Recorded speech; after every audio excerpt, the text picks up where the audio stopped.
Hello, everybody. Hope everybody's having a good day today. Uh, I'm still, slowly getting better after my surgery. Uh, just little by little, still in a little bit of pain, but getting better just every, so every day I'm getting a little bit better.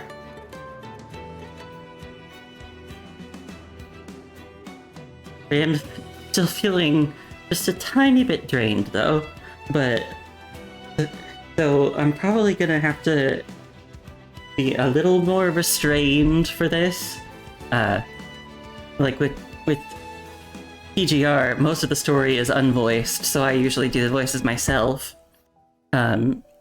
And I am still going to do that, but I'm just probably not going to like yell and stuff. I'm gonna keep it a little quiet.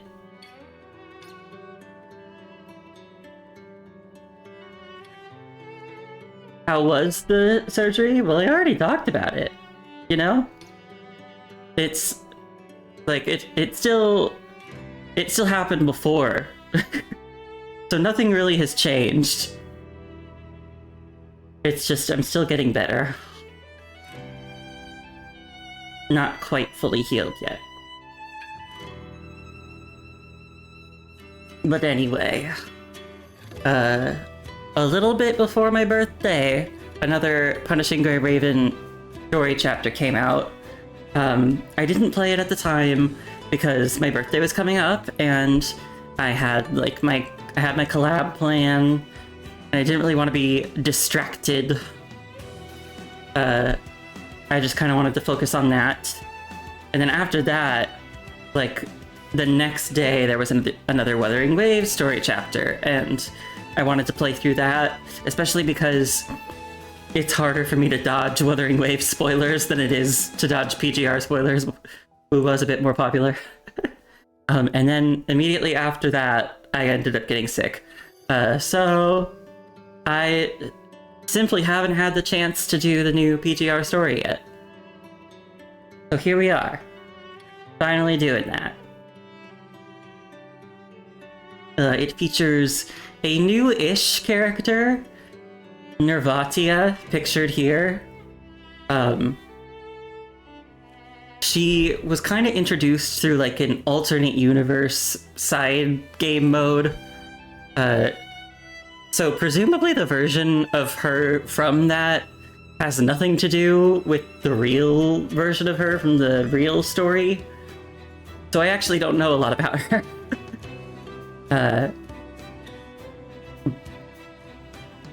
I will say I wasn't necessarily looking forward to this too much because I don't really know much about this character, and although parts of her design look cool, her combat seemed a little lackluster to me. I just wasn't quite sold. Plus it felt like they were maybe leaning a little bit too hard into the Dami mommy aesthetic, which that can be totally fine, but sometimes I feel like sometimes sometimes it can feel a bit egregious, and I was kind of getting that sense. But to my surprise, people seem to have enjoyed this new story chapter a lot more than I expected. So I might be in for a bit of a surprise there. And I wouldn't say no to that. I'm always happy to be pleasantly surprised.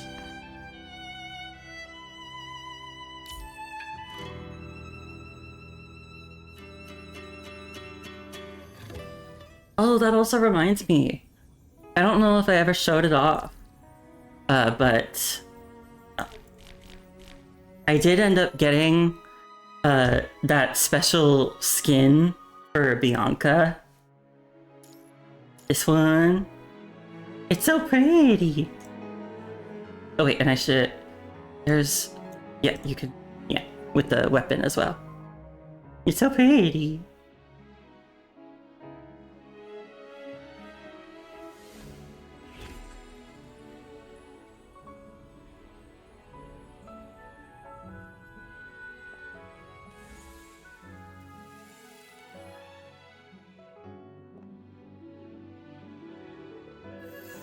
Very cool. Very neat. Yeah. And I also got this, like, fancy background to go along with it. Yeah! It's fun. But anyway. Story. The new story chapter, new main story chapter is called A Better Tomorrow. Chapter 40. Are we really at 40 already? Wow. Are we? That's wild to me. I didn't I mean, I guess I have been keeping count. I guess I forgot that last chapter was number 39. Wow, crazy. Okay. A Better Tomorrow. It's been a little longer than it usually is for me between PGR story chapters, so I'm actually not entirely... I don't quite remember if much was said about the objective of this chapter. We're gonna figure it out. This first little level here, or this first stage, is called The Weight of Truth. Yet years later, when Nervatia enters the World Government Archives to review everything that happened that day. And we've got 2 achievements, a solo pilgrimage and post-traumatic stress disorder.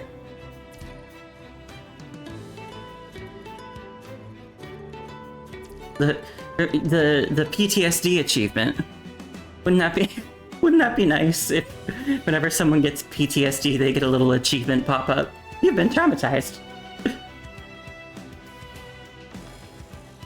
Okay, so we're just getting straight into it.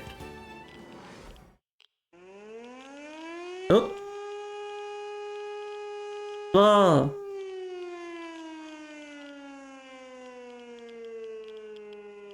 Well, this doesn't seem good. Or wait, no. Is this the...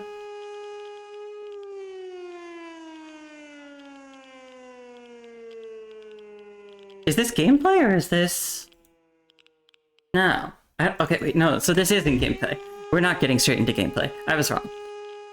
Attention all citizens. Attention all citizens. This is the Karthaki Emergency Committee. This is not a drill. We repeat, this is not a drill. Minutes ago, reactor number 4 at the Karthaki Research Institute exploded, triggering a severe punishing virus outbreak.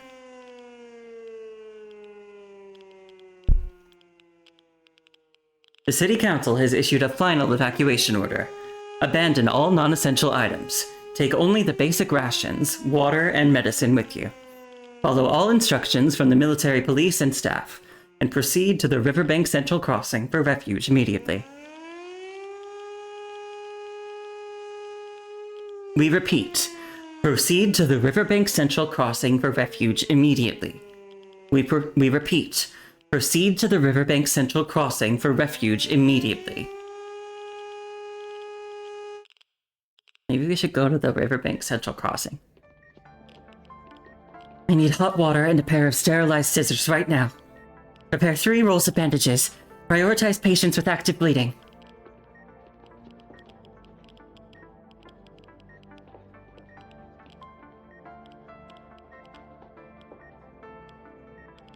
Did they change, like, the button input to advance the story? Because my controller's not doing it. I have to click.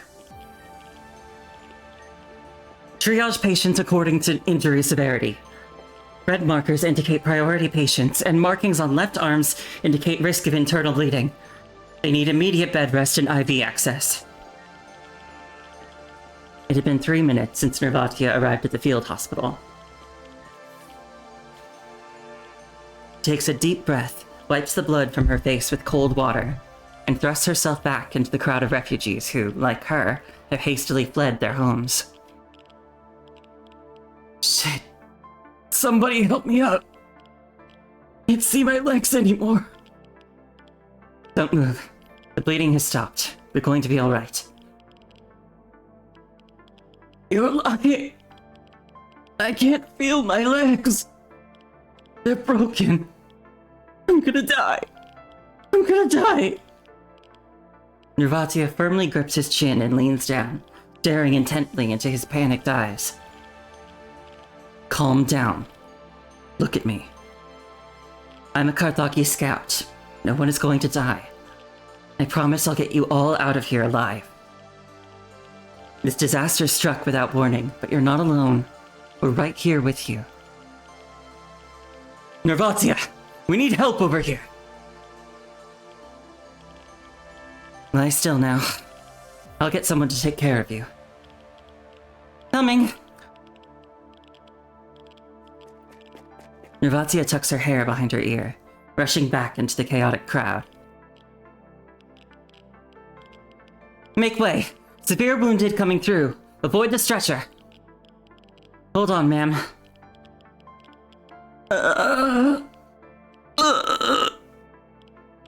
Make way, please! Step back. Don't cross the security line. Officer, she's been hit by a stray bullet and her right lung has failed. She needs an emergency tracheotomy. Back up! Colonel's orders were clear. No civilians allowed inside. My name is Nervatia. I'm a Karthaki scout. Major Lee knows me, and Colonel Pavlov decorated me himself. This woman is bleeding out. She needs proper medical... The soldier cocks his weapon and turns to face her. Only then does Nervatia notice the soldier's right arm. The mangled flesh is exposed to the air, emanating the acrid smell of burnt skin. Officer, are you... Who made it here without a cut or two? Everyone's hurt. Step back. This is your final warning.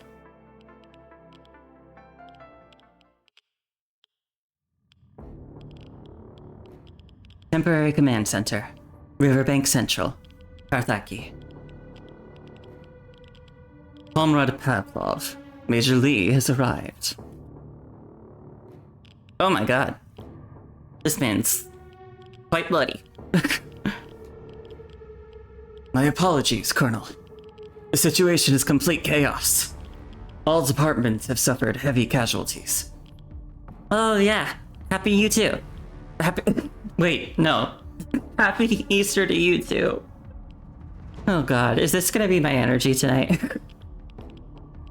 Oh boy. I'm off to a great start.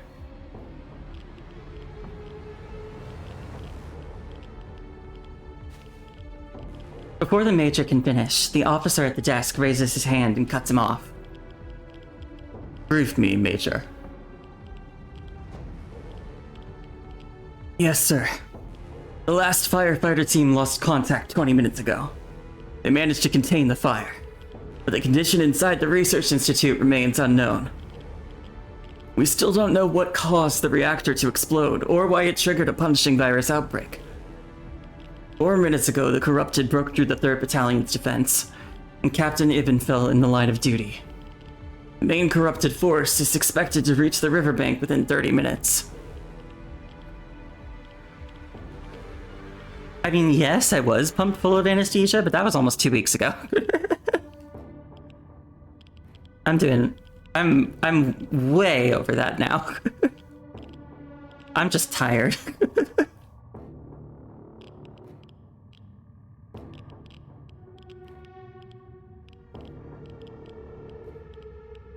And my next surgery to get my kidney stone removed isn't until Friday.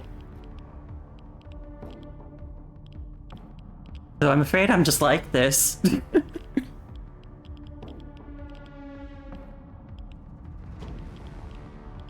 Based on our rough estimates, about 30,000 civilians have reached the riverbank just beyond the security perimeter. But...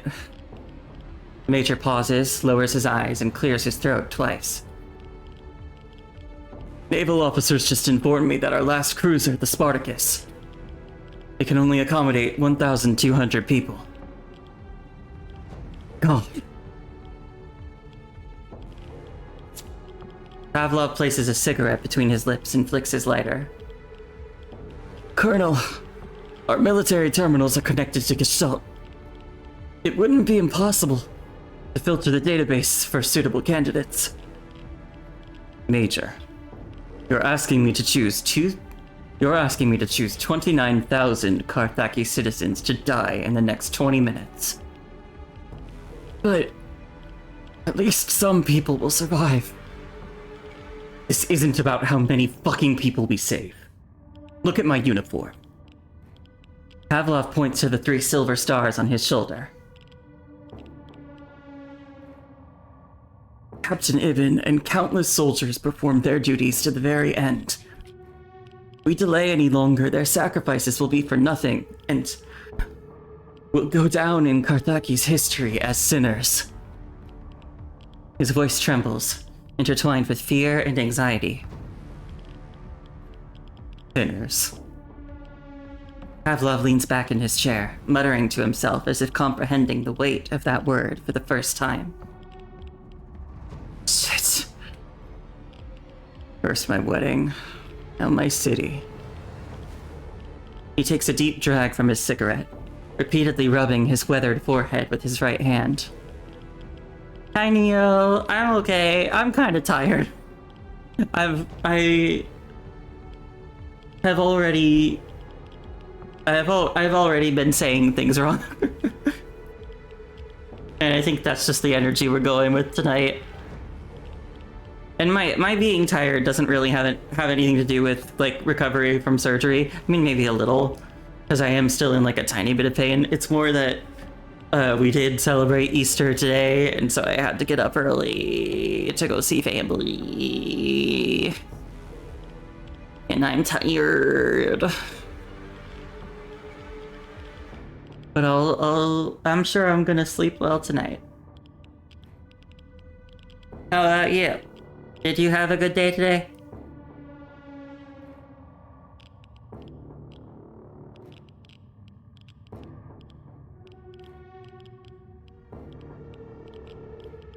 Punishing virus. Like some goddamn ghost. Just when you think you have it figured out, it sneaks up to remind you how worthless your life really is. Colonel, we're out of time. Pavlov shakes his head. Time. Mine ran out long ago. Hot ash falls onto his finger as he reaches for something at his waist. Babylonia finally got through on comms just now.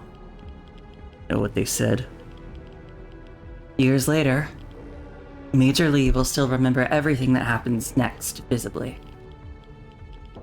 Avalanches always arrive without warning. When the heavy, frozen snow crashes down, everyone would be caught unprepared. Pavlov is no exception. He suddenly draws his silver service pistol and presses it against his temple. They... Colonel? Wait.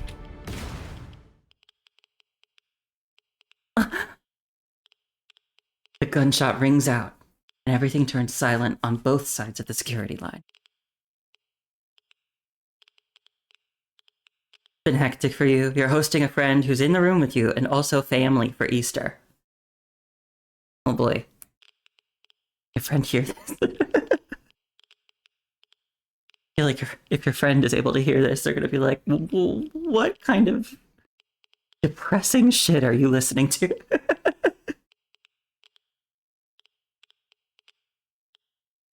I'm not always this morose, but this game kinda is. You were gonna say you wouldn't mind being the Colonel's mist.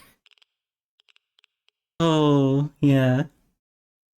Man, they really gave him like his own portrait just to kill him within like 2 minutes. And I was gonna say, I feel like people would be attracted to him.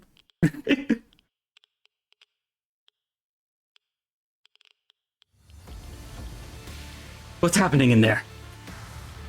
Oh god. The Colonel is dead. Pavlov's dead. Who did it? Who's in charge now? Let us in! Mommy! unease spreads like ripples expanding outward, scalding and ready to boil over. Stay calm, everyone. Hold your positions and maintain the security line. Fear and adrenaline stretch the few seconds into an eternity as Nervatia's ears catch a steadily intensifying buzz. The sound approaches like drum beats, cutting through the surrounding clamor of voices and reverberating like a pulse. Sweat trickles down her spine as a primal instinct issues the final warning. Something is coming. Whose terminal keeps ringing? Shut off the damn thing! No, that's not a terminal. Sir, we're getting readings on the detector. Fast-moving targets detected in the sky. The punishing virus is coming. A streak of red light tears across the sky, roaring over the heads of thousands. Airstrike! Take cover! And then, 2,000 kilograms of aerial bombs pour down like torrential rain. Mommy! Get down! Just before the explosion, Nervatia grabs and clutches the closest child to her chest, diving to the side.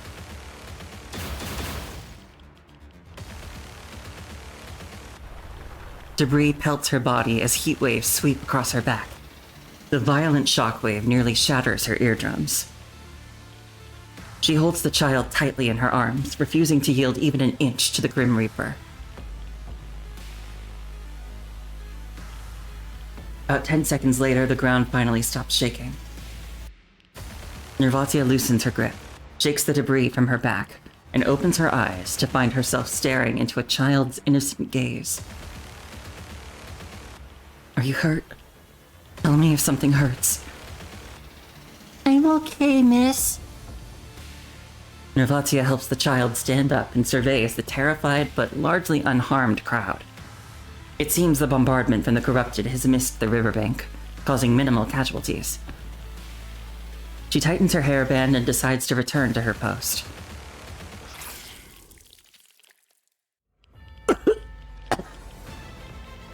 Suddenly, something pierces through Nervatia's chest.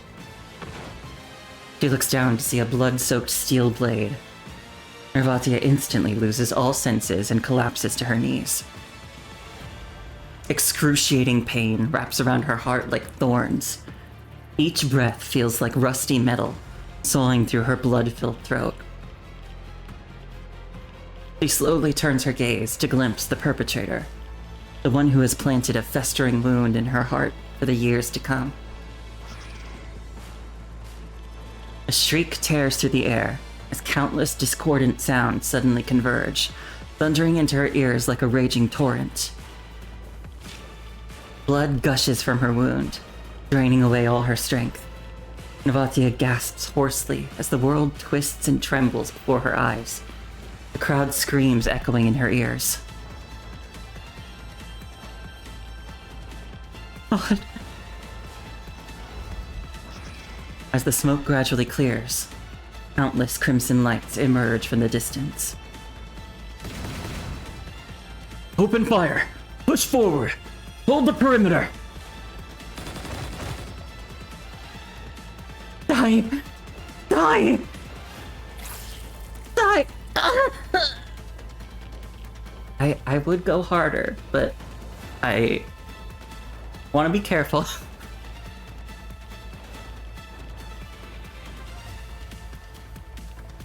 Gotta be a little gentle with myself until I'm fully healed.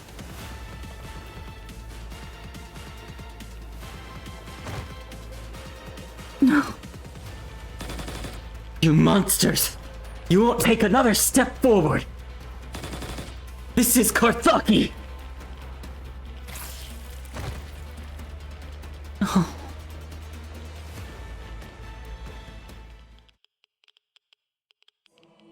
On March 16th, 2162, a catastrophe silently descends upon the post-pandemic age, crushing everything Nervatia holds dear. Oh, that's interesting. This chapter released on March 17th. I wonder if like the date is going to be really important going forward through the chapter, and maybe they did it that way to kind of tie in to like the real world timeline.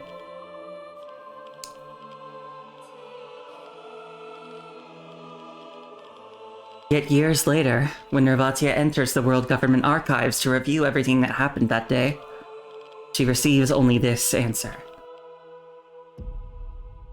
Search result: nil. Nothing of note occurred on this day.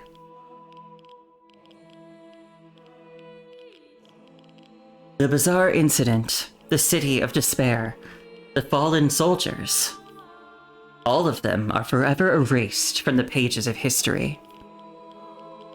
Why is someone with such an adorable avatar playing something so edgy? Hi.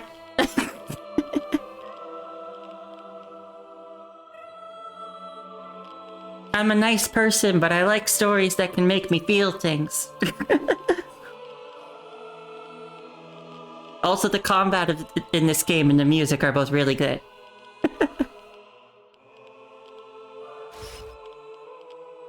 We'll be friends from now on, okay? You never cared about Karthaki. You never cared about... Atia, promise me you'll...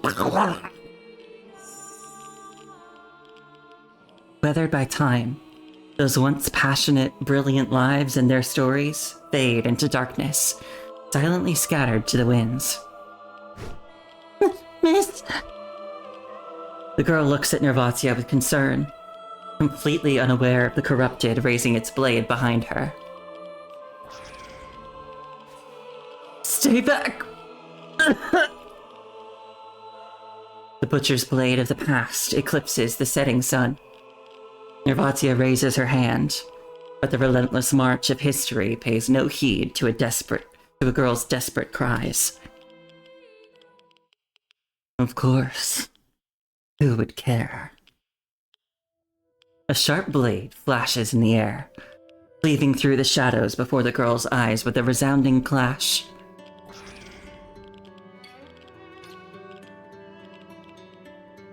The mirror reflecting the past shatters. Light cuts through the crimson mist, showering down upon her body. Cracks spread across the sky and the earth, stripping away color and dissolving scenery wherever they reach, like a mirage shattering into nothing. Nervatia looks up, meeting a pair of crimson eyes identical to her own. Who are you? I am you from the future, Nervatia. In the frozen, fracturing world, all motion ceases, leaving only the two of them, their eyes locked. The future? So I didn't die? Many unseen names have carried us forward. Life is far more resilient than you can imagine. I don't understand. Please save Karthaki. We need help. I know. That's why I've come back. They'll take my word for it. Okay. A gust of wind sweeps through, carrying away the dust from this land 3 decades later.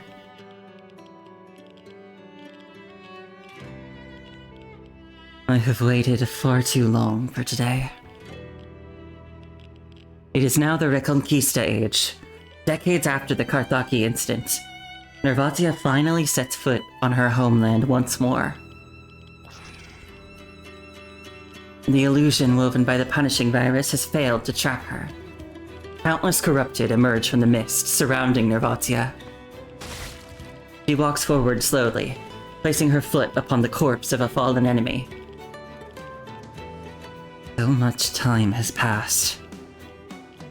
Lifting her face and stretching out her hand, she can feel the long-absent air and sunlight of this land. Then she looks down at the tide of enemies, revealing a smile filled with rage and contempt. Since this world has chosen to forget. Her massive scythe swings through the air as purple lightning flashes. I will bring back the truth with my own hands. Kurthiki, I'm back. Can you hear it? This land still mourns for you. I will bury you with a requiem of your cries. They've never done a transition like that. What's this?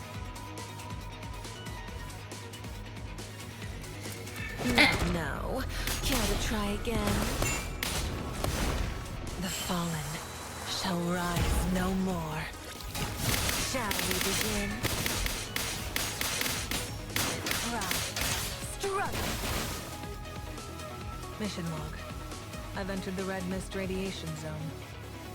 The presence of anomaly projections has been confirmed. It's highly consistent with the characteristics of Red Tide.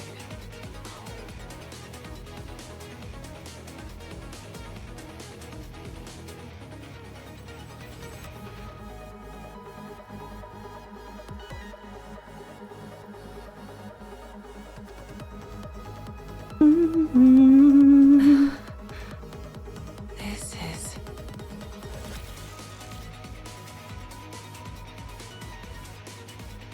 The inhibitor is buzzing. The red mist is coming. Talk about bad timing. Huh? It turned yellow.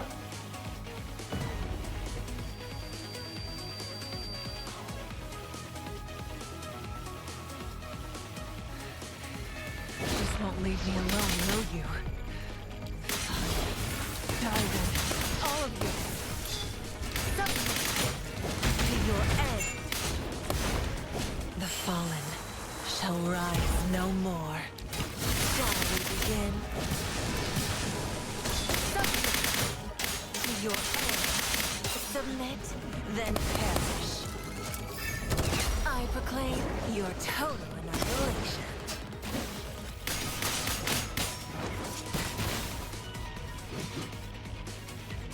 My comms. Asimov?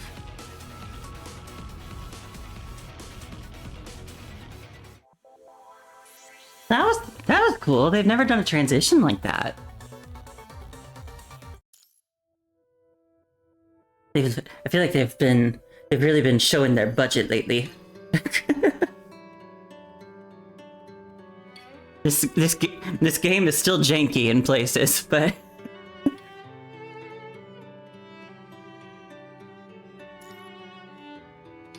Security Director. Asimov shrugs and dials the number.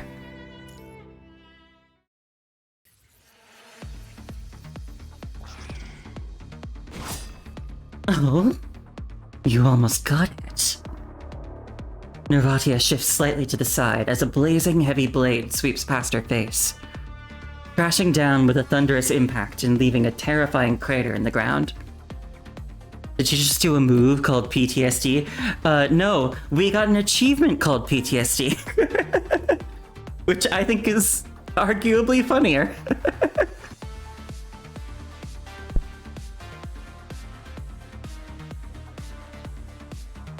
All these years, and none of you has improved one bit.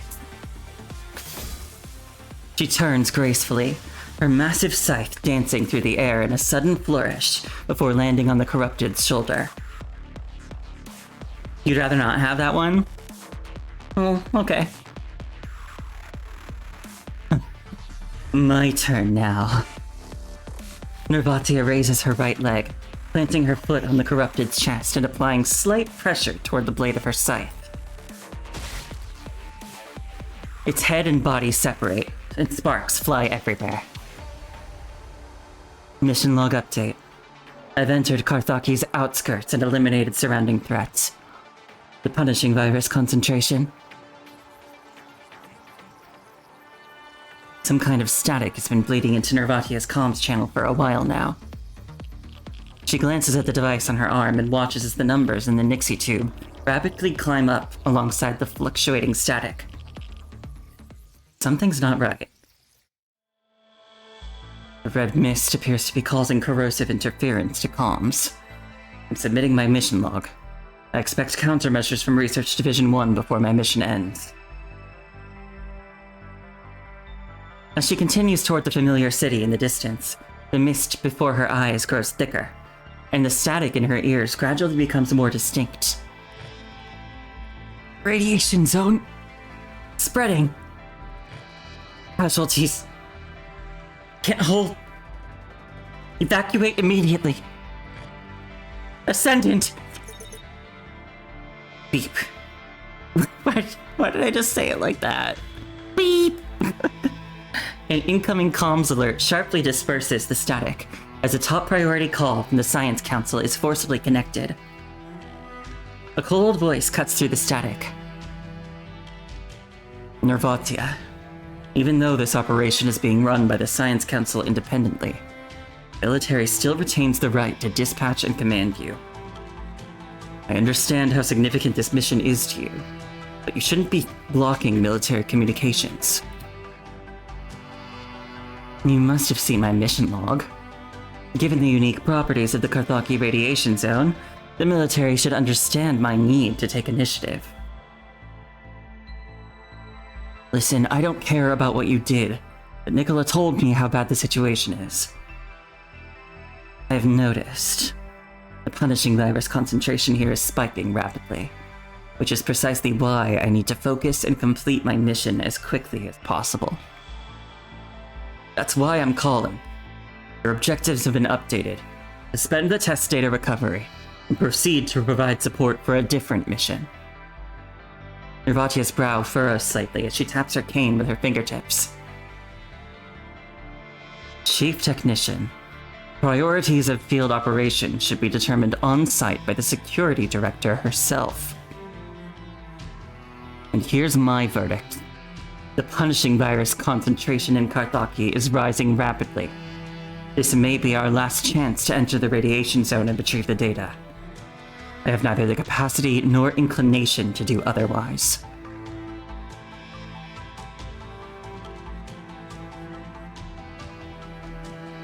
Far above Earth, Asimov takes a small sip of coffee while examining a file marked with red crosses.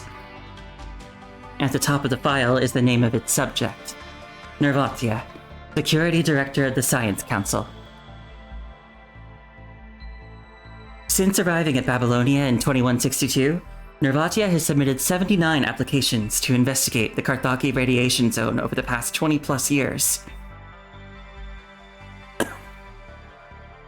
51 civilian requests and 28 more made through official Science Council channels. With that exception, every single one of them has been stamped with a bright red denied. I understand, of course. You've waited far too long for this chance to return home. I suspect even the supposed data retrieval isn't what truly matters to you. But the current circumstances are rather unusual. Due to the radiation zone's expansion, Babylonia has withdrawn the forces that were pursuing the Ascendant. But we lost contact with a human operative that was stranded there. Helping this individual will also aid in your mission. This again. Mr. Chief Technician, I'm tired of wasting my energy on the mad scientists from Sections 1 and 2. This person's name is Luke. The footsteps on the other end turned silent. In the video feed, Nervatia looks at Asimov, silently seeking confirmation for this information. The military cannot yet confirm if the disappearance of Luke and the radiation zone's expansion are connected to the Ascendant. Stay vigilant, and try not to damage the Council's equipment. Chief Technician, please convey to Commander Nicola that I will no longer entertain any orders that delay my mission after resolving this urgent matter. As you wish. I only need you to ensure the safety of Luke and secure the Carthaki test data. Nervatia sighs softly and turns back toward the way she's come. Send me the exact coordinates. I'm leaving now. With me around, no one will harm the Commandant.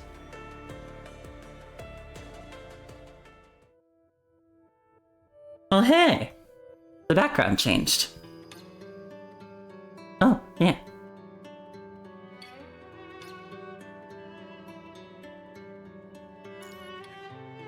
Grey Raven Commandant.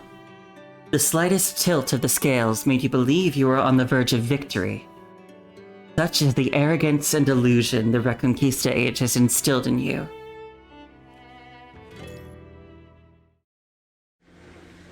In pitch darkness, your consciousness hovers at the edge of wakefulness, surrounded by chaotic static and explosive humming. Wow! The chapter just started and I'm already in unfathomable danger. That's just like this game. Grey Raven Commandant. Ascendant. Devastating. Time expands in the chaotic void. Corrupted. Run. Hurry. What happened? Red mist. Spreading. Hauntingly familiar phantoms saturate all your senses, tearing at your body like howling waves and sending bone-chilling pain through your spine. Little Raven. For a brief moment, a warmth dispels the nightmare. Luke. It is a gentle, enchanting call. The woman takes hold of your hand, gently applying pressure and sending a wave of warm radiance to guide you toward the end of this vast darkness.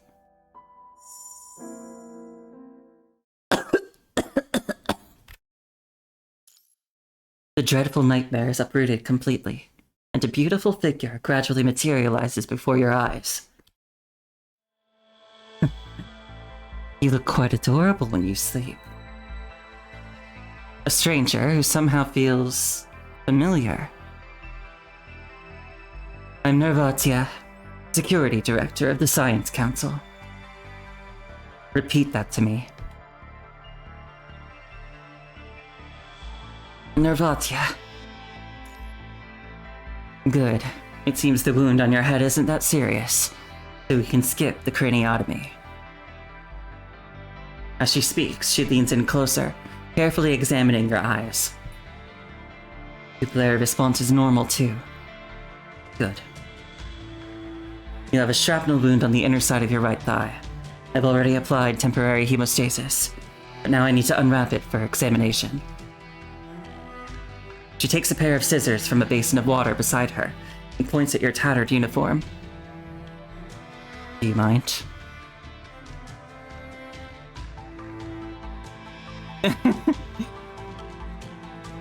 Please be gentle. I'm afraid of pain. That would be crazy after going through this much of this game.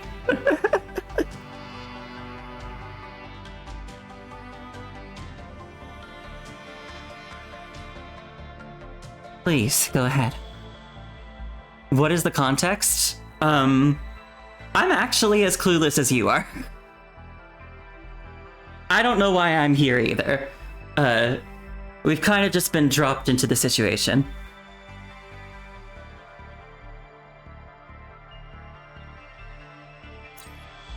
She cuts away the bandage with precise, efficient movements, her practiced technique instilling a profound sense of security. There's no active bleeding, but there's debris around the edges of the wound. We need to perform debridement. I'll administer a local anesthetic and a tetanus antitoxin, then suture the wound. You might feel a slight stinging sensation. Bear with it. Ugh. I feel like this is... I feel like this is getting a little tiny bit close to, recent experiences of mine. It's not very pleasant to think about. Got it. She brushes back her light purple hair, and immediately begins the treatment. Before injecting the anesthetic, he notices the several other exposed scars on your leg and looks up with curious eyes.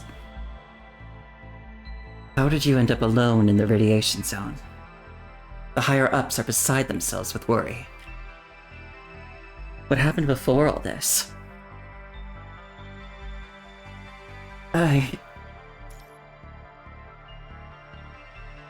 You feel a dull pain between your eyebrows as hazy memories begin to unfold before you.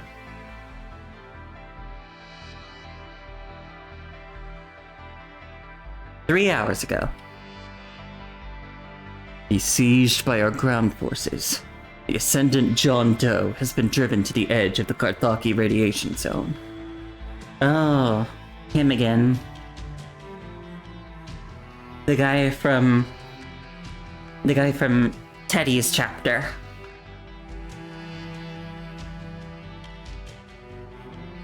Radiation zone? FOS should have taught you about the Great Actolek explosion. Right. The disaster that occurred in Actolek in 2162. It was one of the defining events of the post-pandemic age, but its cause remains unknown. After the explosion, a mist-like form of the punishing virus emerged across thousands of square kilometers across Ground Zero. We call it the Red Mist. The incident sounded like a nuclear radiation accident. The locals simply started calling the area engulfed by the Red Mist a radiation zone. As we speak, John Doe is hiding at its border, which was once a major settlement of Actolek. What do you need me to do? Suspend all your current assignments and proceed to Karthaki immediately. You'll command the ground forces to hunt down the Ascendant. Aren't there other commandants who are closer to Karthaki? This was Hassan's idea, so I didn't ask further. He has his own considerations. Yeah, right, he's been hiding a lot of stuff lately. I need to assemble Grey Raven immediately. Your squad is en route from other conflict zones, but the situation is dire. You need to depart now. Understood. I'll request a transport craft immediately. One more thing, Luke. Under no circumstances are you to make contact with or enter the radiation zone. Because of the Red Mist? The Red Mist, much like the Red Tide, possesses unique properties. It inflicts minimal physical damage to humans and constructs, but causes severe mental side effects. The exact manifestations remain unknown to this day. Because in the 29 years since the Great Actolek explosion, no one has ever emerged alive from the radiation zone.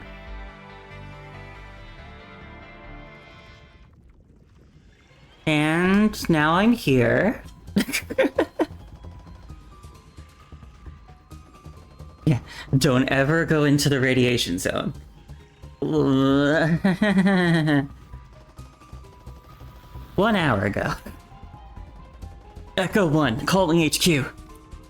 Echo Squad is being ambushed by the Ascendant at B-77. I repeat, Echo Squad is being ambushed by the Ascendant at B-77. We are suffering heavy casualties. The Red Mist is spreading.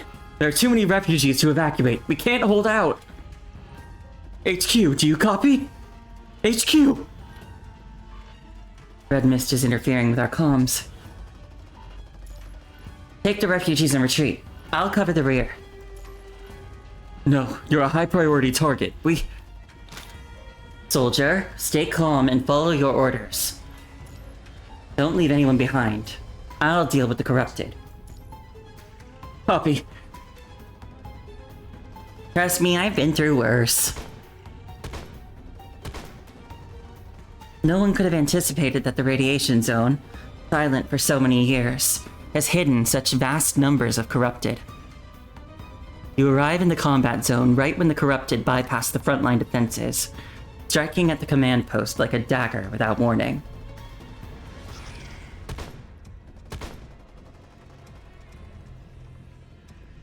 Hastily engaging in combat, you see bullets whistle and surge across the wilderness.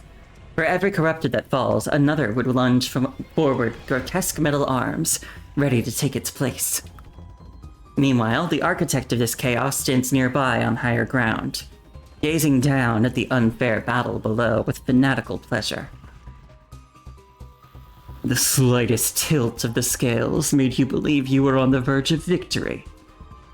Such is the arrogance and delusion the Reconquista age has instilled in you. My pawns are endless, Grey Raven Commandant. How much energy will you waste protecting that crowd behind you while fighting mine? Shut up and prepare to die. Regrettable. You see, I was never playing the same game as you are, Grey Raven Commandant. Look, the proliferation has already begun, and you have the great fortune of becoming her first nourishment. As the Ascendant grins maliciously, you finally notice the eerie red fog that is billowing around you and spreading across the entire landscape. The radiation zone is spreading? A metallic, blood-like stench fills your nostrils. Suddenly, the world spins around you as everything becomes blurry and distant. Protected by your power armor, you shouldn't be affected by this level of punishing virus concentration. Why? With your consciousness fading away, you hear the Ascendant deliver his final prophecy. The seedling has been planted. Now's the time to welcome our next prey to the stage.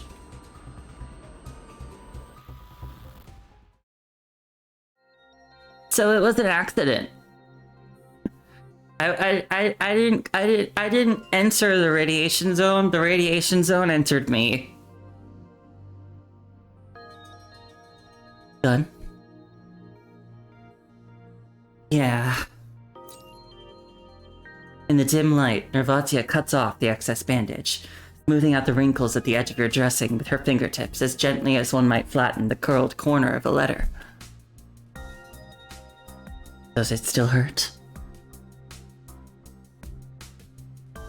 Not at all. I can tell how tough you are. Where exactly are we right now? Here.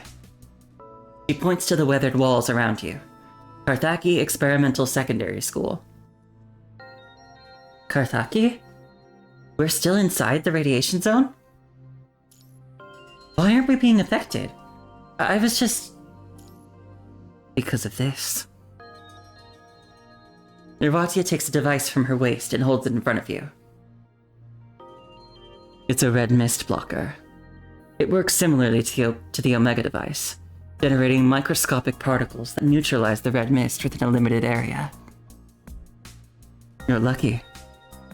Standing before you is the person who understands the red mist better than anyone else in this world. Oh, an expert!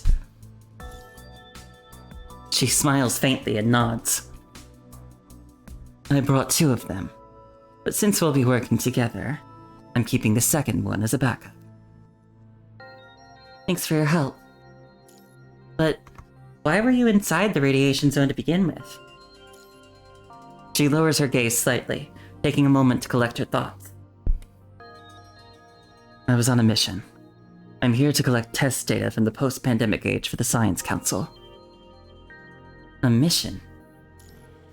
Prompted by Nervatia's reminder, quickly open your terminal to send your coordinates to the military and establish contact. The secure line connects instantly. But in that very same moment, the ground beneath your feet begins to tremble. Huh? Mike?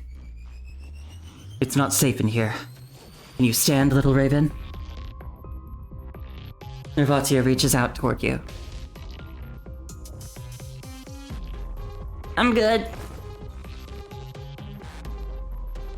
The comms cuts off almost immediately. Nervatia swiftly opens the door, leading you outside into the desolate expanse of Carthaki.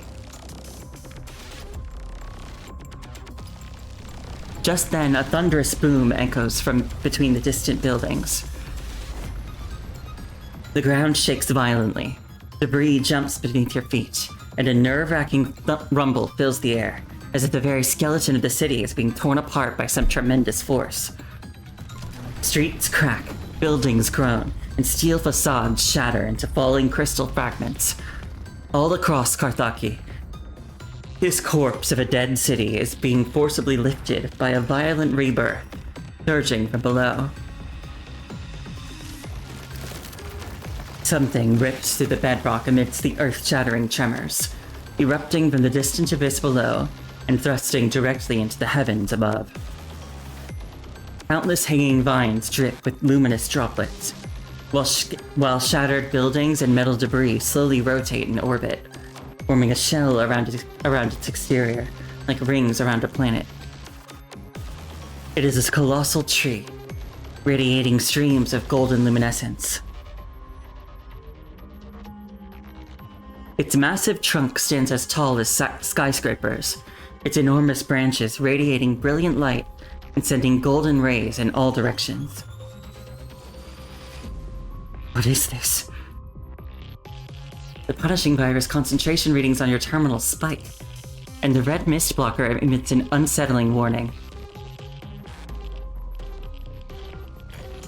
The connection fails, filling your ears with harsh static. Try again.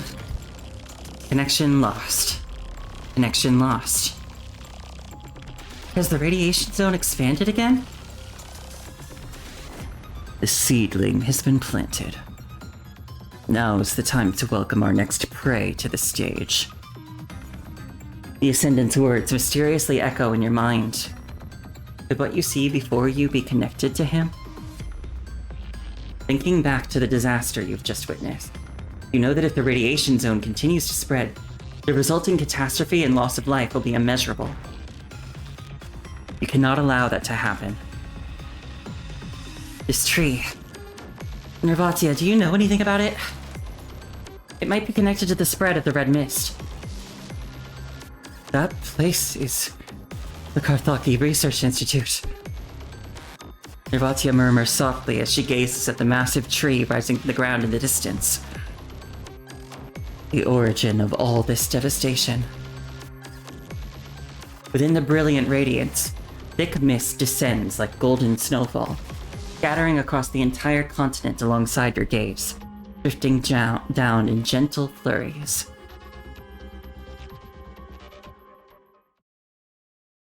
A Better Tomorrow, Chapter 40.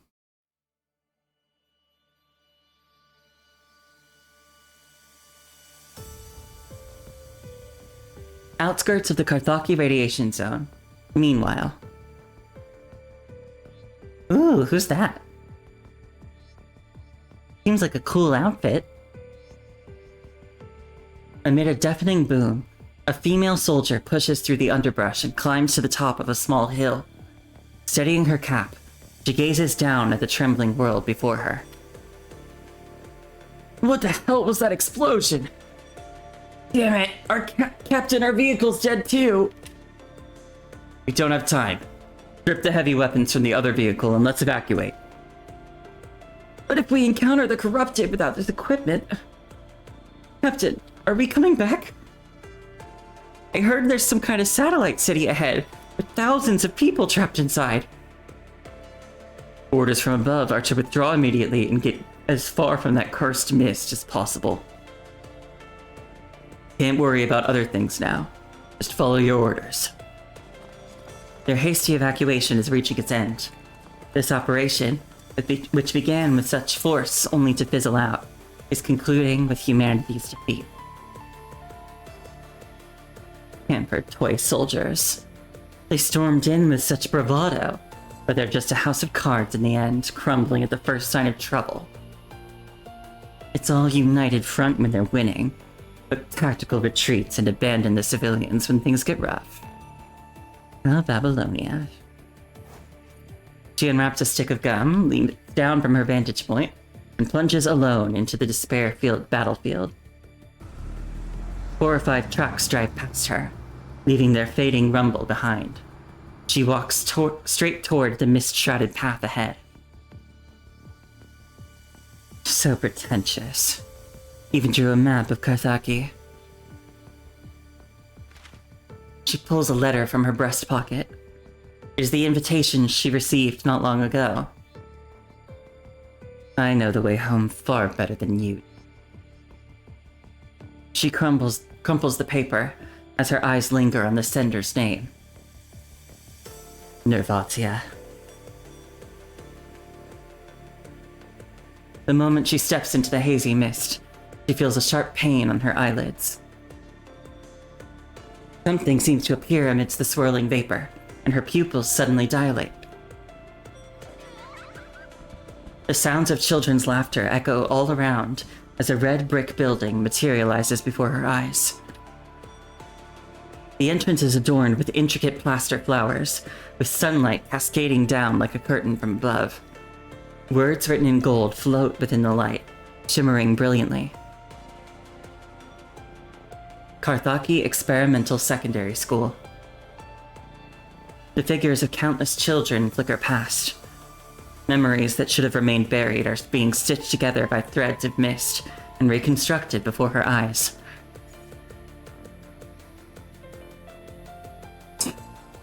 Cheap tricks. She shakes her head to dispel the phantoms of the past, tightens her grip on her rifle sling, and continues on the path back to her homeland. Her tiny figure wavers like a mirage on the horizon, before vanishing completely.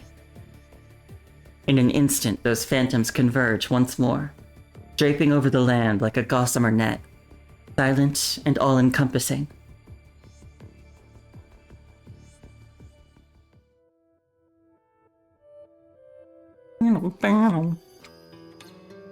Okay. Still not sure I know what's going on.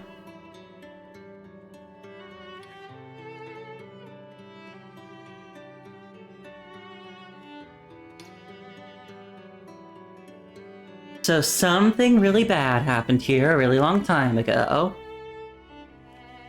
But nobody knows the details. We're here...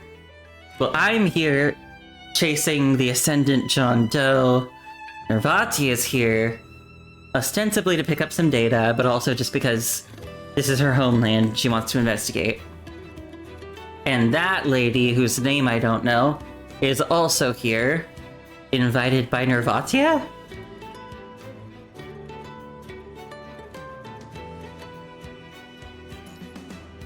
The girls. Forge yourselves in this boundless world. Karthaki Experimental Secondary School, 2162, 1:48 p.m. Now let's look at the last one. Oh wait. Now let's look at the last one. What comes to mind when you see this? A tree. Still a tree. Something bad happened everywhere in this universe? You're not wrong. Honestly, funnily enough, it's not even just this universe, it's like this multiverse. Because we've even seen glimpses of other dimensions, and things were getting bad there too. And from what we do know about the Punishing Virus, it is a multiversal threat. Like, it arrives whenever a civilization reaches a particular threshold of advancement.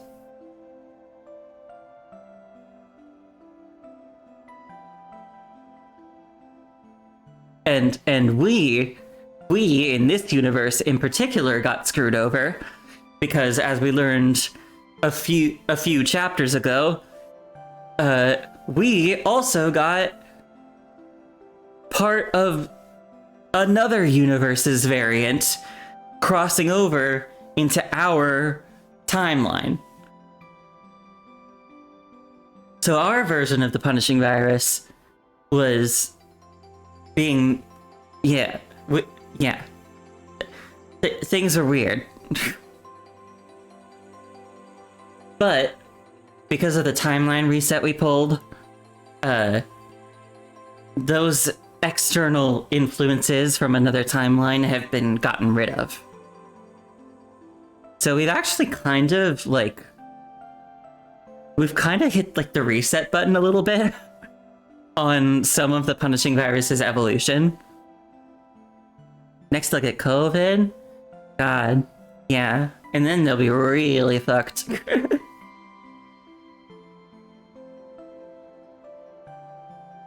So Nervatia sees a tree. Do you guys want to know what I thought? Do you know that? Do you know that one Pokemon?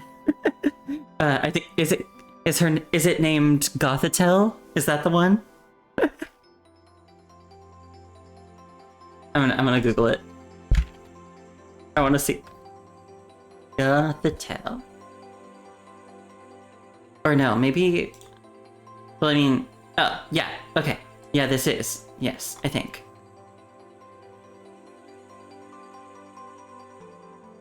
Okay. Ah! Wait, what happened? Oh! Oh, no way! Hi, Maihan! No way! Thank you for the sub!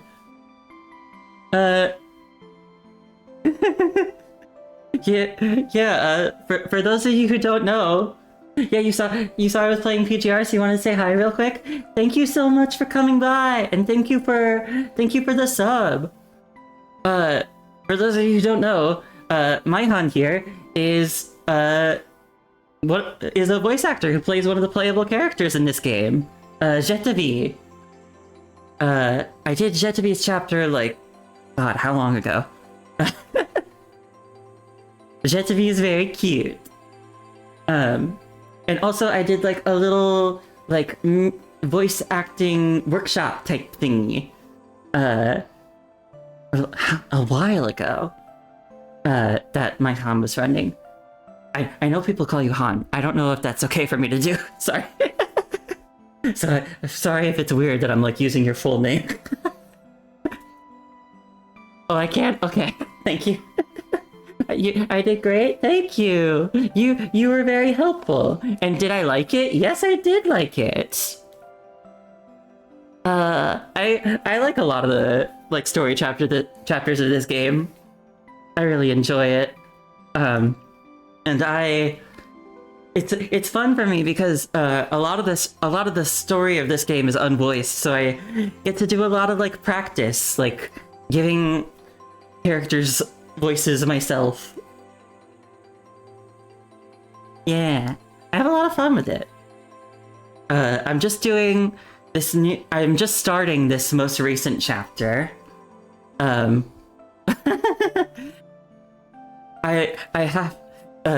think this will be news to you in particular. I am having to be just a tiny little bit careful because I'm recovering from surgery. So I can't quite go all the way.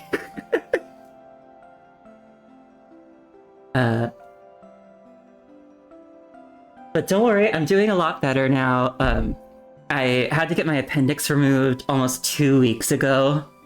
So I'm a lot better now. I've just got like a little bit of lingering soreness from where they had to take it out. You're so far behind. You've been sick, so you couldn't even play Lua last week. Aw, man, you've been sick too? Damn.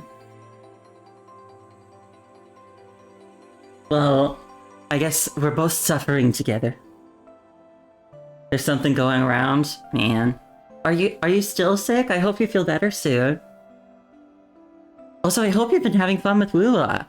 I didn't have a chance to check out too much of you playing it, but I love Lua. So much fun.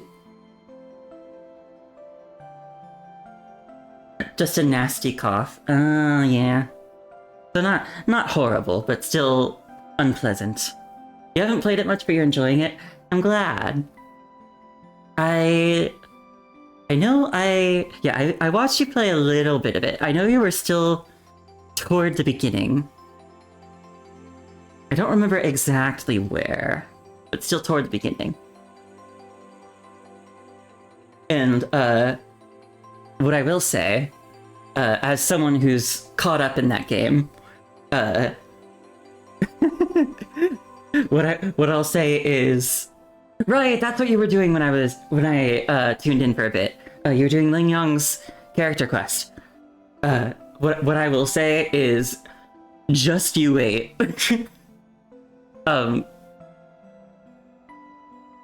You met Goth Jetavi is what people were calling her. Wait. Goth Jetavi. I'm trying to think of who that would be. I mean, it's got to be a Huanglong character, but who? The same color scheme and the flowers. Short pigtails. I feel like I should know who you're talking about. Why am I blanking?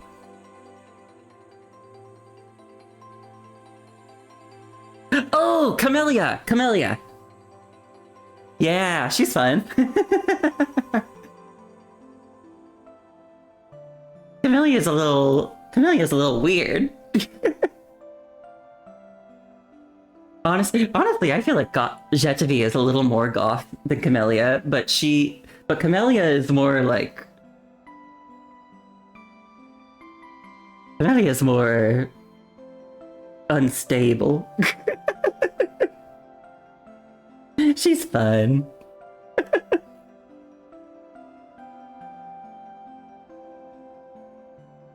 But yeah, what I'll say is, just wait, because, like, I don't particularly think the beginning of Wuthering Waves is bad, story-wise, but my god, they improve so quickly. Like, I didn't have a huge problem with the story on launch, but they did admittedly have a really rocky launch. I've played that game since day one, so I've been in the trenches. They had a pretty rocky launch, and my god, I legitimately don't think I've ever seen a game like make such strides so quickly like Wuthering Waves did.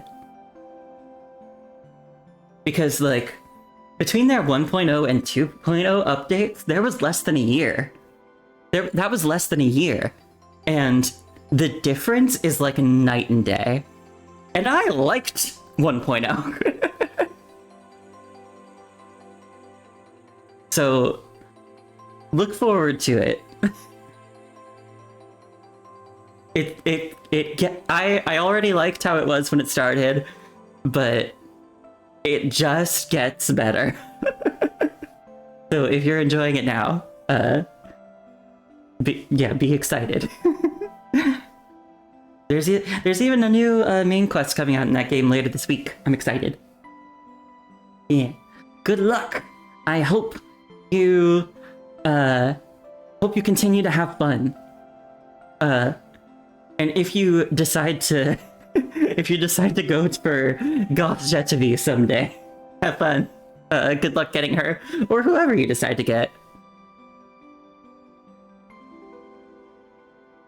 Anyhow, thank you for coming by, and thank you so much for the sub. I'm so happy to see you. I hope you feel better soon. I hope we both do. I'll continue more with the story now.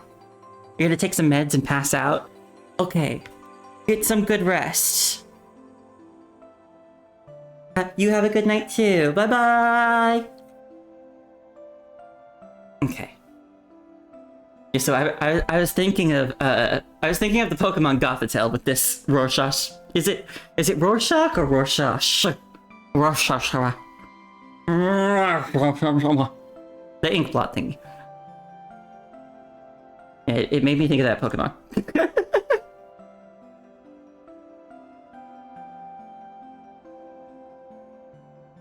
A tree. Still a tree.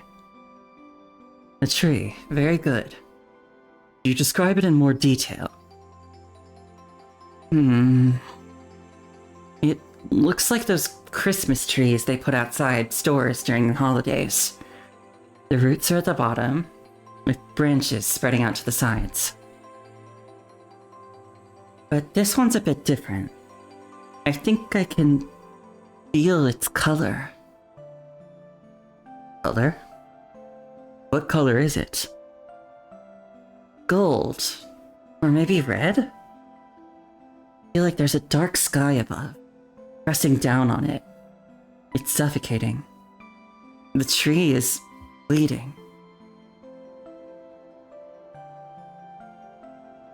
Are you supposed to get all that from one of these ink blot tests? I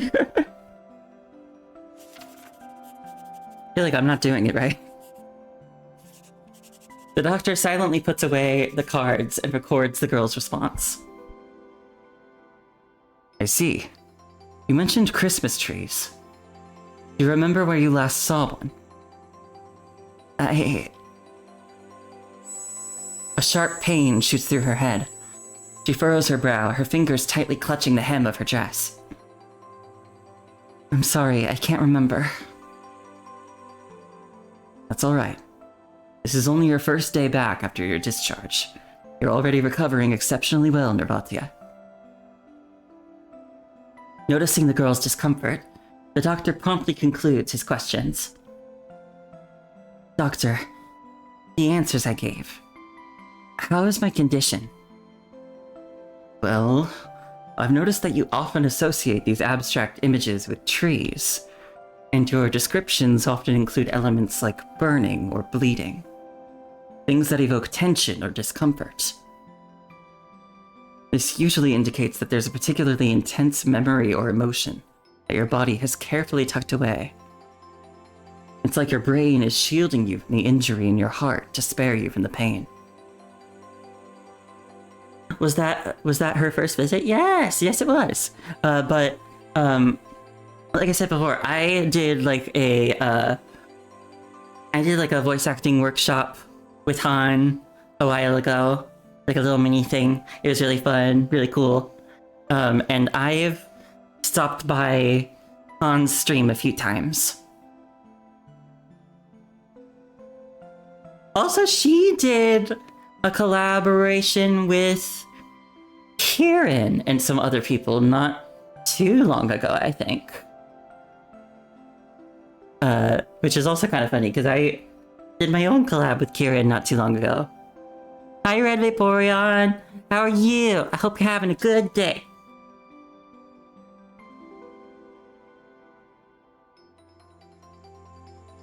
It's called post-traumatic stress disorder, just as they told you at the hospital.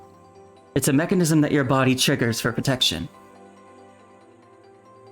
Protection. Kieran's Mr. Popular over here? I know. How's he got so many friends?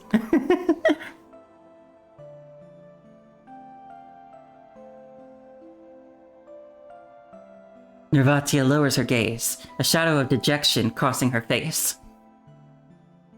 Now I need to collaborate with Han to complete the trifecta. Ooh, that'd be fun.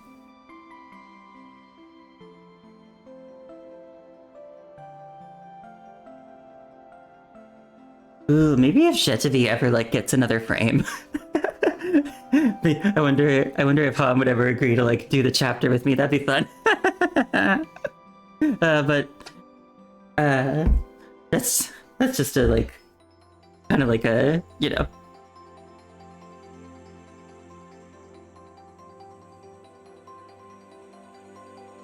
But whenever I hear those sounds, my chest tightens with pain. It's so difficult to bear, and I might even pass out. Those sounds? Nervatia nods. One day? Maybe one day, yeah. Sounds such as sharp explosions, the engine tests from the city's rocket factory, and certain sudden noises. Oh, speaking of Han and this game, I also know she did a like collaboration at one point with other voice actors who were in PGR, and that was really fun to watch. It was her and 3 others. And one of them is actually, I thought of it because one of their characters is getting a new frame in the next update. And so I think, based on the timing, I could be wrong about this, but I think based on the timing, I might have like said something along the lines of like because I know I like maybe briefly it chatted in that stream, and said like, hey, love all your characters. I hope you all get new frames soon. And I feel like maybe this one particular voice actor was like, because he knew something I didn't.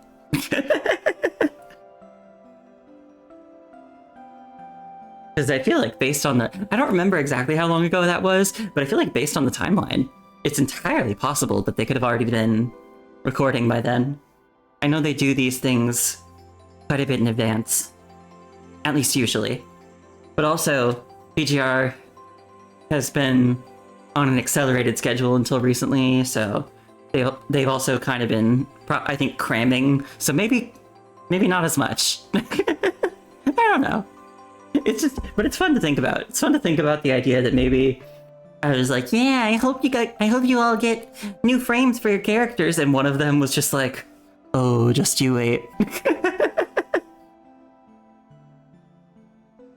It's fun when VAs participate in their game and its culture a bit. Yeah, I really like it too. Like, there are a few Wuthering Waves actors as well who've gotten pretty involved with the community, and that's really fun to see. And the VA concept is funny because you only associate my voice with this game at this point. Well, maybe someday you'll be able to associate my voice with other games. This is just the one that I played so far that's like the most unvoiced. A lot of the other ones I've played so far, I've had a lot more voiced dialogue, so I haven't gotten to flex my muscles quite as much. And also maybe someday I'll if things go well, and you know, God willing they do, maybe I'll even be able to be in a game for realsies at some point. My swole throat muscles. Yeah. My neck is huge.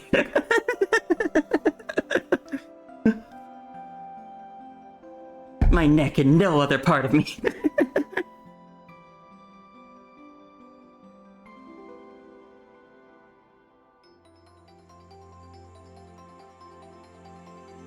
I see. The doctor maintains a gentle smile when opening another page in Nervatia's file, circling a section describing her symptoms with a marker. Your file mentions that these are complications stemming from your PTSD. Try not to worry too much. With consistent treatment, your condition will gradually improve. What a horrifying image. Yeah.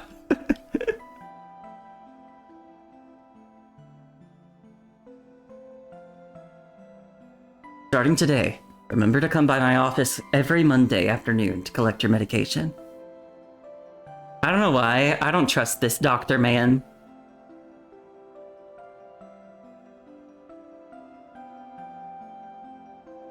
I feel like there have been some slight indications that some shit was going on in Karthaki even before the outbreak happened. His eyes look too far apart, it's threatening. Oh, well, he's just got like a generic NPC face, so I guess a lot of NPCs in this game would be threatening to you. A lot of doctor NPCs.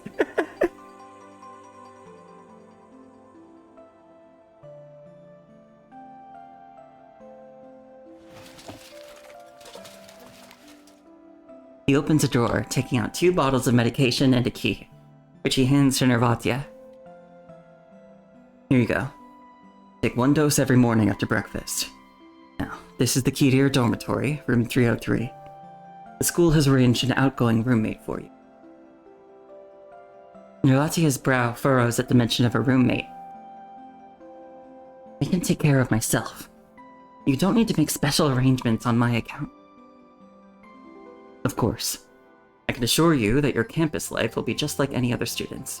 Attending regular classes, participating in scout training, the whole experience. Who's Nervatia? Why is she a maid? I can partly answer one of those questions. I don't know a lot about Nervatia yet. The kind of interesting thing is Nervatia has technically been in the game for a while, but she was introduced as an NPC in like an alternate universe side story game mode. So it's like not necessarily canon to the main story. So I'm much more familiar with the version of Nervatia from that side story, which I think is completely divorced from this version of her.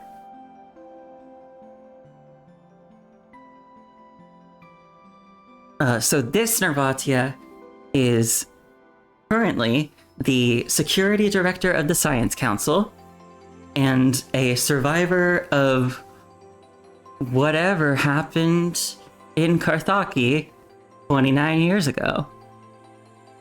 Something bad. And why is she a maid? That I don't know.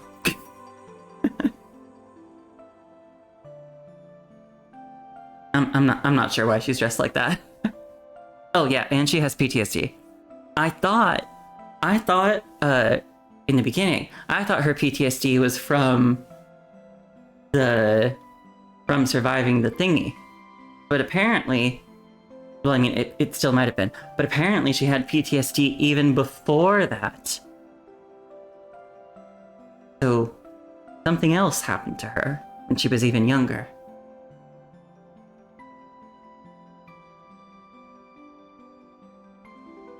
That's all I needed. Thank you. Now she has PTSD plus. Yeah.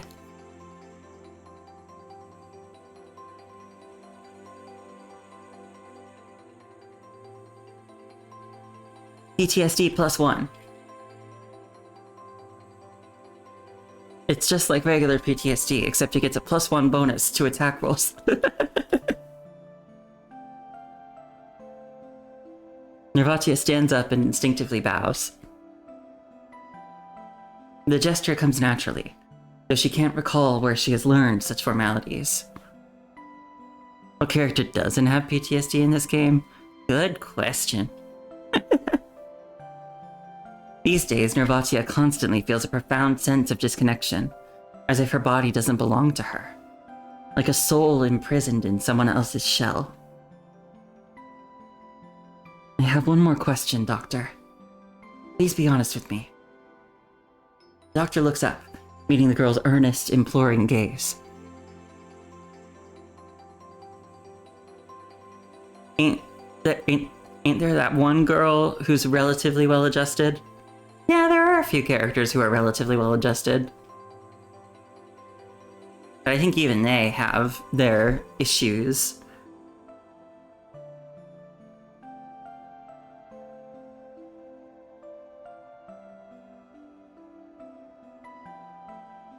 He pauses briefly before nodding. I'm a man of faith, child. You can speak freely with me. Can my condition be cured? The memories I've lost. Is there any way to recover them? The words tumble out quickly as Nervatia desperately seeks an answer, or at least some small comfort to cling to. From a medical standpoint, many patients with amnesia and PTSD do fully recover, even before the Golden Age. You have every reason to be hopeful. But mental disorders remain one of the most enigmatic medical challenges. You've heard of construct tech, yes? It has virtually eliminated physical suffering, yet it's powerless against psychological trauma. Different eras bring different traumas, and different people endure different sorrows. Everyone's scar is unique. Whether you can emerge from the darkness ultimately depends on you alone. Nervatia bows her head, pressing a hand against her chest and feeling the throb that so often brings her searing pain. I'm sick of feeling like a stranger in my own body and this crushing pain in my chest. I have to overcome it. The crisp rattling of blinds breaks the silence as the doctor opens them. Afternoon sunlight streams in, casting a gentle warmth across Nervatia's face. The priest who baptized me loved to say that only the damaged souls can truly comprehend the meaning of redemption. I believe this applies to you as well, Nervatia. Girl has angina. Yeah, she do.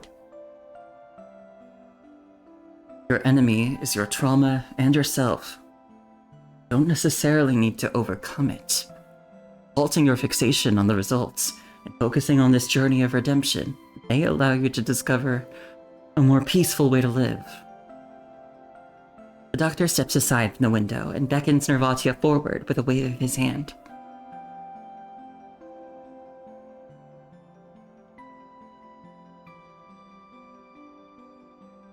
Across the vast landscape, countless factories cluster around the towering CPF, stretching endlessly toward the golden horizon. Thousands of tons of steel ride into the factories aboard thundering trains.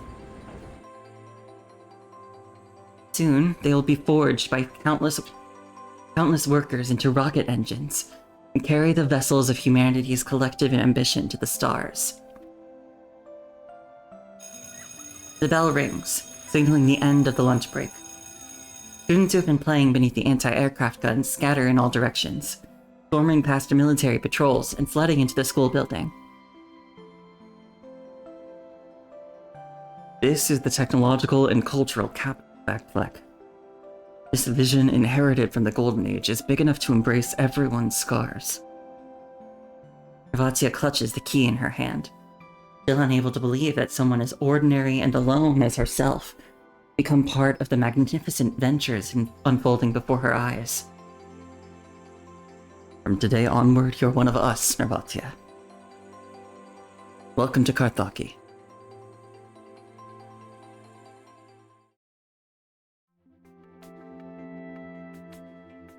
Karthaki Experimental Secondary School, 1:48 p.m.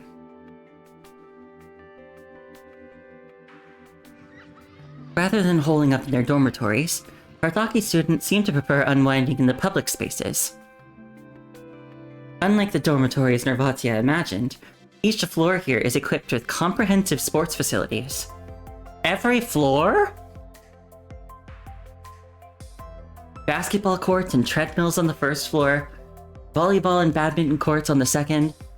Additionally, each floor features well-stocked reading corners for students to study. A massive red banner hangs from the domed ceiling, proclaiming society's expectations for the children. Forge yourselves in this boundless world! How noisy. Nervatia dropped off her luggage earlier at the common area at the end of the first floor, before reporting to the infirmary. But upon returning there, she discovers her suitcase lying open on the floor, her belongings scattered across the ground. Huh? What kind of garbage game is this? I have to start all over again if I'm dead? Us, we agreed 1 life per person. It's my turn to play now. Jaginka? I don't know what that means. Get lost. That frown doesn't count. Oh, that's her name. God, how do you pronounce that?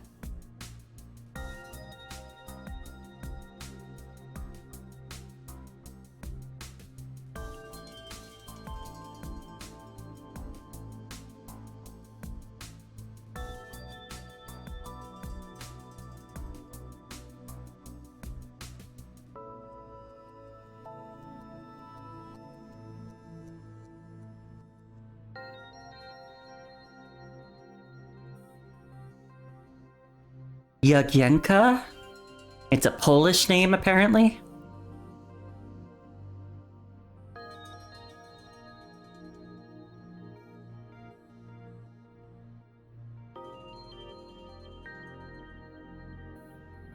Who gave you permission to mess with someone else's things?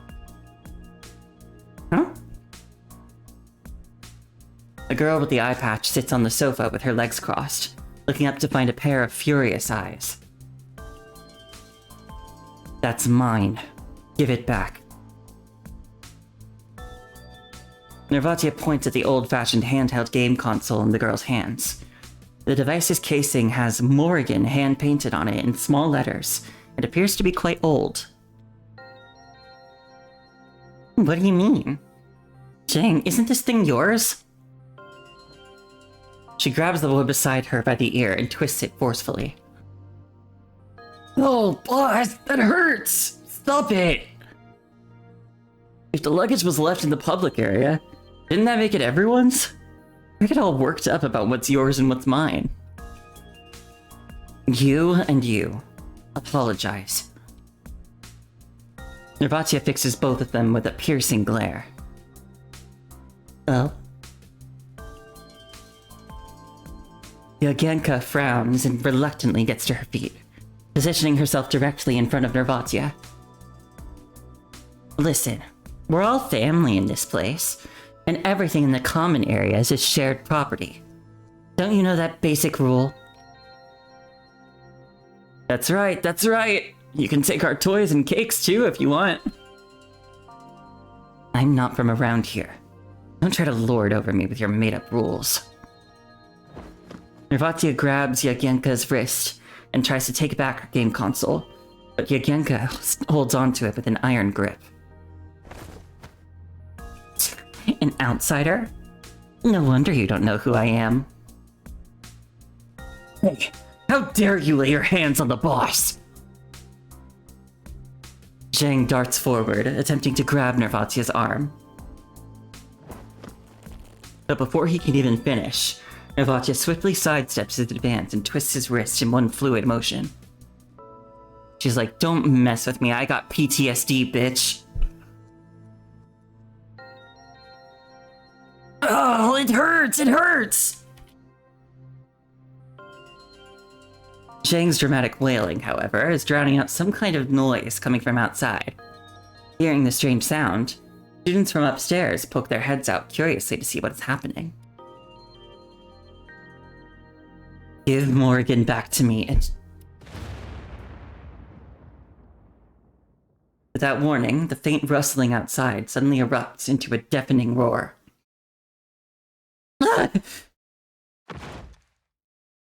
Nervatia immediately collapses to her knees.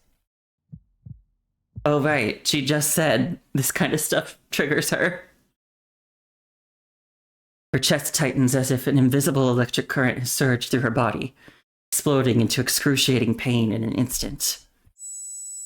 A piercing ringing tears through her nerves as Nervatia collapses to her knees. Her limbs curl involuntarily, while cold sweat runs down her pallid cheeks. Her breathing grows rapid and shallow from the overwhelming pain. Idiot! What have you done? I didn't do anything! She just collapsed when the rocket went off. Don't just stand there! Go get a doctor, now! In her daze, time seems to stretch endlessly for Nervatia. Everything around her becomes distant and unreal.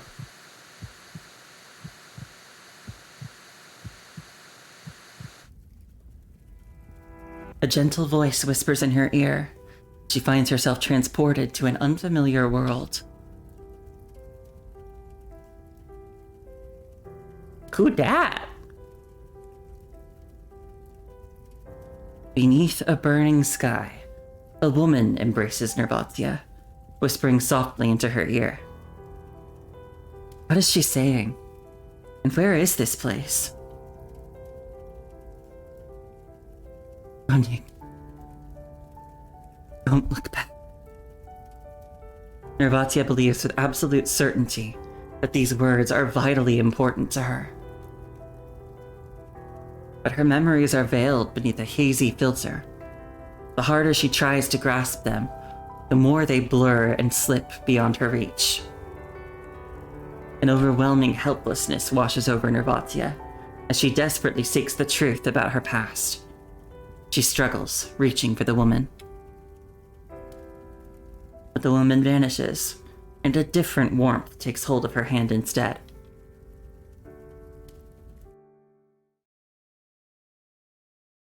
Nervatia, are you awake? Who dis? Opening her eyes, Nervatia finds an unfamiliar girl smiling at her, holding her sweat-drenched right palm. Nervatia finds herself lying with her head on the girl's lap.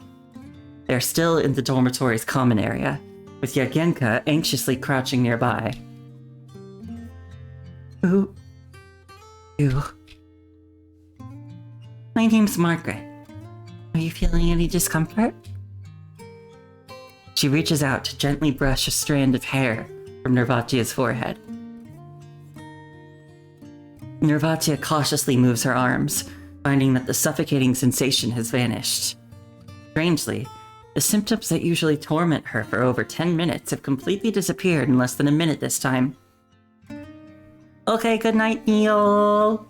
Sleep well. I'm fine now, thank you. Think you can stand?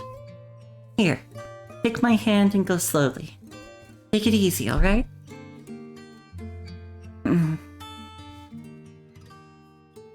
Nervatia slowly rises to her feet as Margaret gently brushes the dust from her skirt. Here you go. Your student ID and keys fell on the ground earlier. What? I'm in room 303 too. We're roommates from today on. So this is the outgoing roommate the school doctor mentioned. Before Nervatia can fully process the coincidence, Margaret has already turned her attention to Yagenka. Yagenka? Have you been bullying other students again? She was the one who got physical first. Questioned by Margaret, Yagenka flushes slightly as her eyes wander before finally fixing on her own shoes. Did you take something that wasn't yours? Hold out your hand. Yagenka obediently complies like a small animal caught misbehaving. Here you go, Nervatia. If Yagenka ever gives you trouble again, don't hesitate to come find me, okay? Nervatia nods. I wasn't giving her trouble. She was the one who... Before Yagenka can finish, Margaret turns around to face her. Alright, alright. The lunch lady taught me how to make a new kind of cake recently. Want to try some? Yeah. Then let's go. Margaret takes Yagenka by the hand and leads her away briskly. Seeing Margaret's retreating figure, Nervatia lowers her gaze to look at the key to room 303 in her hand. Wait! After a moment's hesitation, she takes a step forward. Margaret turns back, somewhat surprised. Thank you, Margaret. You already thanked me earlier. Don't be so formal with me. Can we be friends after this? Huh? Margaret seems taken aback by the question. But her surprise quickly melts into a delighted smile. Of course! We're roommates after all! Oh, that reminds me. Margaret, as if suddenly remembering something, pulls an object from her pocket. It is a bracelet adorned with a pale lavender pearl.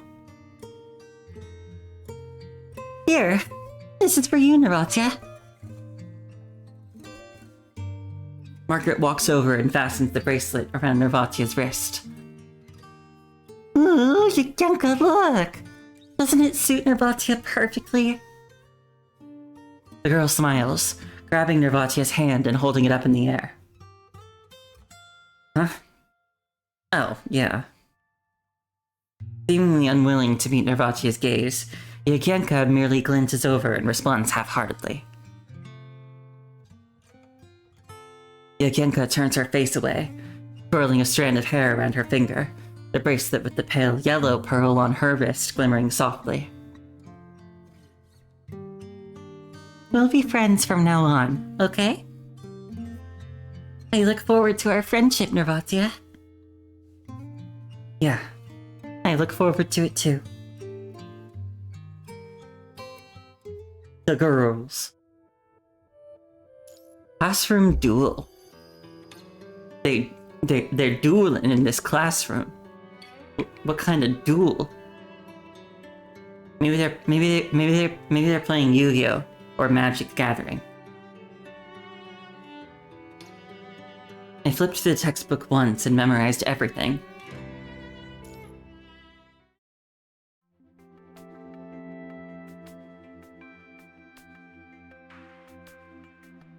Karthaki Experimental Secondary School, 2162, post-pandemic age. Oh hey, it's this guy, but without being covered in blood. Alright, you little runts. Now that you've heard about my heroic feats during the officer's exam, I'm sure you're all fired up. Let's strike while the iron's hot and get back to our main topic. As I was saying earlier, here's how you treat open wounds on the battlefield. That will help you temporarily save a leg when you're facing rabid enemies. And I sincerely hope that if I ever wake up in a hospital bed, yours won't be the faces I see. The impeccably dressed man lecturing at the podium is Major Lee, the head instructor for this year's Scouts training. He is also Karthaki's notoriously tight-fisted commander and the fastest rising star in the Actolette combat zone. Now, I bet you all think you're now Florence Nightingale incarnate. But let me tell you, the real test is never just about flesh wounds. War, that terrible machine, is far more skilled at crushing what's in here. He taps his temple. Now, let's discuss something more subtle. Hello, Major Lee. Yeah, he's cute. Well, I think you could maybe say this of a lot of people, but he looks a lot better when he's not covered in blood.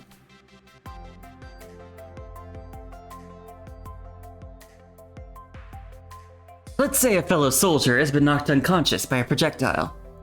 Besides obvious external injuries, she's breathing rapidly. Her skin is cold and clammy, and her pulse is racing like a rocket. What condition is this? It's shock, sir. Yakienka raises her hand and stands up. Neurogenic shock, induced by severe pain and fear. We need to lay her flat, elevate her legs, keep her warm, and treat her wounds as quickly as possible. Good. Didn't you answer a question earlier as well? What was your name again? Yakienka, sir. I was the one who answered the question about triage principles earlier. Does he have a riding crop and can call you maggot to degrade you? I mean, he could.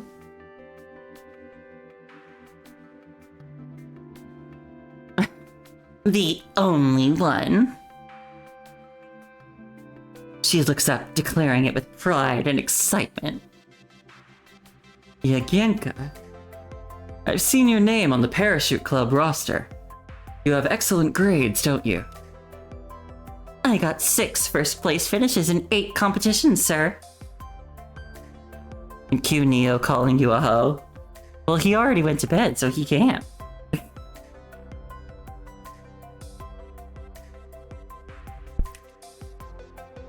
Good. Now, let's say the soldier you saved has survived, but whenever she hears a thunderous noise, like a cafeteria tray dropping to the floor, she screams uncontrollably. What condition is this? Oh hey, Nervatia knows that one. She might be...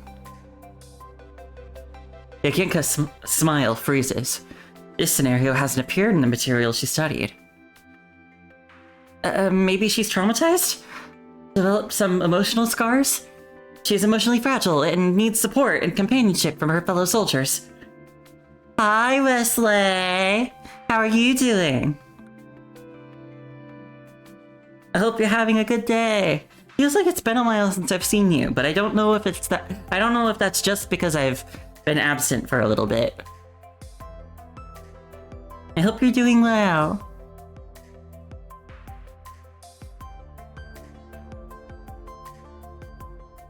The Major's equivocal expression darkens into a frown. Emotional scars. I wanted a medical term, something you can quickly look up in a field manual to find the proper treatment. This is a pathological issue, Yagenka. Your chicken soup pep talk won't get anyone back to the battlefield to fight the punishing virus. Okay, calm down. Calm down, Major Lee. Jeez. Yagenka droops her head dejectedly, awkwardly twirling a strand of hair at the back of her head. However, speaking of professional terminology, I should tell you, runts, about the time I took my officer's exam on Islay Islands? Islay Islands? One of those. 1 minute and 22 seconds. Oh, wait. 1 minute and 22 seconds. I win. Told you he couldn't go 3 minutes without bragging about himself. It's all Yagenka's fault. If she'd answered a few more questions correctly, you'd be the one sweeping the hallway. As the instructor continues his passionate speech at the podium, the children below resume their hushed conversations. Bake the cake, bake the cake. Master Baker, bake the giant cake. In the back row, Margaret lies on her desk where a sweet-smelling cake rests. Her bright smile is reflected in the crystal-clear glaze. Margaret. Nervatia quietly pulls out a stool and sits down beside Margaret. Are they allowed to be just eating cake in the back of the class? Where were you last night? You didn't come back to the dorm. Margaret looks at the newcomer with confusion. Who are you? I'm Nervatia, your roommate. You helped me yesterday afternoon. We're friends, remember?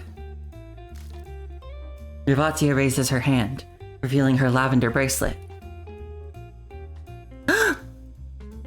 Oh, Nervatia! Margaret beams with excitement and moves her chair closer. Try this. I made this mirror gaze cake with the lunch lady. It's super delicious. I have a theory. Maybe Margaret has face blindness.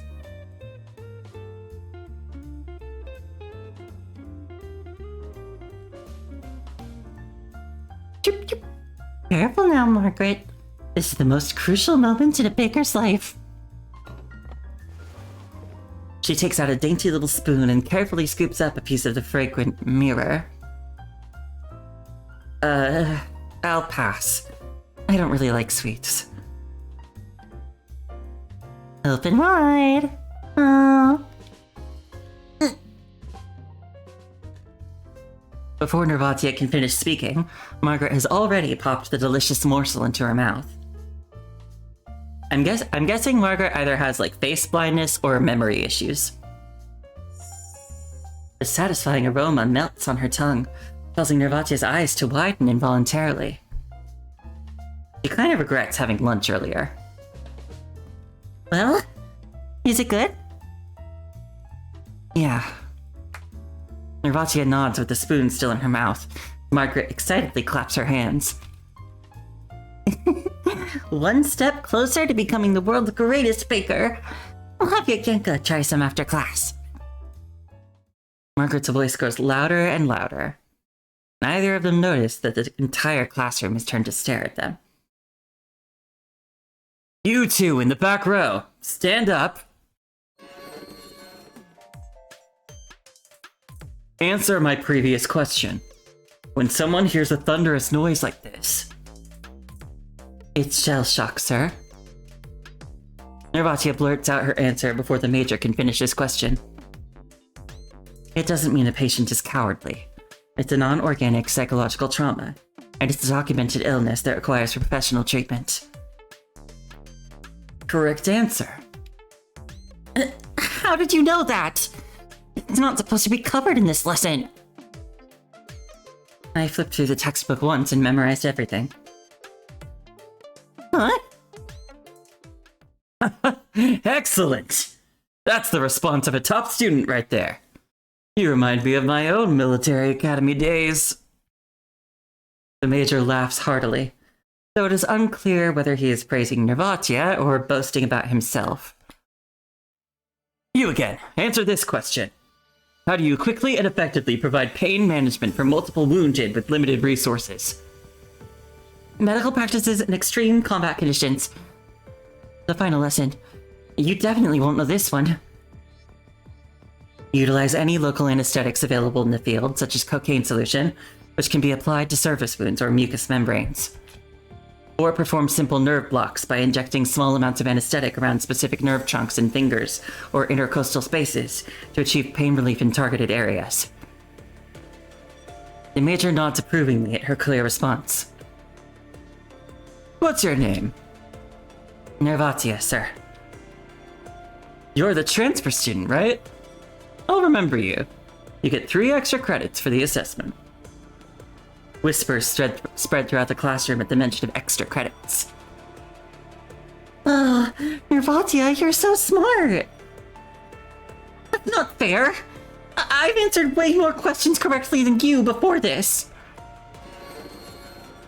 Upon hearing Margaret's praise, Yagyenka finally can't hold back and stands up irritably. Maintain discipline in class, Yagyenka.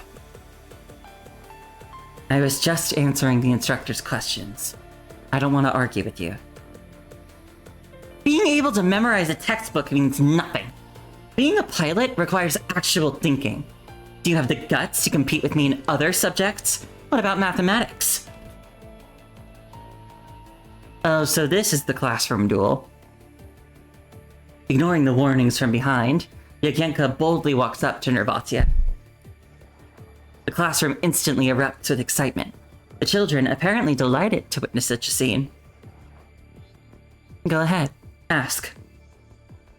The first term of a geometric sequence is 3, and the sum of the first 3 terms is 21. What's the 5th term of this sequence? Let the common ratio be q. 3 plus 3q plus 3q squared equals 21, which simplifies to q squared plus q minus 6 equals 0. Solving the equation gives q equals 2 or negative 3. Nervatia answers without a moment's hesitation, reciting her process without even blinking. Therefore, the 5th term is either 3 multiplied by 2 to the power of 4, which equals 48, or 3 multiplied by negative 3 to the power of 4, which equals 243. In conclusion, the answer is either 48 or 243.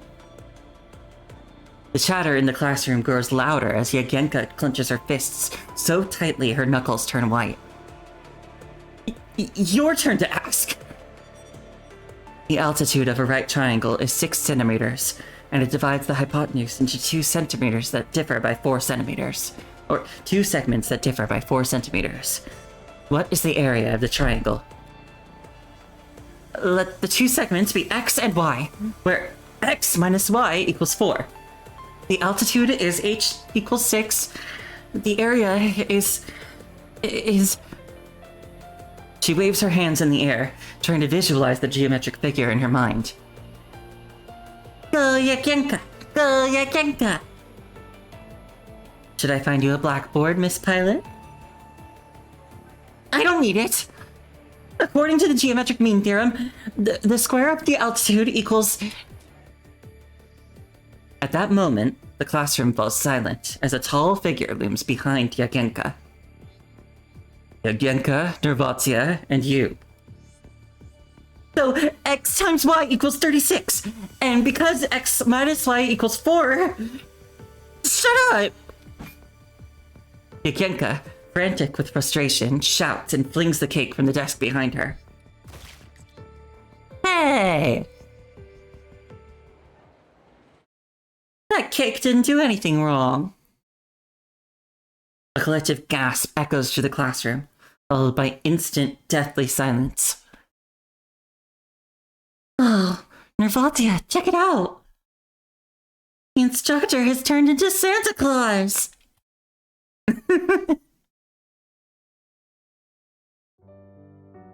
Well, at least Margaret took it well. Outdoor running track, Karthaki, 10 minutes later.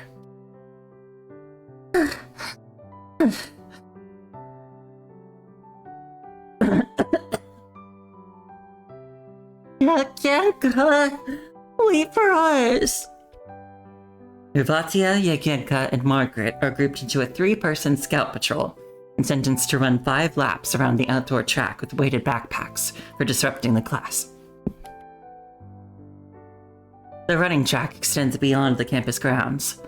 Under the golden sunset, the 3 girls begin their long trek around the Karthaki rocket factories with weighted packs strapped to their backs.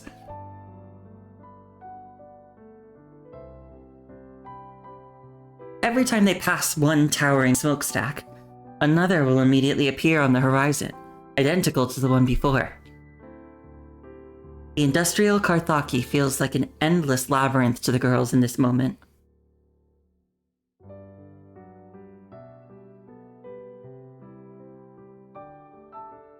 Nervatia is drenched in sweat, gulping down the hot afternoon air.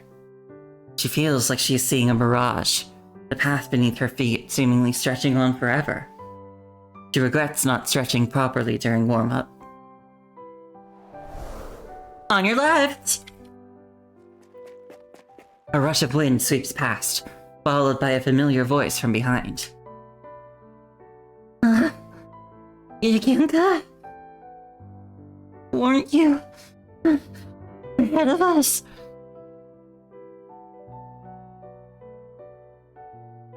Miss Pilot, now a full lap ahead, squeezes between the other 2 girls. The exhausted Nervatia can only glare at her, offering a token response to her taunt. Margaret, let me take some of your weights. As she says that, she opens Margaret's backpack and removes 2 cloth bags filled with sand. Oh, it feels so much lighter. Are you sure you're okay, Yagenka? Don't push yourself too hard. I'm not pushing myself at all. This is nothing compared to the training at the club. Yagenka wipes the sweat from her forehead and looks over at Nervatia, who's gasping for breath. Just yesterday, Yagenka watched her collapse in exhaustion. Will her frail body really hold up? The thought makes her bite her lip as an odd, unfamiliar feeling begins to stir within her. What is this feeling so sudden and new? I felt the moment I laid eyes on you. She has to admit that both of Nervatia's misfortunes so far have been her fault. Nervatia, you should also... Don't touch me. Nervatia slaps Yagenka's arm away. You... Yagenka is stunned, not expecting Nervatia to respond to her goodwill like this. I can handle my own problems. Nervatia adjusts the straps of her backpack and runs ahead. Nervatia... Enjoy eating my dust, transfer student! Even if you collapse on the ground or beg me on your knees with tears in your eyes, I'm not gonna help you. Yagenka suddenly accelerates, taking long strides and effortlessly closing the gap that Nervatia struggled to create. Their eyes meet for just a moment, but the air between them feels even hotter than the track beneath their feet. On your left!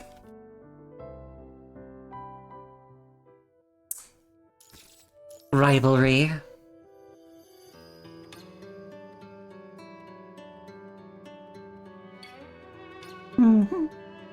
Hi, Bubbles. How are you?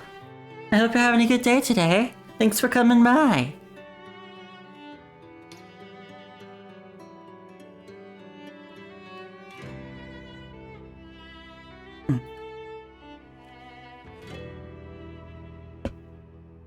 Right.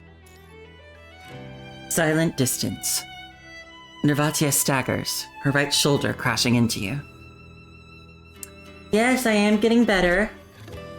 A little bit better every day. Honestly, part of what's annoying me the most right now is just that I still have these little bandage things on. And I'm supposed to wait for them to fall off. And I just wish they would already, because they're bothering me a little bit. They're like a little... Sometimes they're a little itchy. And, this is something that bothers me specifically, but they're also, they're also a little bloody still. And I don't like to look at it. I don't like looking at that. But I have a post-op appointment on Tuesday morning. So if they're not off by then, I'm guessing they'll take them off then so that they can check out so that they can check them out and see if they're healing up. Okay.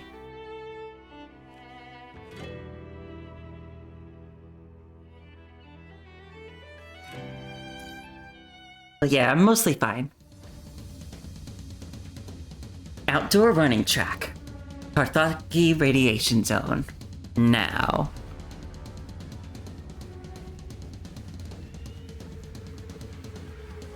And yeah, and that appointment on Tuesday should be real short. They're just gonna check in and be like, everything okay? I'm gonna be like, yeah, everything's fine. And then they're gonna be like, good, go home. At least I hope. I mean, I guess last time I went into the hospital, I also thought things were gonna end quickly and I was gonna get sent home without much fuss. And then this happened.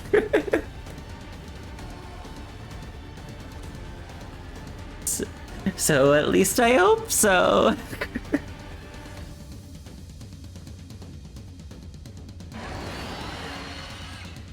Hundreds of corrupted pursue the two of you relentlessly, their deafening shrieks echoing all around.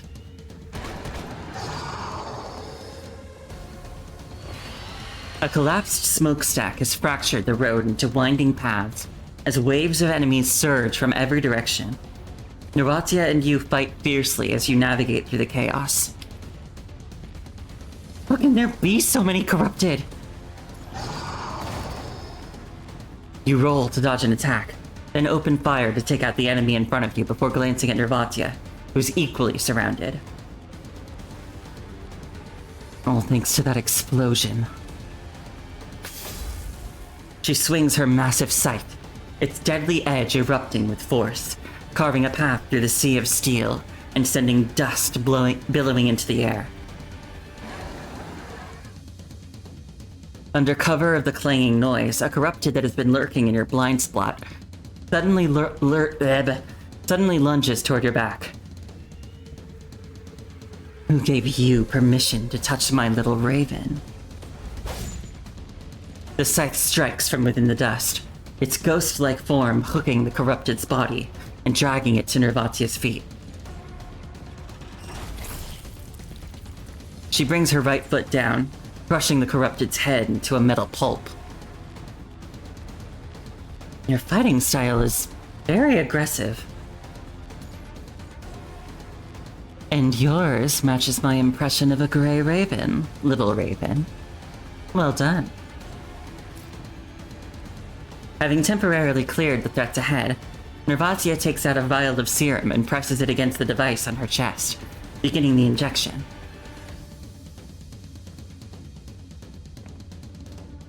He lets out an almost inaudible grunt of pain before continuing forward to catch up with you. How are we going to shake the corrupted behind us? When my subordinates face situations like this, I usually advise them, if you can't outrun them, kill them all.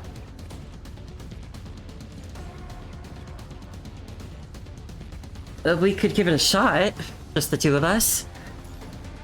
Not now, little Raven.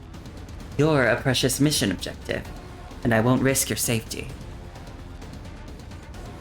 Keep running. See that factory up ahead?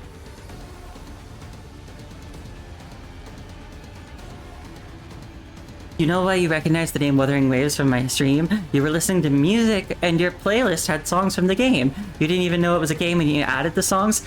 Oh! Nice! I wonder which songs. Buwa's got a really good soundtrack.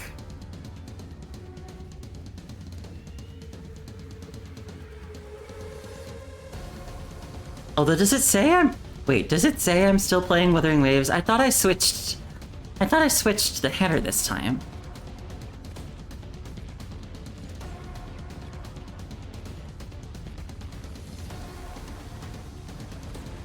I did? Okay.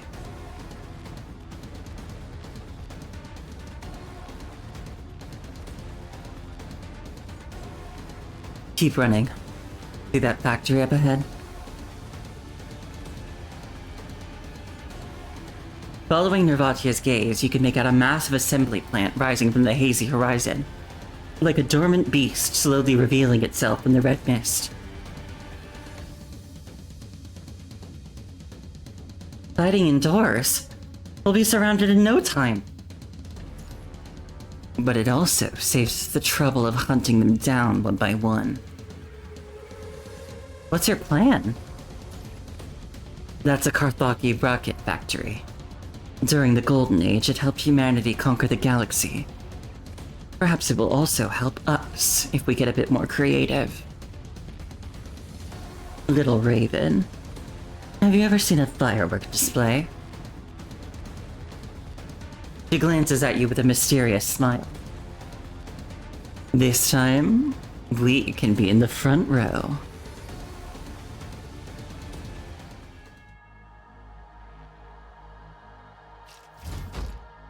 Metal hooves pound against steel plates, echoing throughout the factory like thousands of blades scraping and grinding against each other. Countless corrupted are scaling the walls like ants toward the light at the end of the narrow corridor. Ladies and gentlemen, welcome. The sharp click of her heels against iron plates echoes as her tall figure stands bathed in light. This is Carthagi, cradle of the Eternal Engine, and one of the pillars that carried Actilec to the stars. Amid the thundering noise, Nervatia announces in a commanding, unruffled voice. The monsters lurking in the dark seem enticed by her words, letting out roars of fury as they surge toward her. People believed the achievements forged by their hammers would stand eternal. Yet a sudden catastrophe shattered the grandeur they had pridefully built over decades in a single night. Countless shrieks answer from the darkness, the corrupted wailing like a hurricane tearing through mountain ranges, growing ever more ferocious. So many souls lie buried here, forced to witness you defiling their homeland. Now it's your turn to taste the wrath of these spirits. Her cane strikes the floor, and dozens of massive floodlights suddenly come to life, slicing through the oppressive darkness and illuminating the entire factory. On the eastern side of the corridor stands an imposing row of massive rocket engines. Little Raven. She calls out loudly, looking up toward the control room. You stand there, your right hand hovering over the dust-covered glass safety panel. Here goes nothing. The moment you press the button, a deep humming rises from beneath your feet, like distant thunder heralding an approaching storm. Then, in a blink of an eye, that sound pierces through the silence, transforming into an ear-shattering roar that shakes heaven and earth. In the trembling space beneath, dark red tongues of flame coalesce into a white torrent of plasma. The massive nozzles transform into great axes forged from raging fire, cleaving through the enemies just feet away.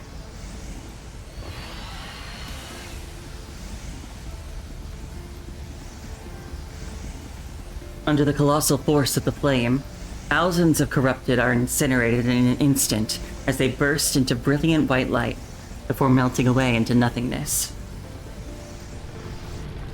Moments later, the liquid oxygen and kerosene that has lain dormant for years is almost spent. The plasma subsides, leaving behind pale gray smoke and a trail of scorching debris stretching hundreds of meters down the tunnel.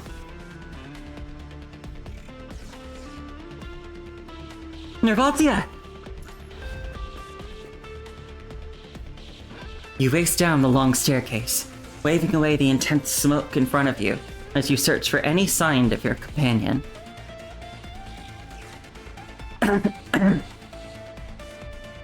Covering her nose and mouth, Nervatia leans on her scythe for support as she slowly emerges from the edge of the smoky veil. Are you hurt? Just a bit unwell. Nervatia staggers, her right shoulder crashing into you as her scythe slips from her grasp and clatters to the ground.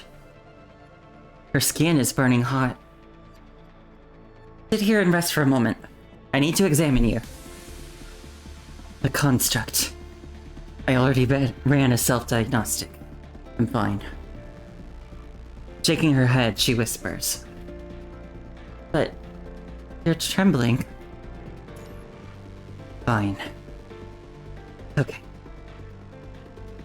With your support, Nervatia slowly sits down at the table. You turn back to pick up her weapon from the floor.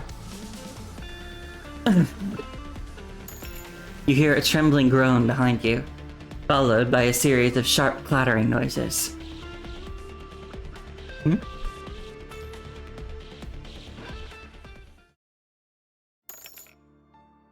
Nervatia has collapsed onto the table, her medical vials scattered across the floor. Her legs are curled up, her slender fingers almost completely drained of color, as she shivers slightly with each labored breath. This is exactly how I pose when I'm getting examined by a doctor too.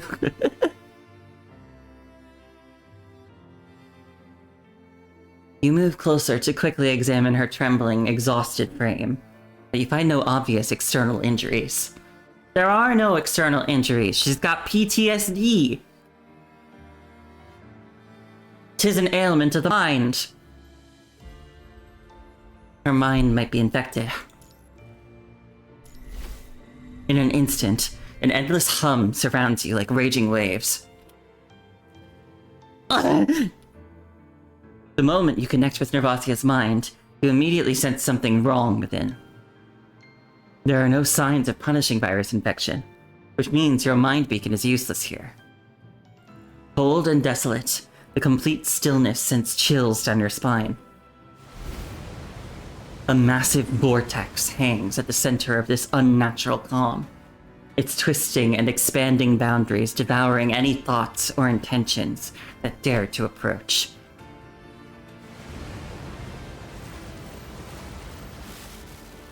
At the edge of the vortex, you glimpse fragments of Nervatia's memories.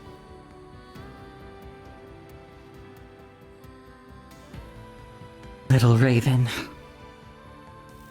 A weak murmur pulls you back to reality. What's happening to your mind? Her gaze is unfocused, her eyelashes fluttering like dying butterflies as her weary eyes settle on you. My prescription. She points to the vials at her feet.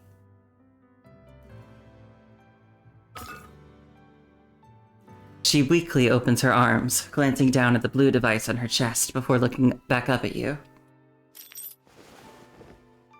You remove the plastic cover from the needle and gently sit down beside her. A translucent liquid gleams in the glass vial. Injecting medication into a construct is a rare occurrence in your military career. Nervatia seems to notice your hesitation. Her lips part slightly, her eyes misty and flickering, as if giving you silent permission. Here. Nervatia reaches out and grabs your wrist. She gently pulls you closer as she leans forward, bringing you near to her frame. The cold sensation guides your arm as the needle slowly pierces her delicate skin. Hold steady. She places her other hand over your fingers and applies gentle pressure to help you push the plunger, as the needle slowly delivers the medication into her body.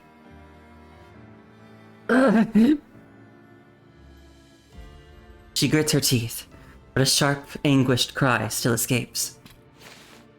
Nervatia's fingernails puncture your tactical gloves, digging deep into your skin. Ow! The two of you remain frozen in this position for several long seconds.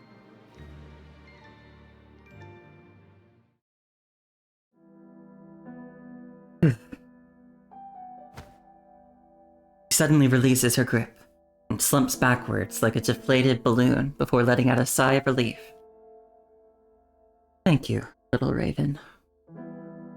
She wipes away the condensation at her temple and looks at you as you sigh in relief as well.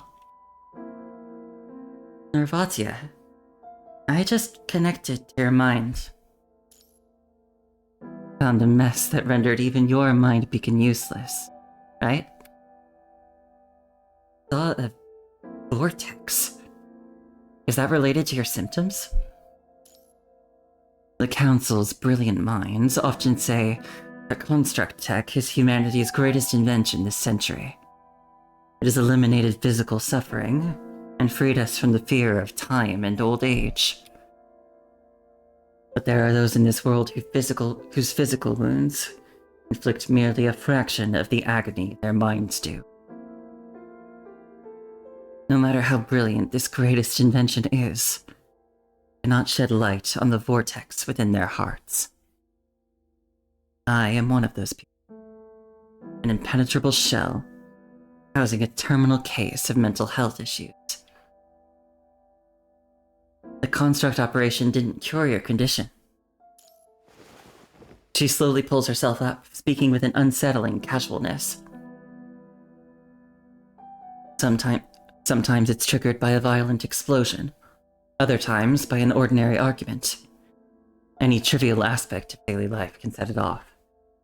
Keep it from interfering with my work, I need tranquilizers to suppress it. Is it always this painful? Always. It's been over 20 years now. She picks up her weapon from the ground and carefully stretches her body. Her tone remains calm, as if she is long accustomed to these episodes recurring throughout her life. Imagining how this agony has ravaged her body and mind thousands upon thousands of times before, I cannot help but admire her resilience. You hear a notification from the comms at your waist. Comms is restored. However, the signal loss displayed on your terminal quickly dispels your assumption. Perhaps the rocket's impact earlier disrupted the red mist somehow. Nervatia leans in close, reading the message from the military alongside you. The military is broadcasting information of a satellite city just outside Karthaki. They're advising me to evacuate there for now. No. They don't know what's happening inside the radiation zone. Nobody knows what disaster might unfold if we allow that golden tree to keep growing. Fully a forest park. That place should mean more to you than it does to me. Chilling memories flood back into your mind. You're right. Nothing related to the punishing virus can be delayed. But you glance at Nervatia, meeting her weary gaze. The corrupted in this area have been mostly eliminated. Why don't you stay here and rest? Or head to that satellite city? You have 2 red mist blockers. I can do this myself. Your words are cut short as Nervatia suddenly flicks your forehead. First off, little raven, I'm perfectly fine right now. You don't need to worry about my condition. Not now, not ever. I can take care of myself, so don't let it distract you. Carthage was the frontier of mind research during the Golden Age, and Asimov sent me here to recover the lost data. Just like you, I also have a duty to fulfill. But I also have a more personal reason to be here. I need to uncover the true cause of the Great Actolek explosion, and find out exactly what destroyed my homeland. She stares at you, her eyes gleaming with unwavering determination. I waited too long for this. Whether for duty or personal reasons, I won't let you venture in there alone. She moves closer, reaching out to gently brush the dust from your cheek. As security director, perhaps my judgment carries more weight when it comes to safety issues. Wouldn't you agree, little raven? I understand. I respect your decision. With her mind made up, all you can do is cooperate and move forward with her, until the truth behind the radiation zone's expansion is uncovered. Should we rest a bit before heading out? That's not necessary. We've wasted enough time dealing with corrupted. As you said, matters regarding the punishing virus can't be delayed. No one knows what other surprises the radiation zone in that tree might have in store for us. Nervatia rises to her feet with the help of her scythe and extends her hand to you. Protecting humanity from future threats. That's a duty we both share. Let's move out now.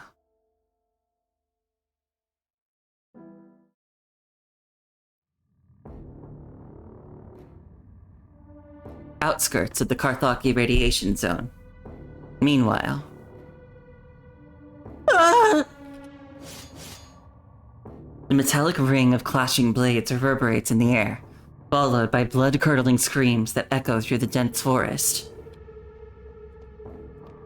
Don't worry. Get behind me.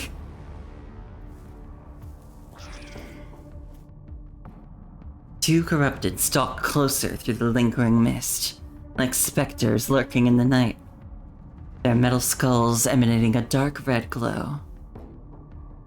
Stay calm. Stay calm. Seeing his destroyed sidearm at the base of a tree, the human draws a combat knife from his waist while stealing a glance at the refugee retreating behind him. A red glow flares, and a cold metallic shimmer cuts through the fog, lunging toward the man with deadly speed. Stay calm. I'll take you down with me! Get back! A commanding voice rings out from above. With a silver flash, a metal chain whips down from the treetops, wrapping around the corrupted skull as it advances. An agile figure descends while gripping the other end of the chain, using momentum to hoist the corrupted off the ground in an instant, snapping its neck with a loud crack. Just stand there, get back. Yes! The corrupted shrieks, lunging forward at lightning speed. Well, aren't you eager? Don't worry. I've got enough for all you pieces of trash.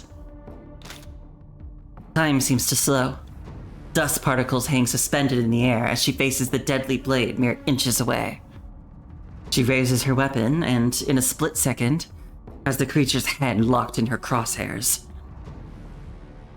Open wide. Time for a bullet feast. She pulls the trigger and the gunpowder ignites with a roar. The bullet howls through the air, piercing the corrupted's forehead. As the rigid metal corpse falls forward, the female soldier steps slightly aside, letting it drop to the ground. Smoke drifts in the barrel while she smoothly rises to her feet, brushing her forehead and tucking away stray locks of hair. Take the refugees and get out of here quickly. This area isn't safe. An eye patch. You're... Just as the woman is about to turn and leave, the soldier behind her calls out. What? Is losing an eye a big deal these days? Boss? Wait, this is the kid? From... Damn! I wondered if there was a reason why this NPC in particular had blonde hair. Soldier's eyes widen as his combat knife falls from his hand. Yugenka! Upon getting a closer look at the soldier's face, Yugenka's expression also turns to surprise. Zhang? It's me, boss! Zhang rolls up his sleeve, revealing an old childhood scar. When did you get so old? I see your sharp tongue hasn't dulled one bit, boss. Zhang hangs his head in resignation. Why are you back in Carthage? Weren't you... It's a long story.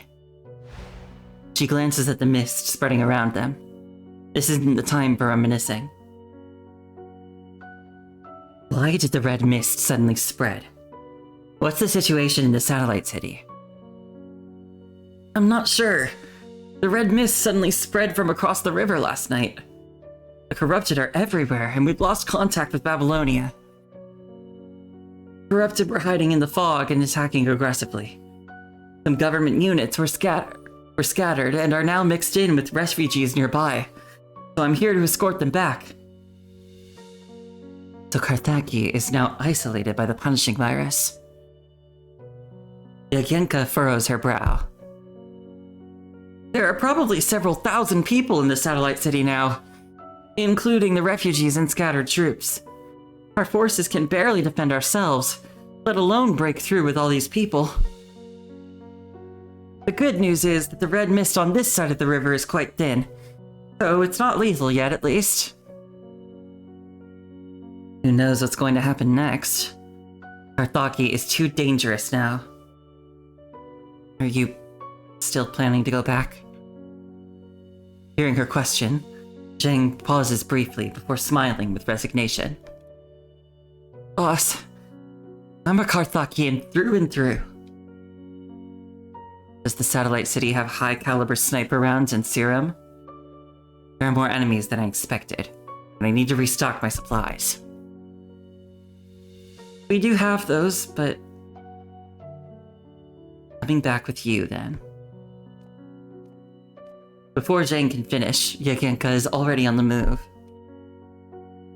Boss, are you on some kind of mission? What exactly are you trying to do? Yugenka holds up the letter signed Nervatia. I've received information about the truth behind the great Act-like explosion, and I've heard that years of bottled-up emotions slowly surface as she lowers her gaze and falls silent for a moment, before she carefully utters a name. Margaret. She's still alive.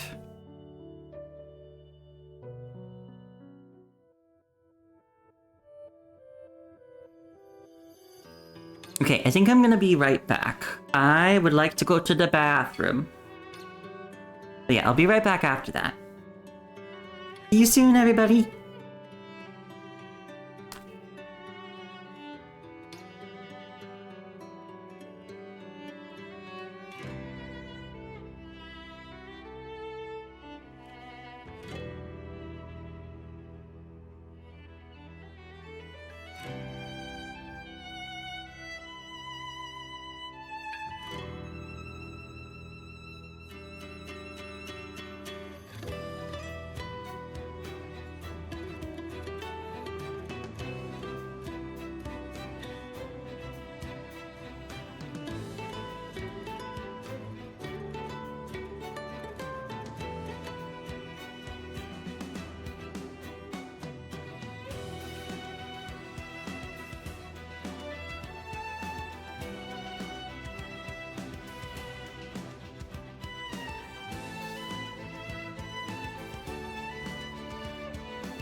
Oh, I'm back. Keep you waiting too long. Oh, hi Cole. And hi Shahakuma. Thank you for being patient. I got myself a little bit of chocolate. Help myself feel better. I'm mostly doing okay, but I definitely feel like my stamina is a little down since getting my surgery.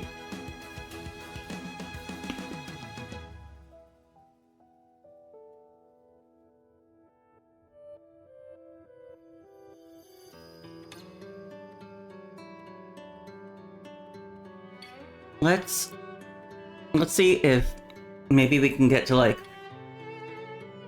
stage 11 and then we'll stop there for the night. I normally try to stop at like the reward points because from what I've seen, it seems like they normally try to divide them not necessarily based on number, but based on like progression, if that makes sense.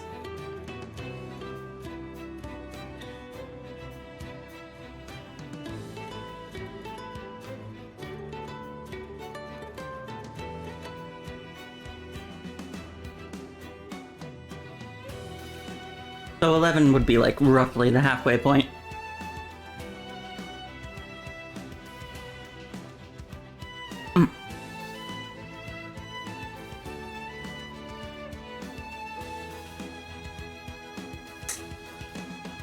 Alright. Children of the Tempest. What determines a person's worth has never been about what you can achieve, but rather what you're willing to sacrifice for a righteous cause.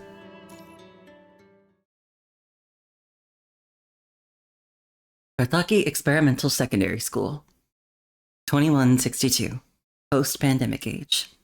1:10 p.m. You can't do this! I was here first! I reserved this space yesterday! Who cares if you did? We're from the basketball club, and we have a game next week. Now get lost. During the sweltering lunch break, a group of boys corners Zhang in an inconspicuous part of the playground. But there's more than one court here! Why do you have to... The game next week takes place on this court, so we're getting familiar with it, got it? The boy steps closer. Zhang tries to step away, only to find himself backed against the fence. We've been watching you for 20 minutes and you couldn't sink a single shot. Even the monkeys at the zoo play better than you. I have to be honest, I did notice something special about you. He smirks, pointing at Zhang while looking back at his companions. He's exceptionally gifted at being completely talentless. He should start a circus club instead. The students erupt in laughter. You can't just...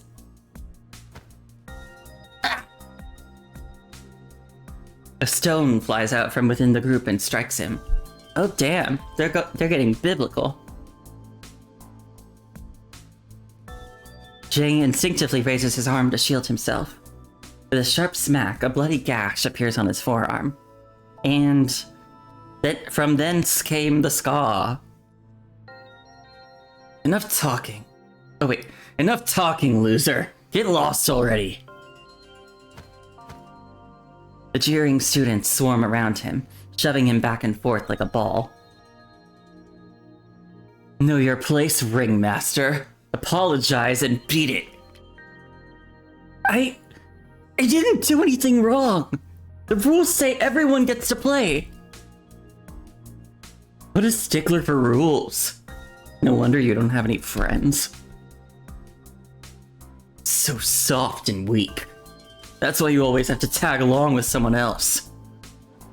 You say at the head of a posse of cronies. The students burst into laughter again. Circus freak! Circus freak! Circus freak! This'll teach you a lesson. Next time! Ah! A fist slams into his smirking face. What happens next time? Go on. I'm listening. Suddenly, a blonde figure charges into the center of the crowd. She sneers as she cracks her knuckles. You! Before the boy can finish, Yagenka delivers another kick to his face, knocking him to the ground. But that wasn't soft or weak. Or should I just knock out a couple of your teeth, too? The crowd instantly falls silent, all eyes turning to the girl behind them. She stands with her arms crossed, glaring at them with a raised eyebrow. Boss! Who are you? His babysitter? Boss, that's Yagenka. Oh, the one from the parachute club? Whose parents were Air Force martyrs? Yagenka's brow suddenly furrows as she steps forward, her furious gaze just inches away from the boy's face.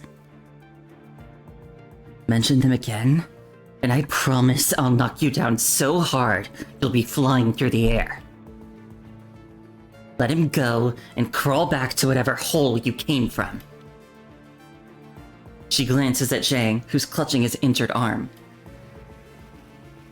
I've heard you're quite the fighter, but no matter how good you are, you've only got 2 fists.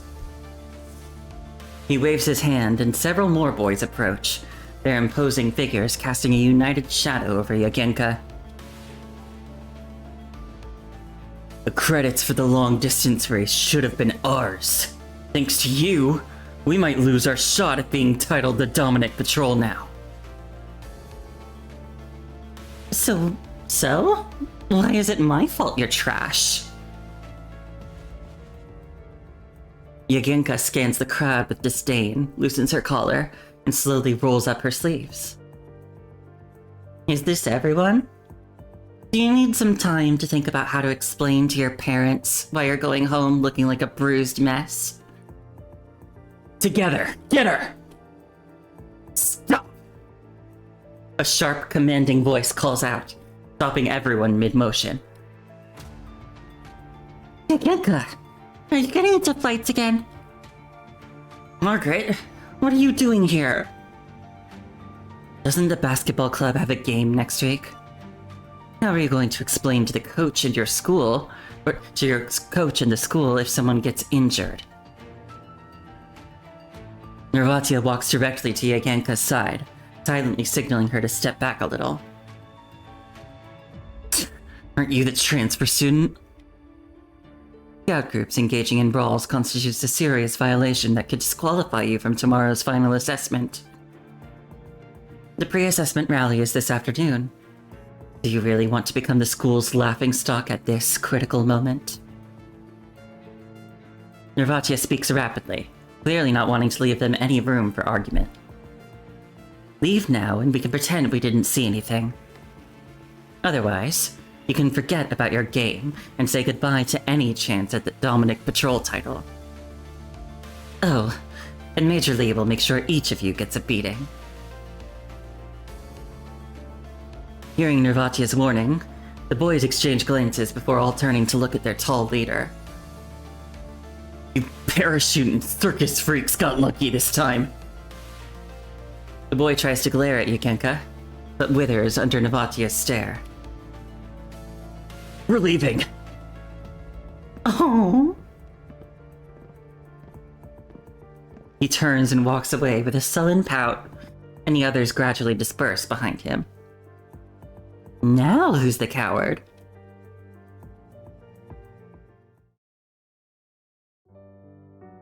Boss, Nervatia, thank you both. Next time they cause trouble, I'll beat... Stare.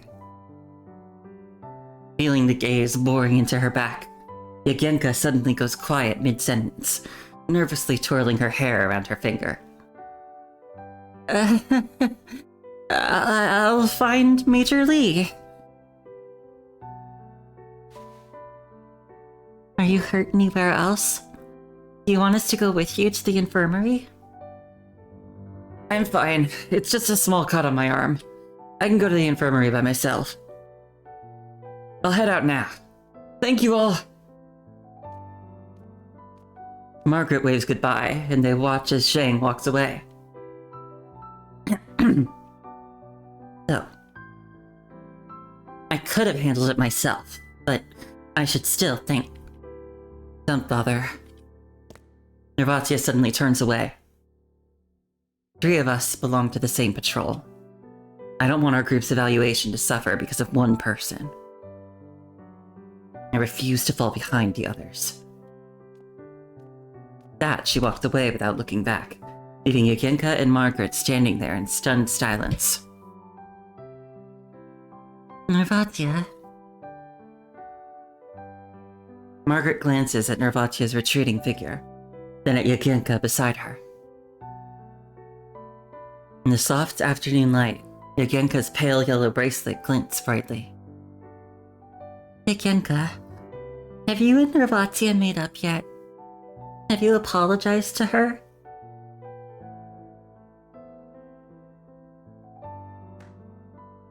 Heyo! Seeing Yugenka hang her head, Margaret suddenly claps right next to her ear. You scared me! What was that for? You know, Nervatia might seem cold on the outside, but she's actually really generous and kind-hearted. Just take a little initiative and I'm sure she'll warm up to you. If you keep obsessing over the past, you'll miss out on tomorrow's sunshine. You're a pilot who protects the skies. You've got to be more proactive, you know? Got it. Yugenka twirls her hair around her finger, nodding reluctantly. So, pinky promise? From now on, if something like this happens again, you'll find Nervatia first. Or at least come to me. Under the azure sky, Margaret holds out her pinky finger.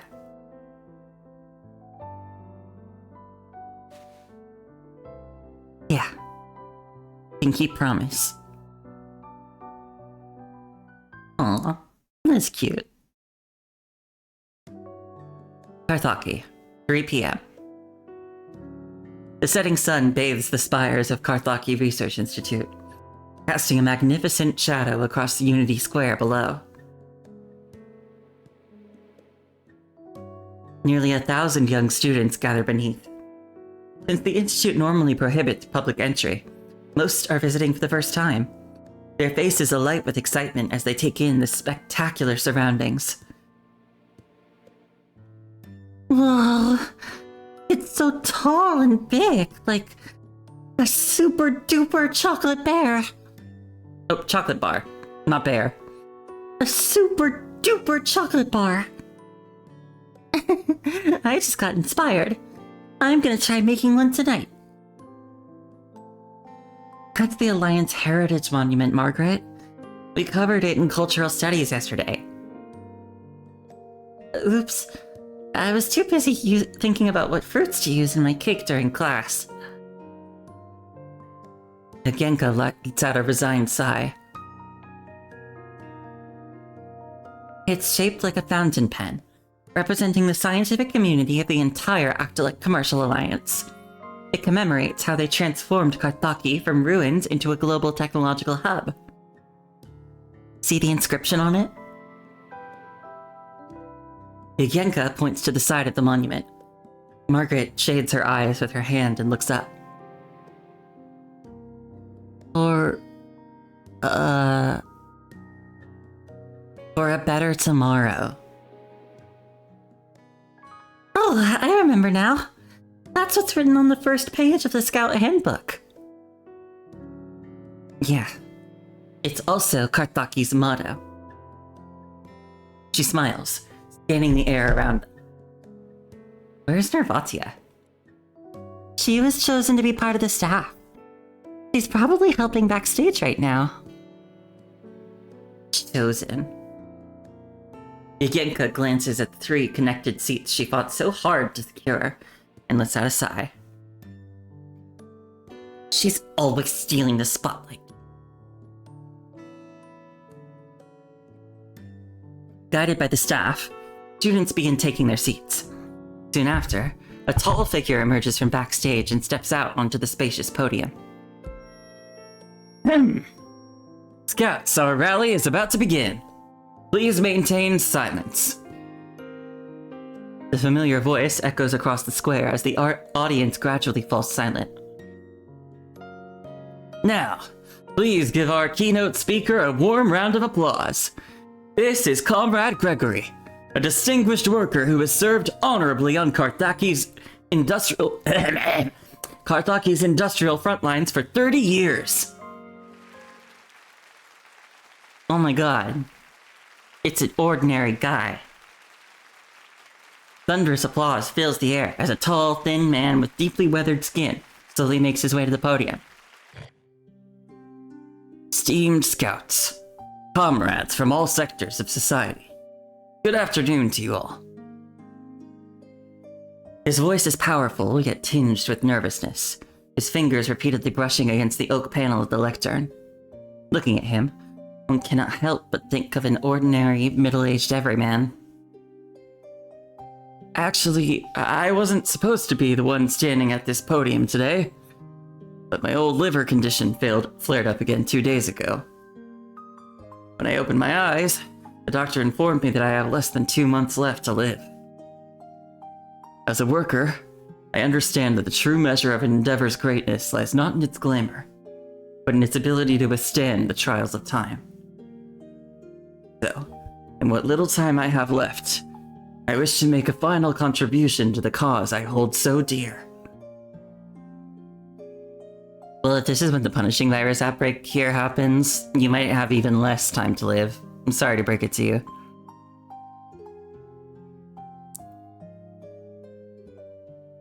He lifts his head with pride as he says that, his gaze sweeping over the children in the audience, his voice no longer hesitant or nervous. 30 years ago, a piece of shrapnel struck my liver during the war. The doctors said the wound would eventually rupture again. When that happened, I would certainly die from poisoning. No one knows when that day will come. Could be in an hour, a week, or even 10 years. Hangs over me like the sword of Damocles, casting every day of my life into a waking nightmare.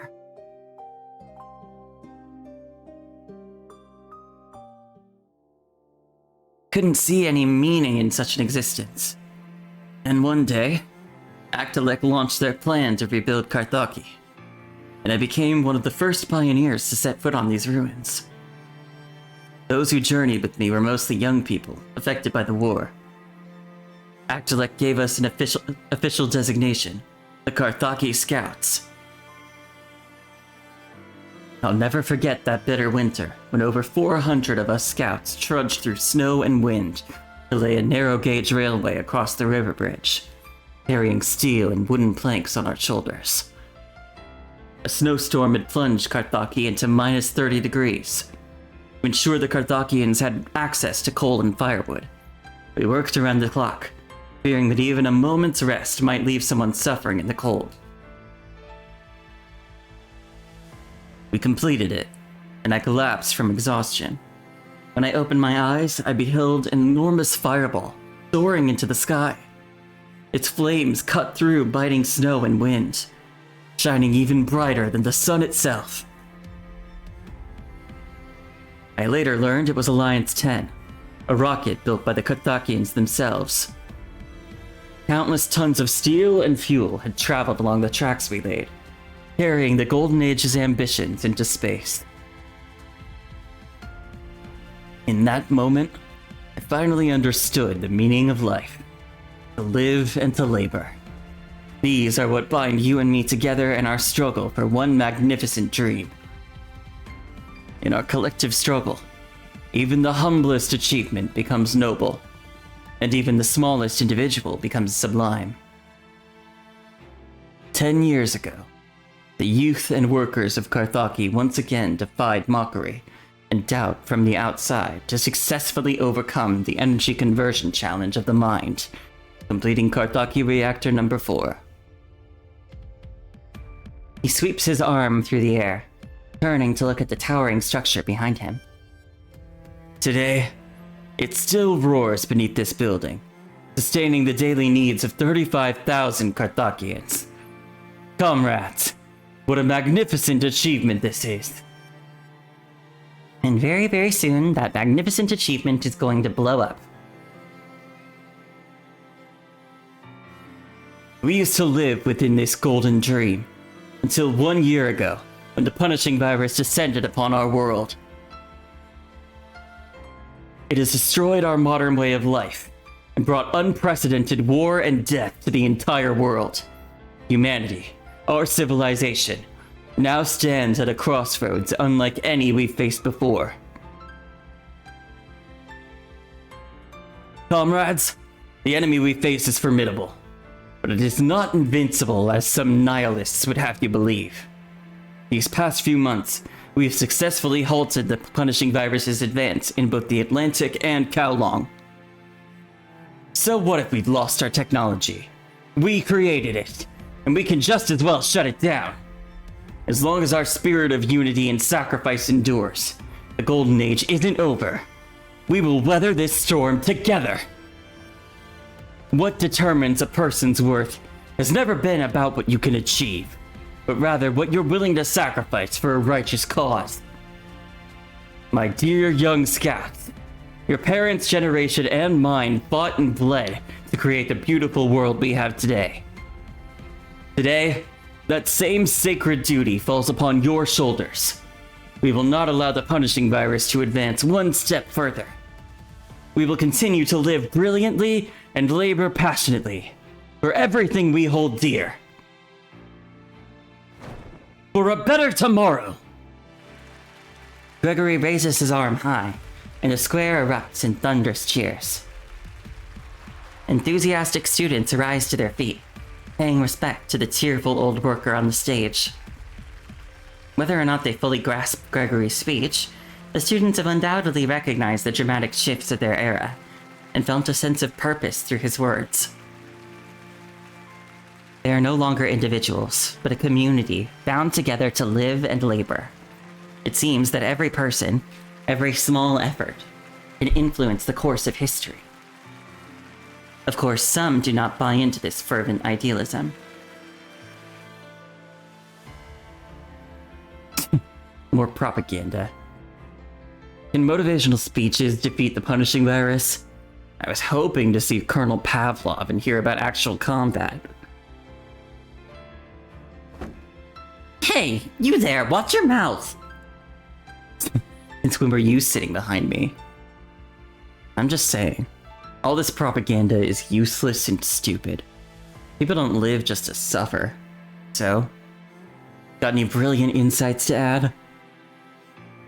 This is our history! All Carthagians must know what they're fighting for. Conviction and discipline are what make someone pick up a gun and win battles. If our army was full of people like you, we wouldn't stand a chance against the punishing virus. I'm not gonna keep arguing with you. Hey, you. What do you think? The boy turns to look at Margaret. Ignore him, Margaret. Huh? Me? Margaret presses her index finger to her cheek, looking thoughtful. I think it's wonderful that we all got to participate in this event together.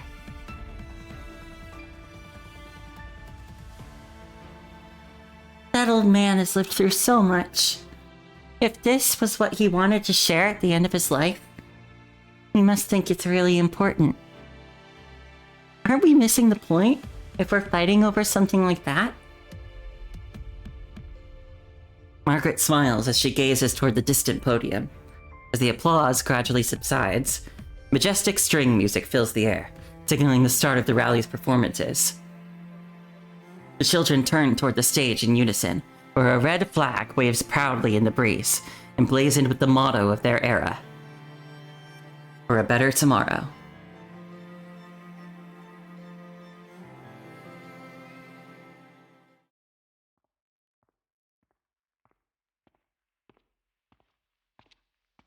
The hill in the back. Karthaki Experimental Secondary School. 6:34 p.m. Instead of returning to the dormitory after the rally ends, Nervatia heads to the hill behind the school, carrying her training firearms. For most people, Gregory's speech was inspiring, but hardly profound. But it was different for Nervatia. His words filled her with a surging vitality, as she witnessed a vivid example of a patient earning his place in the world through hard work. This means that even marginalized, lost people like her can connect with others through their efforts and carve out their place in the world. Nervatia climbs up to the training grounds on the hill, removes the rifle from her back, and casually selects a shooting window. There, she discovers a wooden sign with a name that makes her blood boil.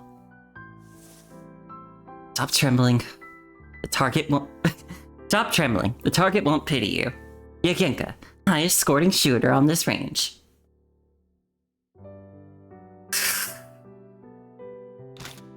Holding her rifle, she stares at the sign for a long time before closing her eyes and taking deep breaths. She tries to picture Yagenka's face on the target, and then... bang. Defense of Karthaki. War and peace, and their own little birthday.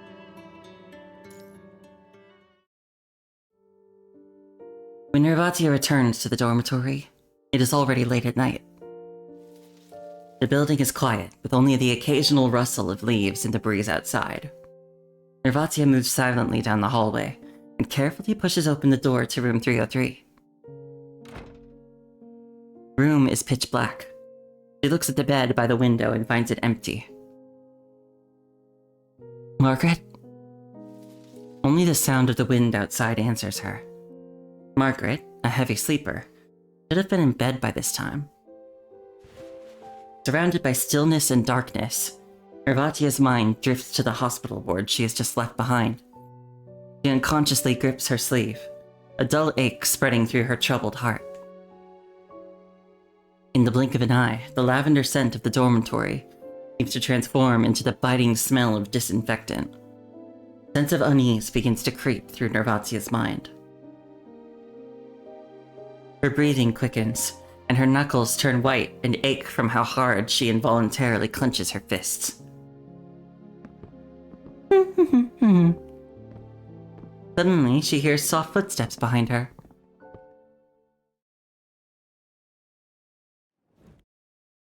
Nervatia spins around as several small candle flames suddenly illuminate the darkness. Happy birthday to you. Happy birthday to you. Holding a chocolate lava cake with whipped cream, Margaret sings the birthday song with a face full of joy. Yagenka, come on in. Margaret moves aside a bit, revealing Yagenka standing awkwardly behind her. Happy... She turns away, wiping chocolate sauce from her cheek. The faint blush on her face is just visible in the candlelight. Happy birthday, Nervatia. Woohoo! Margaret pulls Yagenka closer by the hand. In the flickering light, the three girls look at each other, their small figures silently reflected in one another's eyes. Birthday? Mine? Nervatia can't even remember where she was born, let alone her birthday. I saw it on your student ID card. February 3rd was the day you came to Karthaki. Here you go. Your student ID and keys fell on the ground earlier. Guess what? I'm in room 303 too. We're roommates from today on. Since you can't remember your past, let's start fresh from here. We were taught that Karthaki is our home. That makes the three of us family, right? she gives Genka's palm a gentle squeeze. Yes, we're family. Genka continues to twirl her hair around her finger. Yeah, Genka, isn't there something else you wanted to say?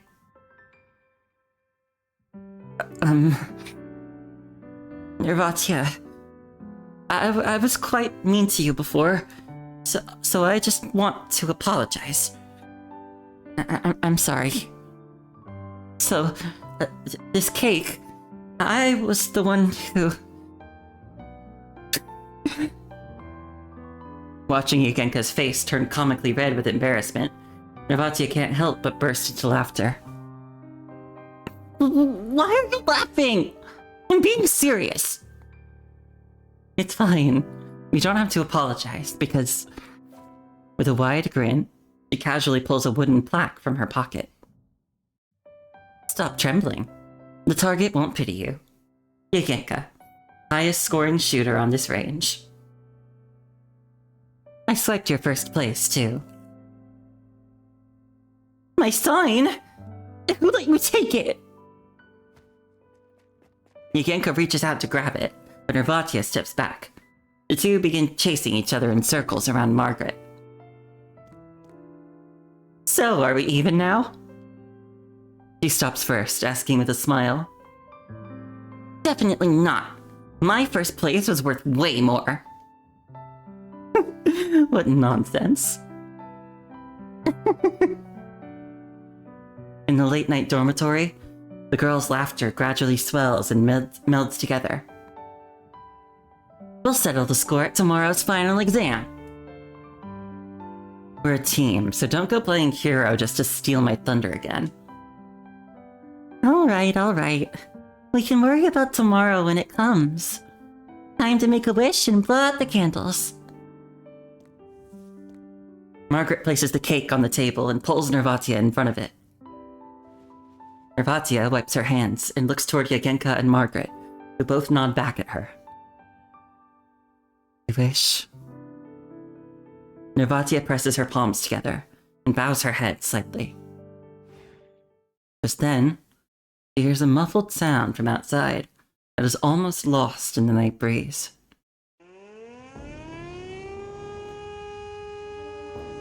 A piercing wail suddenly blares from above. It is the air raid siren.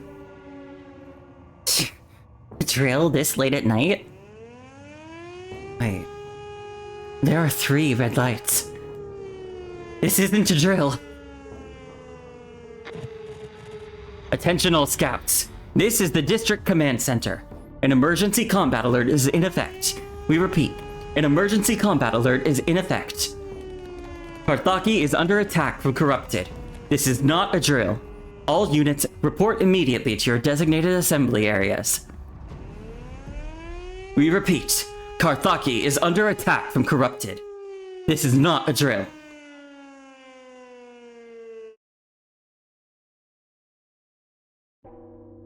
February 4th, 2162, 1:19 a.m. Am I able to look at what the rest... Yeah. Carthage, Actelic Commercial Alliance. The world government's 324th Air Division has authorized bombing operations. Their 7th Bomber Squad is preparing for takeoff and is expected to commence the first wave of attacks in 35 minutes. Attention all battalion commanders. Up to 3 brigade-sized corrupted forces are converging on Carthage. You are to fortify your positions and defend the satellite city with absolute resolve. We do not fight alone. Reinforcements from the world government are en route. Carthage lies behind us, so we will not let a single corrupted cross the riverbank central.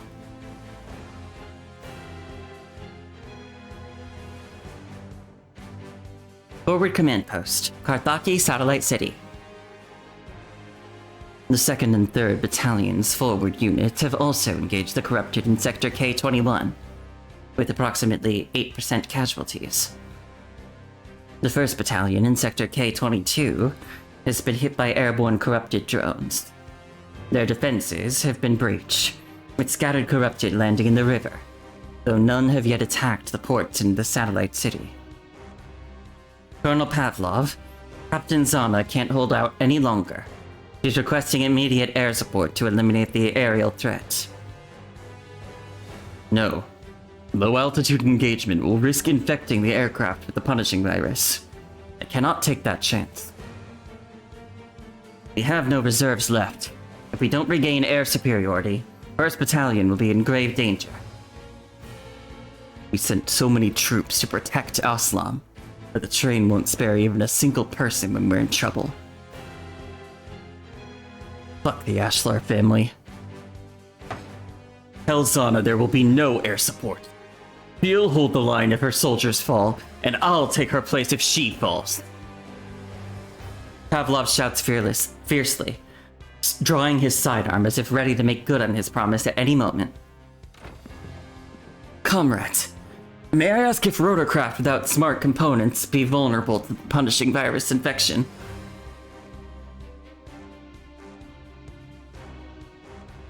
A weathered voice cuts through the chaos. The speaker wears the attire of a worker, standing out conspicuously among the uniformed military personnel. Yeah, they said fuck.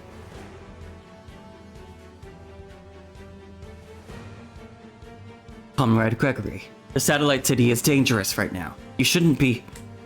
Pavlov stops mid-sentence, suddenly noticing a large group of soot-stained companions standing behind the man. Who are these people? Karthaki Workers Militia. All 152 members present and accounted for. Reporting for duty, Colonel. We heard there was a war, so we came. Pavlov surveys the workers before him. Though most lack training, the resolve in their eyes matches that of any soldier under his command. Comrade Gregory, the punishing virus can't infect rotorcraft, but it might damage the physical structure of fuel engines. The situation is urgent. Please speak freely if you have any suggestions. Long before the Golden Age, Karthaki was already a military stronghold of Akdalek. It was nearly lost during foreign invasions, leaving only this port and the satellite city beneath our feet intact. At its most desperate hour, the workers in the satellite city labored around the clock, sending countless tanks and aircraft across the river, ultimately liberating the entire city and securing the final victory. In the eastern outskirts of the satellite city, there's an old warehouse we call the Graveyard. It contains all the weapons, vehicles, and aircraft left over from that war, which are enough to equip an entire division by old world standards. Gregory approaches the central holographic display and marks the location at the edge of the combat zone in red. Everyone understands what he means, and the command post falls into momentary silence. Can these relics even fly? Some can. The kids from the Parachute Club maintain them as training aircraft. Even if our pilots could get those antiques flying, we don't have the manpower. Have faith in our workers, young man. When it comes to handling hunks of metal, we've got just about as much experience as you do. Gregory straightens his hard hat. We'll clear the path. After that, it's all up to you.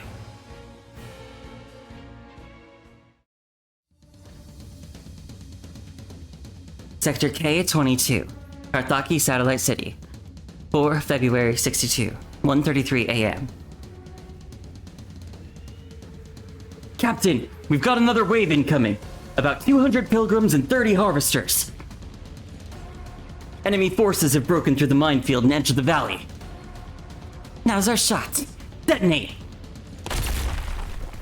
At the captain's command, a massive explosion echoes through the valley. Over 10 tons of explosives blast open the rock face, sending an avalanche of boulders down like a tsunami. Fire down on them! Don't spare the rockets! Blast them to hell! With the valley entrance sealed by massive boulders, soldiers hidden along the ridge rise and unleash a barrage of attack on the trapped corrupted below. In an instant, The battlefield erupts in a storm of fire and light. They're breaking formation. Keep up the pressure. Don't let a single one escape. Captain, above us! Through the smog, crimson flashes streak down from the sky with terrifying speed. They're back again! More than a dozen heavy drones emerge slowly from the thick smoke. Like hawks on the hunt, they hover above the battlefield, training their high-caliber autocannons on the scattered troops below. Take cover! The thunderous roar of automatic fire fills the sky as white-hot rounds rain down like a deadly downpour. The barren ridge offers virtually no cover, and the soldiers fall to the ground one by one.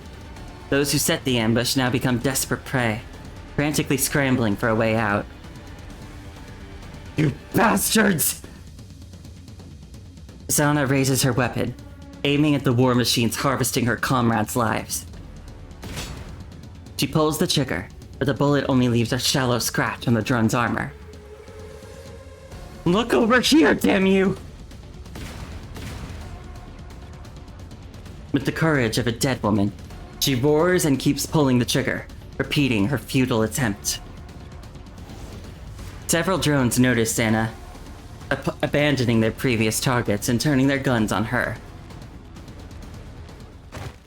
A primal fear grips Zana's heart. In what she thinks are her final moments, she clenches her teeth and squeezes her eyes shut. A series of explosions rings out as waves of hot air lift her hair. Death, it seems, isn't as painful as she anticipated.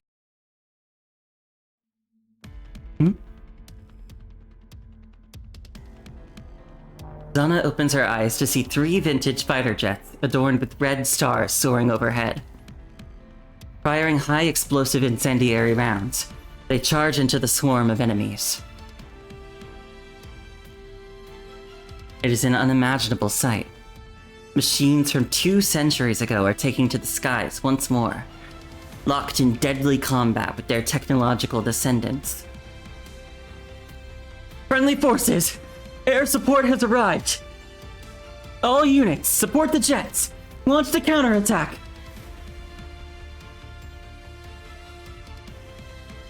Three IL-2 ground attack aircraft have reached the front line. The battle is proceeding well, and we've regained air superiority. What about Gregory and his people? The workers' militia has successfully broken away from enemy pursuit and is relocating to the 2nd Battalion's position. Good. Assess casualties across all battalions. The resupplied companies from the 3rd Battalion are to provide immediate support to the 1st. Roger. Gathering intel now. The aerial ambush has reduced the pressure on the battlefield. Everyone in the command post can finally breathe a sigh of relief. And then things got worse immediately. At least I assume. That's strange. The CPF base station detected unidentified audio signatures 2 minutes ago. CPF? Isn't that in the city center across the river? Verify it immediately. Understood. The audio signatures are confirmed to match the corrupted entity's excavators, and their location is directly beneath Karthaki's urban district. Major Lee draws in a sharp breath. Were these the corrupted that entered the river earlier? No wonder they never attacked the ports. Something seems to dawn on him as he pulls up the underground structural map of Karthaki on the holographic display. It reveals a maze-like grid, an underground network of fallout shelters built by the Karthakians before the Golden Age as protection against nuclear war. Approximately 34 entities detected. Uploading their movement trajectories now. The real-time data of the corrupted appears on the holographic map as the swarm of dense dots surges from underground toward Karthaki's communal residential blocks and the massive structure that looms behind them. Their target is the rocket factory. Fucking hell. They're planning to blow up Karthaki. Get every combat-ready unit back across the river immediately. We cannot let them reach the factory under any circumstances. There may not be enough time. I recommend activating the scouts. They're already on standby in the city. Pavlov hesitates briefly, but quickly realizes they have no other options left. Approved. Have them establish a defensive echelon formation. They are to minimize casualties at all costs and not engage the corrupted at close range. Where is the child now? The child? She's with Patrol E. They are currently closest to the factory. Proceed with the standard order. This is a good opportunity for a field test. Huh? Understood. The fuck does that mean? This is gonna be bad, isn't it? Rocket Factory Perimeter, Karthaki City District. 4 February 62, 1:49 a.m. Spotlights illuminate Karthaki's night sky, bathing the entire city in what seems like daylight. Nervatia crouches in an empty room, her weapon mounted at the window, sights trained on the ramp below. This is the only route to the rocket factory. Just a minute ago, the flashes of light and sound of gunfire from the buildings ahead abruptly stopped. Either the corrupted have been completely eliminated, or they have broken through the defense line. Explosions echo in succession from across the river, the sky woven with crisscrossing gunfire.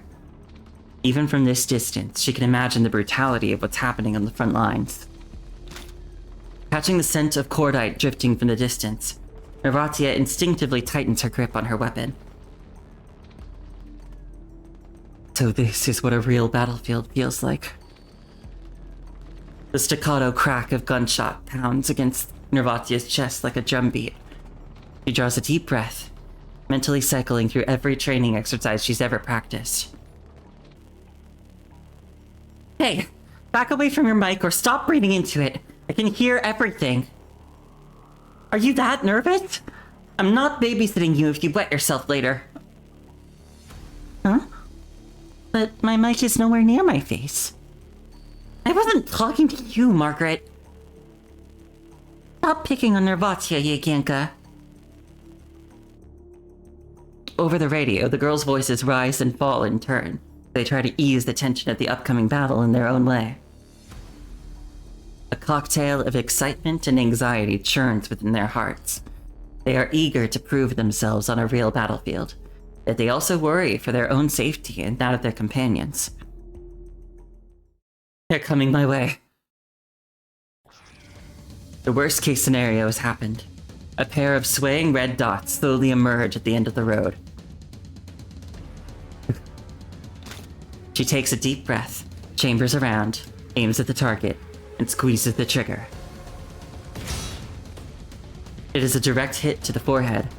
The metal skull craters inward. Eject, reload, pull the trigger. Another bullet flies through the air, fully shattering the corrupted's helmet and exposing the pulsing red structure beneath. That's one. She squeezes the trigger again, and bang! The bullet pierces straight through the enemy's skull. The corrupted drops dead on the spot. The several corrupted at the back sense the danger and, like a threatened wolf pack, howl as they charge toward Nervatia's position. They're coming for you, Nervatia. Fall back while I flank them. Copy that. Margaret, I'll leave the west side to you. Okay.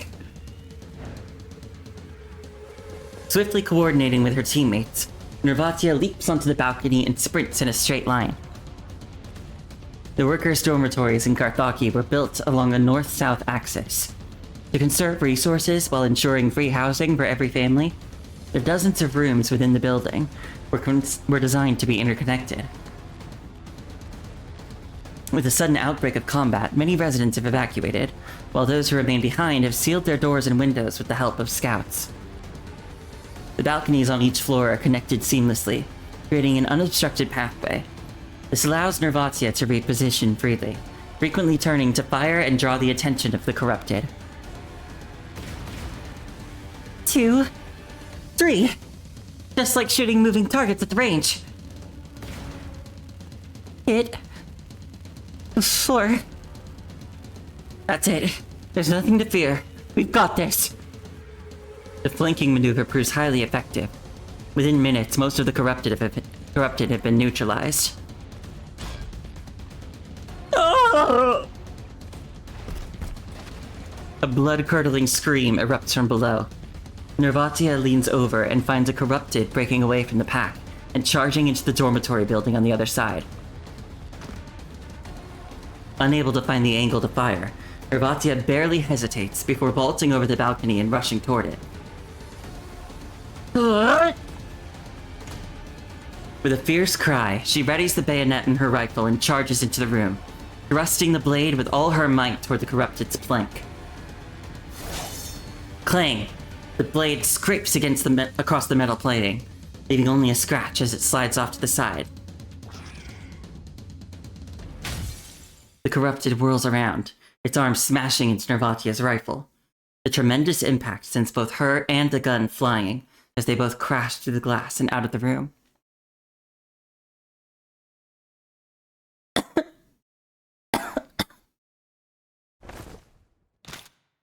Nervatia feels several of her ribs break as searing pain tears through her back.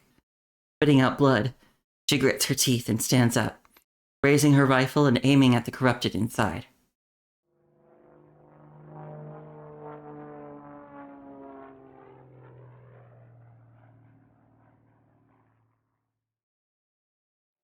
Just then, a whistling shriek cuts through the air above as the world government's bombers sweep over Karthaki. Right as Nervatia is about to pull the trigger, brilliant flashes of light suddenly erupt across the river. A series of deafening explosions follows, with flames splashing in all directions like rainfall. Amid the thunderous roar, the entire city seems to tremble on the edge of collapse.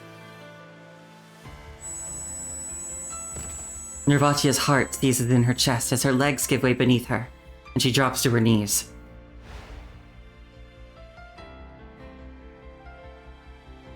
She sees that sky again. Keep running, says the woman with the indistinct face. Don't look back. Look out, Nervatia! Just as the blade comes down, Margaret arrives in time to shield Nervatia with her sidearm. The handguard and sight splinter instantly as Margaret loses her grip, and the weapon clatters heavily to the ground.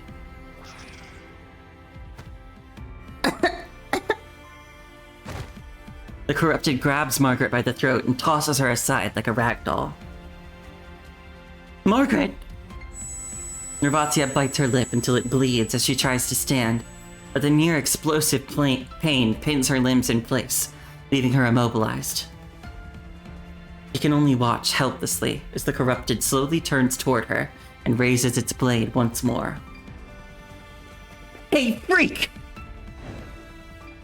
The corrupted looks up to see Yagenka hoisting a massive boulder above, her eyes wild with fury like a rampaging beast. Eyes up! The raging lioness roars as she leaps down, the boulder in her hands crashing to the ground with a thunderous impact, sending dust billowing everywhere. The dull thud of stone crushing metal cuts through the chaos. The gunfire and explosions gradually subside, and time itself seems to slow to a crawl. Her vision blurred, Nervatia thinks she can see Margaret and Yagenka running toward her before her consciousness slips away.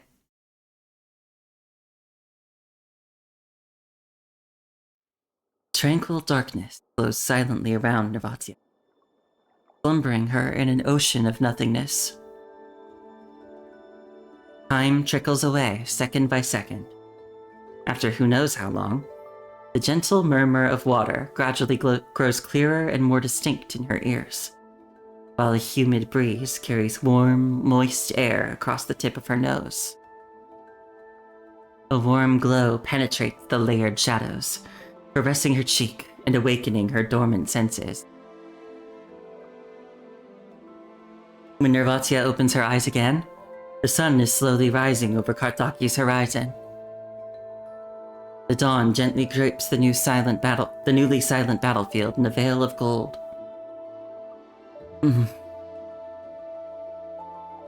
She can feel a warmth on her left cheek. Looking over, she finds Margaret gently stroking her face. You're awake, Nervatia? Maybe cut back on the sweets, No wonder you run so slowly. Margaret and Yevgenka flank her on either side, supporting her arms as they stand together on a street in city center. Around them, the crowd bustles with activity. There are doctors, injured scouts, and locals who have come to offer support and comfort. We won? Yeah, we won. Oh, so this must not have been when shit hit the fan. That's later. There's gonna be another fight.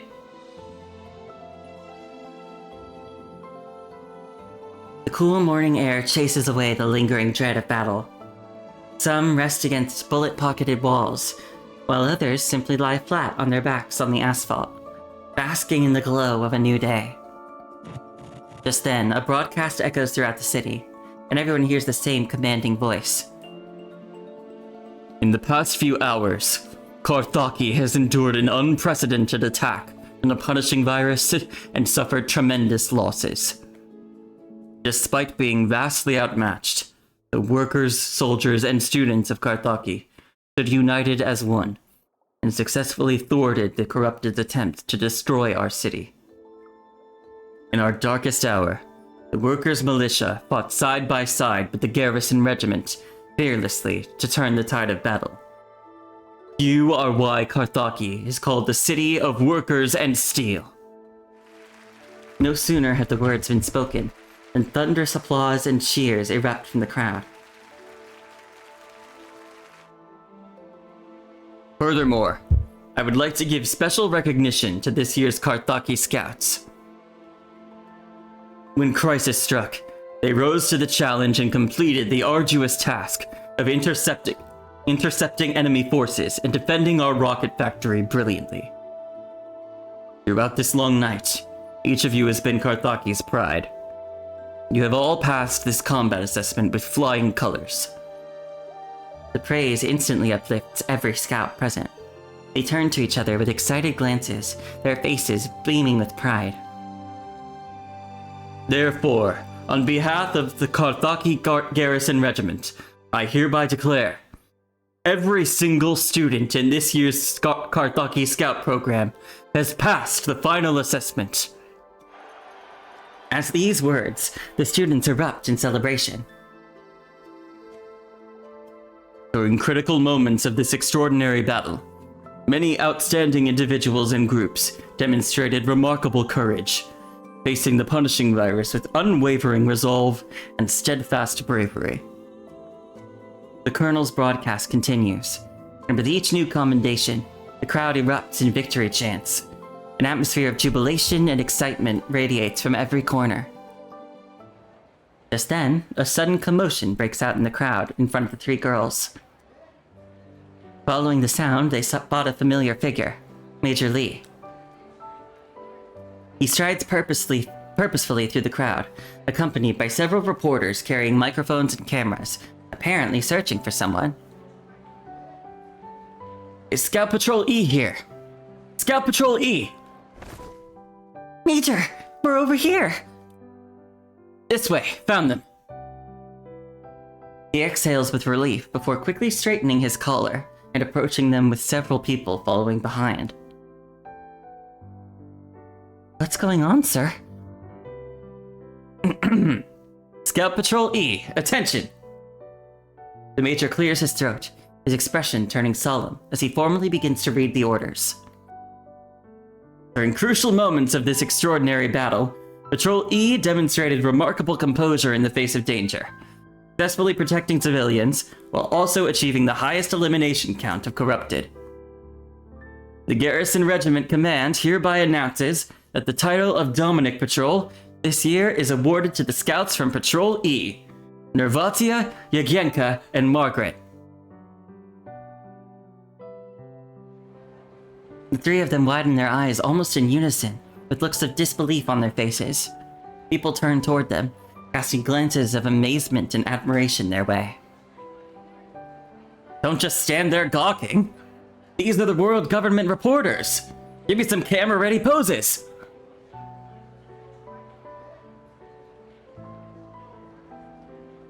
The reporters set up their cameras almost simultaneously, focusing their lenses on the three girls. Huh? What? Us? Really? Faced with the sudden appearance of cameras, the three of them look both thrilled and stunned, completely at a loss for what to do. The flashes are going off. Hey, are we supposed to say something together for this? Let's say, that. Nervatia smiles at her two companions, and they quickly smile back, realizing what she means. In that glorious moment of dawning light, they hold hands and shout toward the cameras in unison. For a better tomorrow!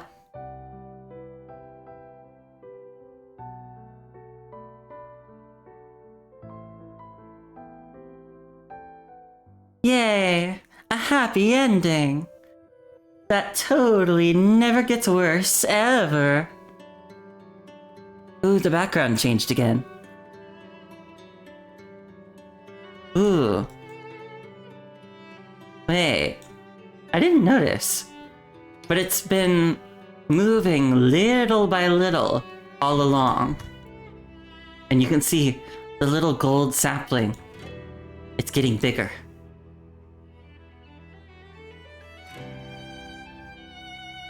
Now we've got new artwork in the back.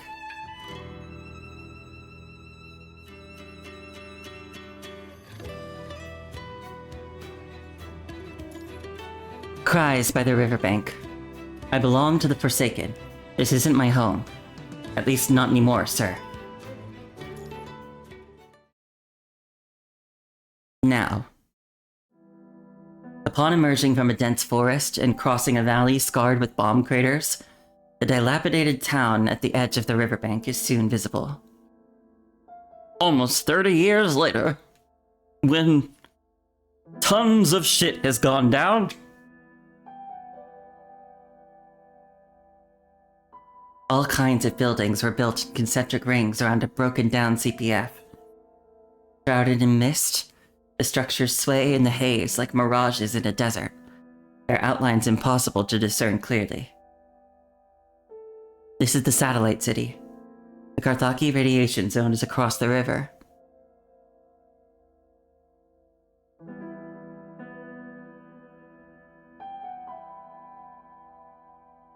Carthaki Satellite City. 3 vials of serum, 5 magazines of 7.62mm full power cartridges, a mix of AP and API bullets. Here you go, boss.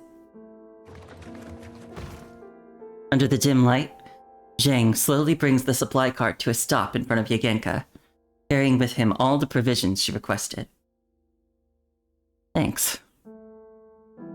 So I haven't talked about this yet, but it seems... Well, actually no. I'm not sure if Yagenka is still human or if she's a construct. I was gonna say she seems human, but then I looked at her arm. Her arm does seem robotic. It could just be a prosthetic, but I don't know. I guess there's also the question of, like, if she is a construct, why would she still be wearing an eye patch? But maybe it's just an aesthetic choice, I don't know. I'm not sure if Yagenka in the present is a construct or still human. Yagenka sits atop a stack of wooden crates in the warehouse, meticulously cleaning her weapon components with the rag in her hand. You won't end up getting court-martialed by Babylonia for giving me these supplies, will you? Surely not. We're short on people, not weapons, and our relationship with the government isn't that tense yet. They won't arrest me over something this minor. Yagenka raises an eyebrow, her expression complex, as she resumes reassembling her weapon. During the years I've been gone, has the world government been mistreating you all? Mistreating? Not really. Babylonia's been fairly respectful toward us. Besides changing our flag and sending inspectors every now and then, they leave everything else to the Carthaginians themselves. Nothing has changed. In other words, they left the Carthaginian people stranded outside the radiation zone for years without offering any help at all. Well, nothing's easy these days. Zheng leans against the cart and sighs. Due to wartime restrictions, there's hardly any migration here. We don't have much in the way of food or clothing, and we're not starving to death either. Just scraping by, you know? I used to daydream about traveling back to ancient times as a kid. With all our advanced technology, I thought we could surely change the past and usher humanity into the golden age early. What? Were you planning to airdrop 10,000 scouts to some emperor so he could strangle the punishing virus in its crib? What I mean is, it wasn't until I actually started rebuilding with absolutely nothing that I realized how naive those fantasies were. We have land, but no seeds.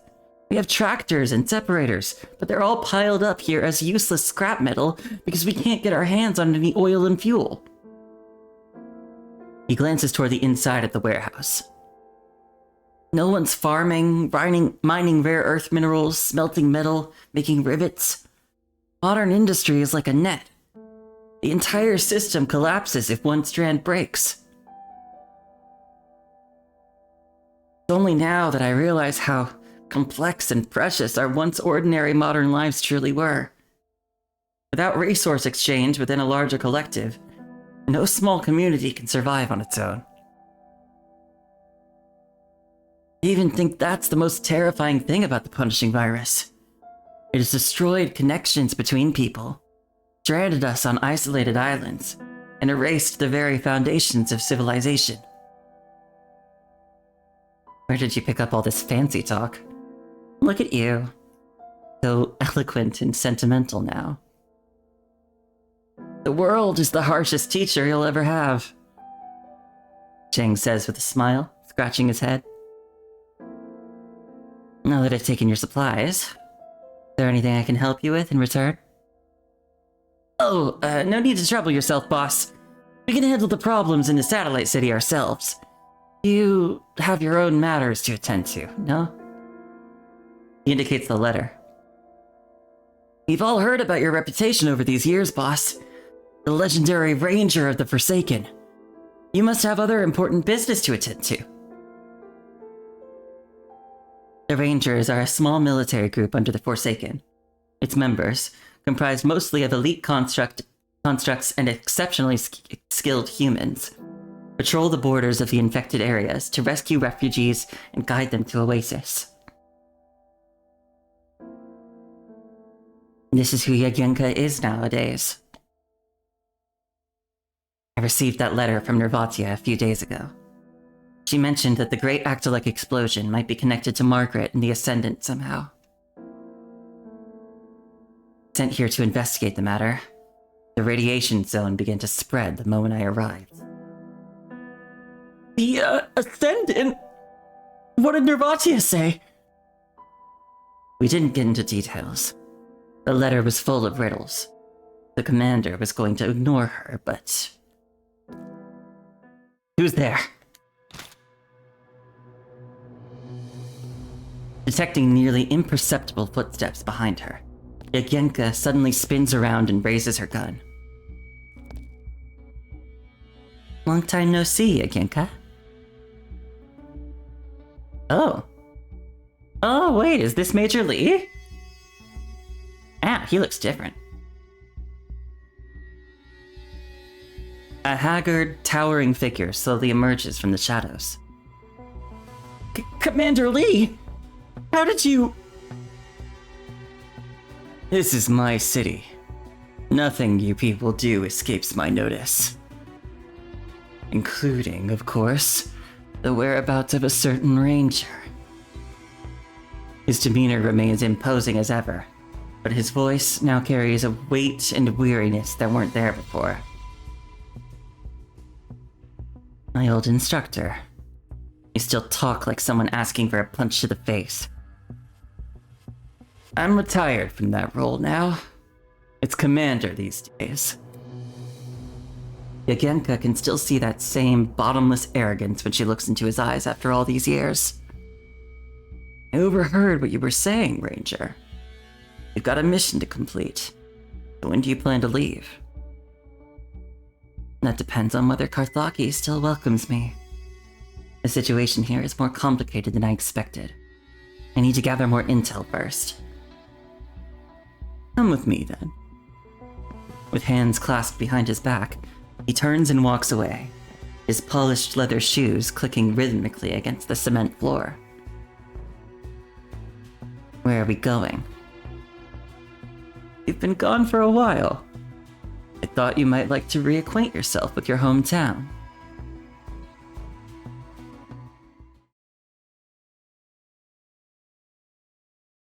A thick mist hangs low, filling the air with the scent of damp earth.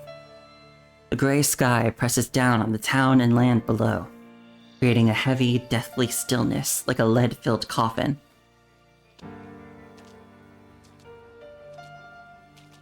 Yagenka trudged through the muddy streets, surrounded by buildings both familiar and foreign. Refugee tents stretched to the horizon, sprouting like fungi around rotting wood, encircling the already crumbling structures. Those with ration tickets come this way. You get one ladle per person. Maintain order. Refugees from outside regions form a long queue in front of the large pot of porridge, most looking disheveled and devoid of hope. Some wear tattered clothes, while others are dressed in blood-stained military uniforms.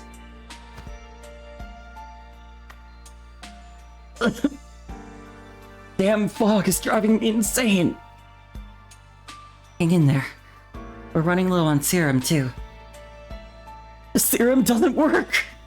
Nothing works. Just saw it off. I can't bear the pain anymore. The locals are doing everything they can, offering what little they have to care for the refugees. But despair continues to spread under the influence of the red mist, consuming what little patience everyone has left. Yagenka's brow furrows as she senses it. The city has been pushed beyond its breaking point. This many refugees? Your soldiers won't last 5 minutes if civil unrest breaks out, based on my experience. The Karthaki satellite city has exactly 2,832 residents. But in the past 24 hours, we've taken in over 2,000 refugees and routed soldiers. And almost simultaneously, the corrupted launched attacks from both the east and south.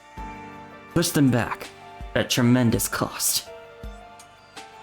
Just holding the outer defenses is stretching us to the limit with our current forces. The enemy at our gates, and can't spare more guns to watch these people. I have no choice but to place my utmost trust in them. I'd rather die by the hand of a human than be torn apart by those mindless machines. He brushes the dust from his coat as he lays out his realistic assessment. Are your production lines sufficient to sustain 4,000 people? Resource conflicts will inevitably erupt, with everyone trapped in here. You won't need to wait for the machines to find you by then. Your assessment is correct. Even without internal strife, the red mist will devour us sooner or later. That's why I'm mustering our forces to fight our way out, and to break through the corrupted encirclement. Trying to orchestrate a mass exodus of 4,000 people right under the nose of the punching virus. You even have 400 soldiers? Who do you think you are, Spartacus? When it comes to disaster relief and rescue operations, the Rangers have far more experience than I do. He stops in his tracks and turns to Yagenka. Everyone in our team has a different role, so I strike you as the one who babysits. Yagenka, it's not just the Babylonians who are trapped in this city. 3,000 Carthaginians are your people too. I belong to the Forsaken. This isn't my home. At least, not anymore, sir. If we succeed, it would at least prove that the Oasis is more dependable than Babylonia in times of crisis. Once the seeds of trust are planted, I guarantee that whenever the Forsaken needs assistance, Carthage will be ready to bloom for you. How does that sound? Yagenka clicks her tongue, her head lowered as she twirls a strand of hair around her finger. I have other matters to attend to. I need to find Suddenly, a piercing explosion shatters the air. The crowd freezes, their confused gazes turning toward the southern gate. From the direction of the gunfire, countless angry voices erupt into a chaotic uproar, growing more intense by the second. In an instant, Yagenka and Commander Lee exchange glances, grab their weapons, and rush toward the commotion. Cold winds swirl around the crumbling watchtower, where a massive crowd is gathered. Their shouting rises like crashing waves against the soldiers' defensive line. Get back! Anyone who crosses this checkpoint is a deserter. I have the authority to execute you on the spot. A soldier at the front line shouts until his voice grows hoarse. Sweat slides down the edge of his steel helmet, dripping onto his white-knuckled finger resting on the trigger guard. You've run out of meds here. She's been burning with fever for almost 3 days. Without a tetanus shot, she'll die. The man leading the crowd carries an unconscious young girl in his arms. Like a maddened bull, he charges against the grim wall of people before him. The outside is crawling with corrupted. We risked everything to save you ungrateful bastards, and less than half of us made it back alive. Seemingly overcome with emotion, the soldier suddenly pulls the trigger, firing a shot into the sky. This is your final warning.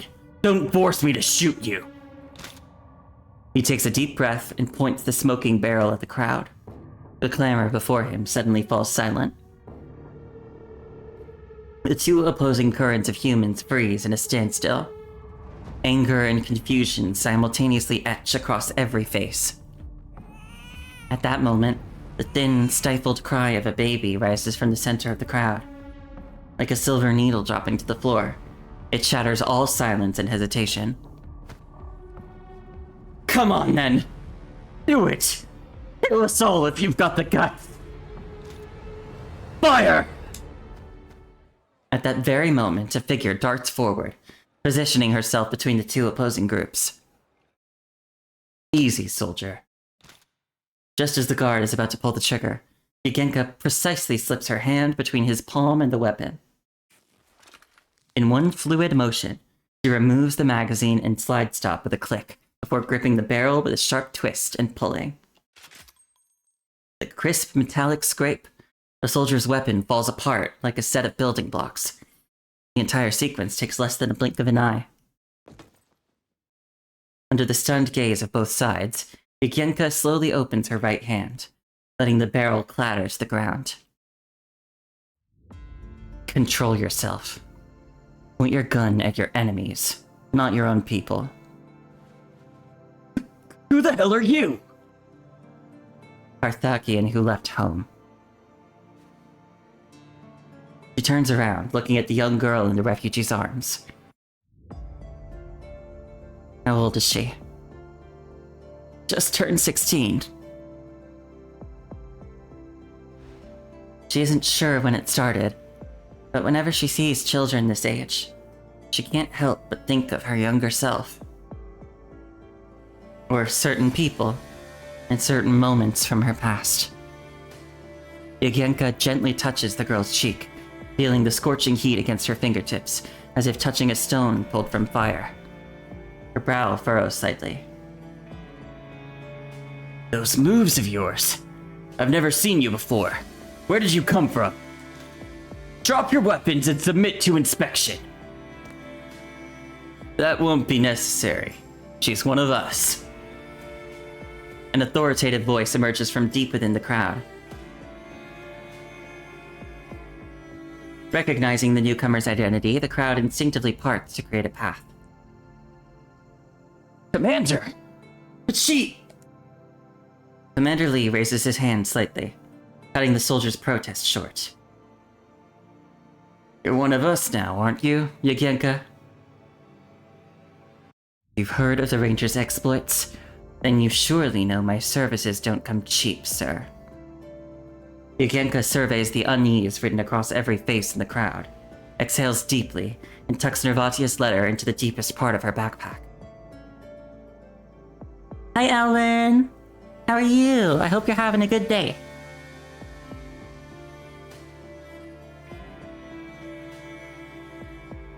When it's time to settle up, you might have to sell that fancy car of yours. Whatever it takes. Look at you being so generous now. In that case, I want the one that has the turbo up front and shoots fire at the back. You just watched Send Help with Rachel McAdams and Dylan O'Brien, right? I don't know a lot about that movie, but I know that those two are in it. Did you have fun?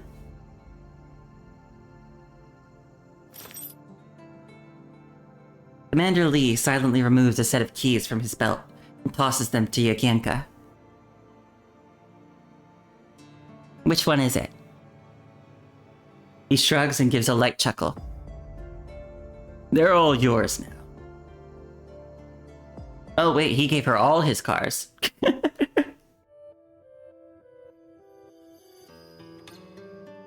Yeah, ooh. The little sprout is getting bigger. Finally, some more gameplay. The long winter. Our story won't end here.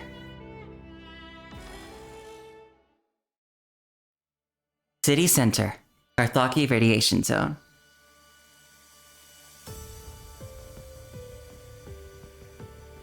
Absolutely, Sam Raimi still got his director's touch, and you need Rachel to play crazy in more movies.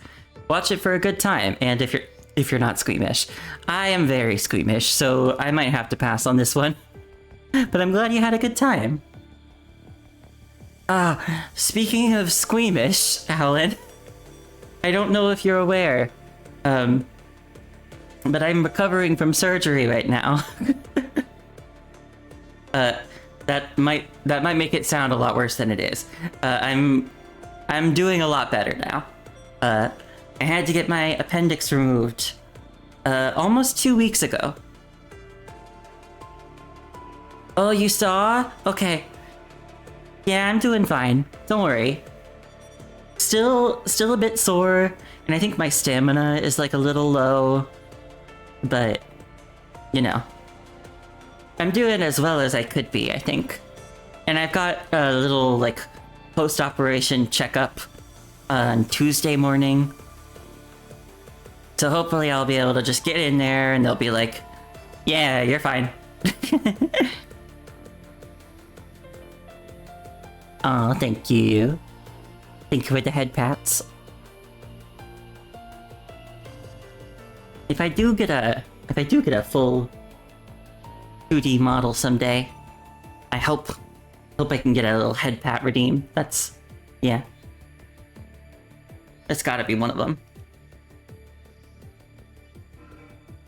As you continue toward the golden tree after eliminating the corrupted along the street, the punishing virus alarm on your power armor suddenly emits a warning buzz.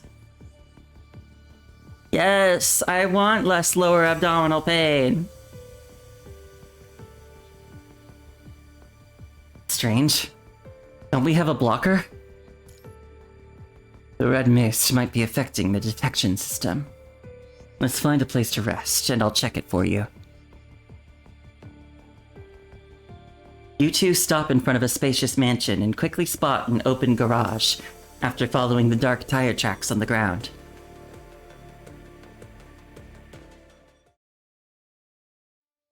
As soon as you step inside, a dazzling display of opulence greets your eyes. Luxury vehicles of every make and model line up in pristine formation, their gaudy colors creating a jarring contrast with the crumbling ruins outside. Why are there so many luxury cars here? I wonder if these are Yagenka's new payment. Nervatia surveys the surroundings, a look of surprise crossing her face. Oh, it's this place. She murmurs in a voice barely above a whisper. Her high heels click sharply against the marble floor as she casually opens one of the car doors and slides into the driver's seat. Come over and have a seat. She pats the passenger seat. Okay. Some of the tension drains from your body as you sink into the spacious, comfortable leather seat. Beside you, Nervatia seems to be waiting for something, her gaze resting on you in silence. Take off your armor. Here? As talented as I am, I can't exactly check the circuits through a layer of metal. Don't worry. The blocker will keep you protected.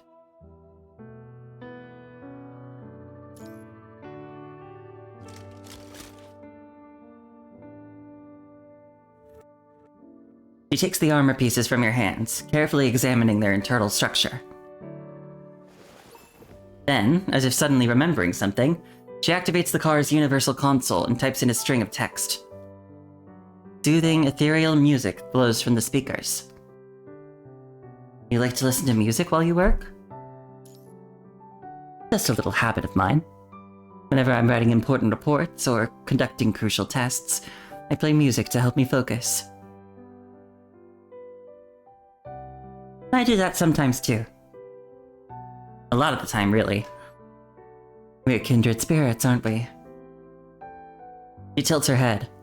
Warm golden light spills from the wall-mounted lamp, illuminating her faint smile. I finished my inspection, and there's nothing majorly wrong. It's just that the armor isn't fully optimized for combat in the radiation zone, so I've adjusted the parameters accordingly. I've also installed a sensor so I can monitor your condition in real time. Can't have you hiding injuries or pushing yourself too hard without me knowing. Nervatia reaches out and gently touches your side, her fingertip pressing lightly against the thin fabric covering your scar. Ah! Hero! Hi, thank you for the raid! You were playing more Hades 2 tonight, weren't you?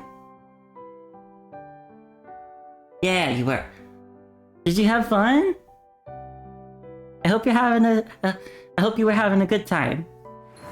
Hi, Kieran. Oh, hi, Lap Puppy. Thank you for the follow. Hi, Black Eagles. Yeah, good to see you too. You did have fun? Good. I'm glad to hear it. Oh, woo. Thanks for being here. Yeah. For those who may not know, this is Kiro Style TV, a friend of mine and a frog-themed martial artist VTuber. He's very cool and very nice and very smart. And yeah. I wish I was better at this. Yeah, thank you so much for coming. You've been streaming for a while now, so if you need to take a break, go ahead and take one. I know. It's always a pleasure to have you here. Uno reverse. Yeah, but thanks for coming, and if you need to take a break, feel free to go ahead. And if people here haven't already, go follow Kira. He's very cool. And he's always so thoughtful about the games he plays. I always love to hear his thoughts. One of my favorite parts of any of his game playthroughs is when he finishes up, because he always is so thorough about going over it and like talking about all the things he liked and all the things he didn't. It's just nice to listen to.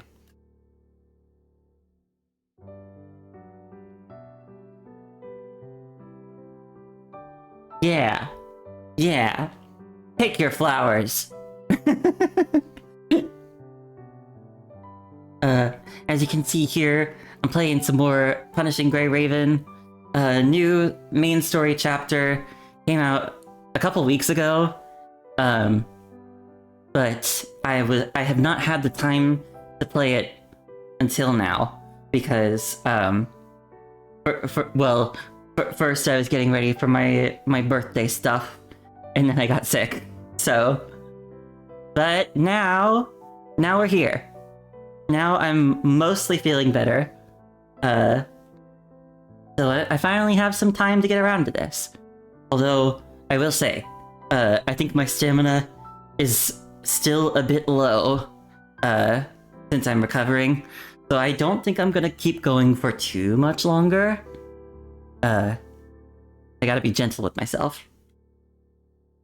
But still, thank you so much for coming. And, again, if you need to take a break, feel free. But if you're also here from Kiro's channel, feel free to come hang out and listen to me do some like voice acting along with this game's story, and do a little bit of gameplay on this game with really cool combat. Is this my first stream back? No, this is my second. I streamed a few days ago. Was it Thursday or Friday night? Thank you for the follow, PokeFan bro. PokeFan bro. Thanks for following.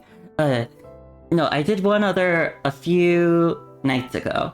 I was just finishing up some like little side quest things in Wuthering Waves, because I did do... Oh, was it Wednesday? Has it been that long? God, I don't remember. But yeah, I was just finishing up some little side quest thingies in Wuthering Waves, because I did also do the new main story chapter in that. But there were a few like little side things that I hadn't finished up, and I was like, I'll get around to it in the next couple days, and then I got sick. Hi Sai, thank you for coming. Yeah, game's going pretty well. This new story chapter's been pretty interesting so far. It introduced a few new characters. I'm already very endeared to them. I guess I haven't been talking about that too much, but yeah, the trio of girls from the Karthaki secondary school, I think they are fun and nice, and oh boy, I can just tell this is heading somewhere tragic. Because it always is in this game, isn't it?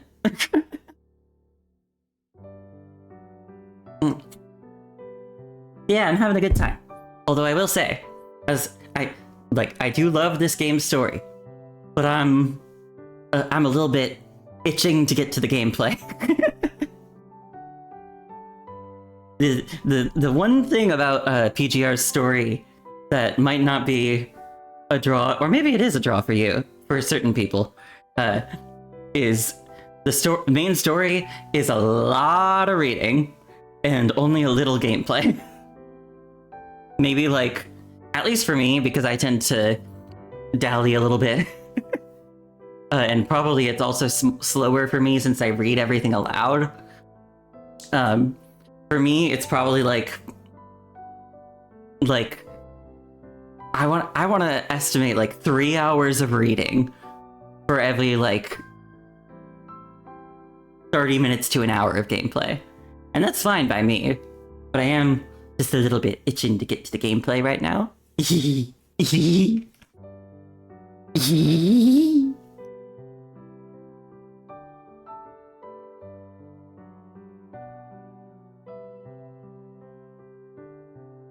The Persona 4 intro syndrome? Is that how the beginning of Persona 4 went? I only watched the anime of that.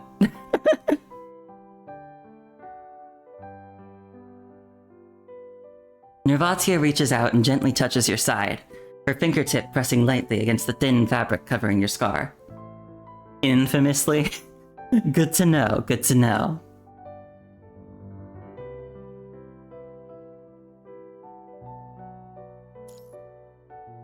You're very thorough with everything you do. Great game still? Oh, I'm sure it is. I still haven't played a Persona game all the way through. I've actually only played one of them a little bit. Back in the day, around when it first came out, I got Persona 5. And I played a little bit of it. I made it through like the first palace. And then I just kind of other things got in the way. But then Persona 5 Royal came out, and I was like, well, now I just feel now going back to regular Persona 5 just feels shitty. The only game you have beaten more than Persona 4 is Kingdom Hearts 2. Kingdom Hearts. Persona 5 is your favorite, except you felt lost or broken when you beat it. Well, in a way, that's kind of a good thing. It sucks, but it does kinda, like, when you do feel a little bit empty after finishing something, it shows that it meant a lot to you, you know?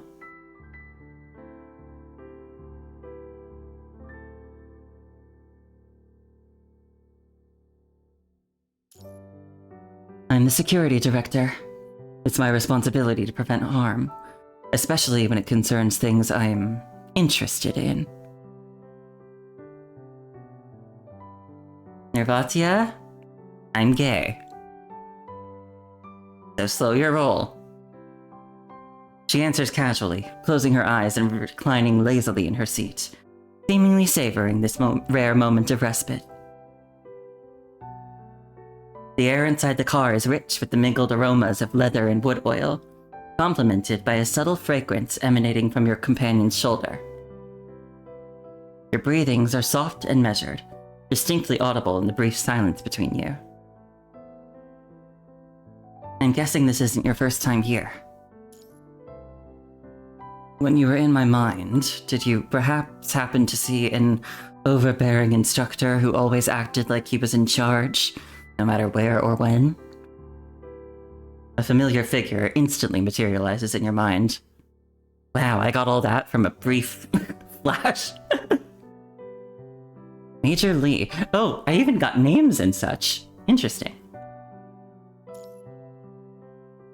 He didn't have many interests besides cars and fashion. This place was his little paradise. She places her hand on the steering wheel, lazily spinning it back and forth. I used to see him sitting just like this in his car, chauffeuring guests from up there all around this little city of ours. Do you know how to drive, little Raven? She quietly stops fidgeting with the wheel and turns to look at you.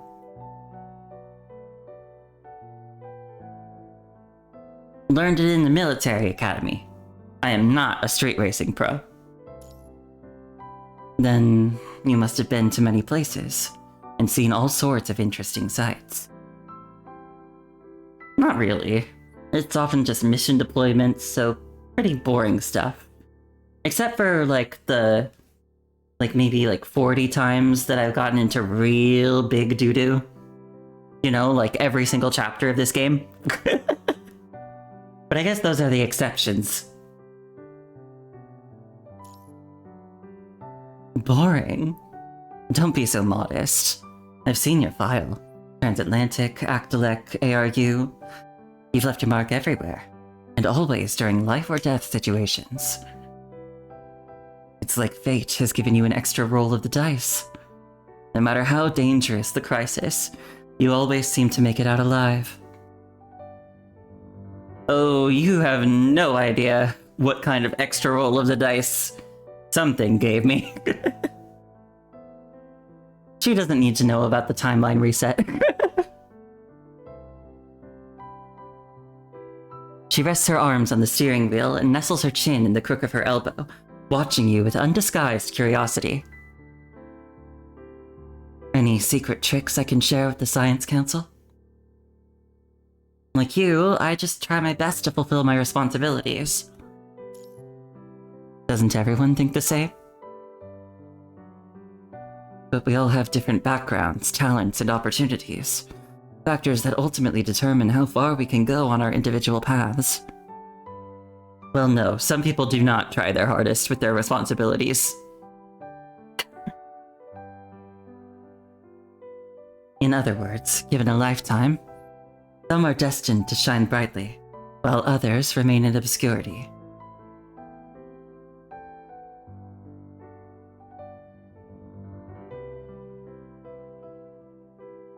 You're right. Reality is never fair, after all.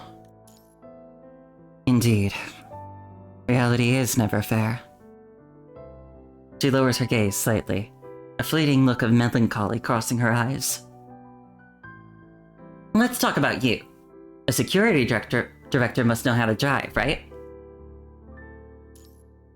I'm afraid I'm quite the opposite. I'm completely hopeless behind the wheel. Why's that?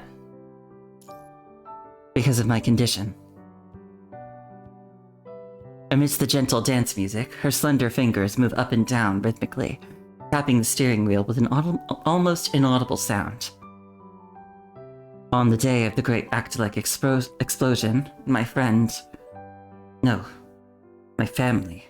was left behind in this city forever. And as fate would have it, that farewell was related to a car. Ever since that day, every vehicle that speeds past me triggers my condition. I'm sorry. This is my burden, so you don't need to apologize. The best respect you can show a patient is to hold back that sympathy of yours, little Raven. Sounds like your condition worsens with each new experience. Is there any chance of recovery in the future? When it comes to the mind, even Asimov can't say for certain. That's why I came here to retrieve this data. From the day I woke up, this condition has been rooted in my heart, following me like a shadow. Over the years, it's become an integral part of who I am. Ironically, I can imagine a million ways this condition might torment me to death. I can't picture what my life would look like if I ever recovered from it. Nervatia lets out a soft sigh. It's the first time you've seen her make light of her own situation. At least you can learn how to drive when that day comes. She lowers her head and laughs. I think I'll pass. The last thing I want is to be stuck in driving school with a bunch of youngsters. I can teach you. You? And let's forget about lessons altogether. When that day comes, just apply to the Science Council, and I'll create a special position just for you. Assistant, part-time bodyguard, and personal driver all in one. I have 3 other teammates, so you'll need to make a few more positions. When that day comes, take me to see all those places you've been, and all those sights you've seen. She leans back in her seat and tilts her head to look at you. Or not. For all we know, I might die right here. She laughs again. Death seems to be a recurring theme in her self-mockery. Don't worry. We're both getting out of here alive. Our story won't end here. Is that the prophecy of a great hero? Or a promise between you and me? A bit of both, I suppose. Alright then, it's a promise. She smiles and holds out her pinky finger. Our story won't end here. Yeah, it's a promise. As you smile at each other, your seats tremble ever so slightly beneath you. Well, break time's over. The next moment, ornaments hanging in the car suddenly tremble, as if caught by an invisible gust, emitting crisp chiming sounds. A deep rumbling erupts from the ground in an instant. Huh? Amid the violent tremors, a massive roar from beneath the surface tears through the air like the howl of a creature, shaking the heavens and echoing between the empty buildings. Marble floors split open instantly. Brass lamps sway and fall, dragging countless delicate ornaments with them as they shatter across the ground with a cacophony of crashes. The storm-like tremors lash out at everything inside, sending chandeliers and chunks of stone raining down like deadly spikes onto the cars below. Run!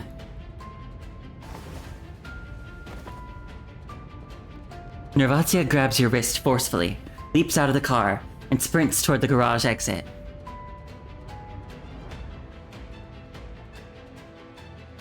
About 10 seconds later, the earthquake subsides. Standing on the cracked street, you watch as an enormous shadow slowly descends from the heavens.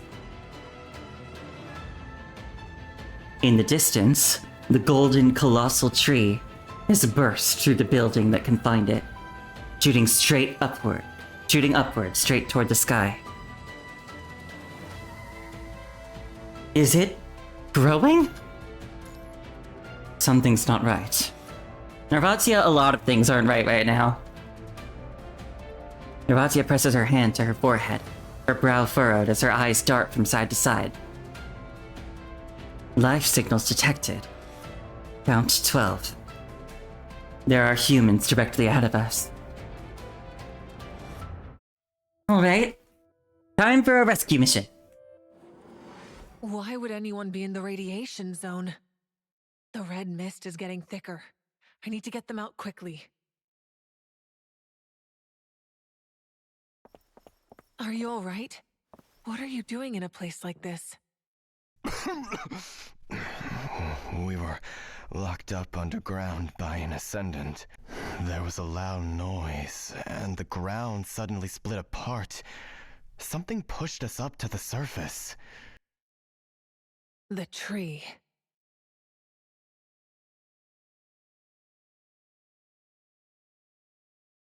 Still don't even know what that tree is. Why did the Ascendant imprison you? No, stay away! Calm down. We're not going to hurt you. It hurts so much. I don't know anything, I swear! I don't think we're gonna get much out of these. Poor people.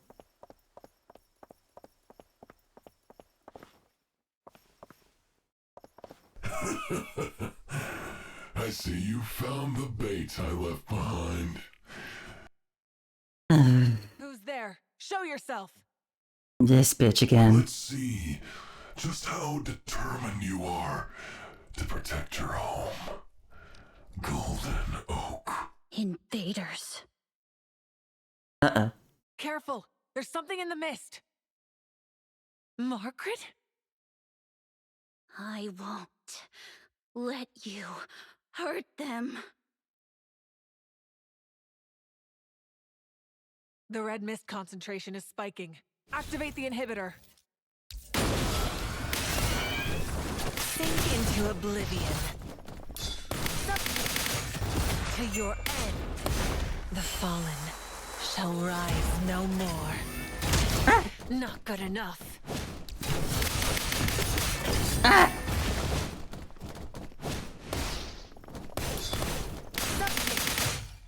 to your end. Submit, then perish. You can't leave now. Oh, I proclaim your total annihilation. I present to you a sweet death. No. Care to try again?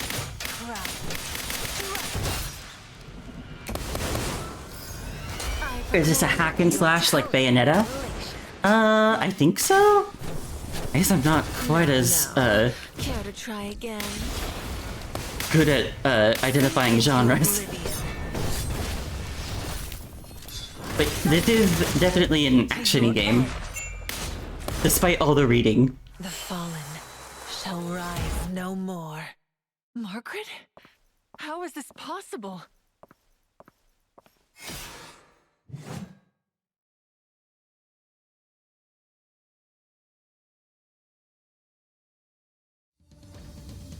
They won't let you destroy. The final corrupted collapses with a metallic clang.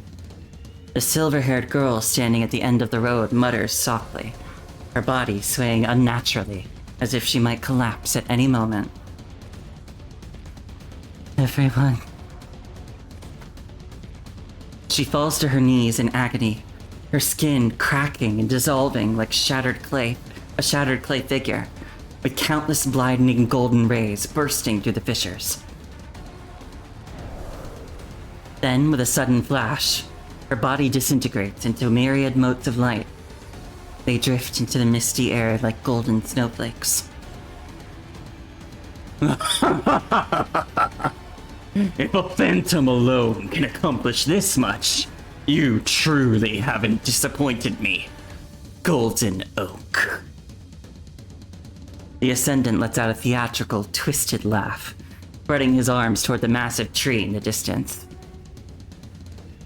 What did you do to her? Nervatia brings down her massive scythe, but the corpse of a corrupted suddenly springs up, taking the devastating blow meant for John Doe and shattering into pieces. This is the fruit of our joint creation, Director Nervatia. I don't know who you are, and I couldn't care less about the riddles of a dead man walking. Lightning flashes as she swings her blade again, cutting through a shower of searing metal fragments to go for John Doe's skull. Lightning never strikes twice, Director. The Ascendant repeats his trick, twitching his finger to summon countless blackened corpses that respond to his call. They twist and writhe, climbing over each other in front of John Doe to form an impenetrable wall. And this is precisely the moment Nervatia has been waiting for. Little Raven! Fire! Flanking from the side, you pull the trigger and unleash a hail of bullets that surge like wildfire toward John Doe's body. The specialized rounds pierce his armor instantly, melting his internal structure. John Doe barely has time to resist before collapsing to the ground, reduced to nothing but a heap of scrap metal.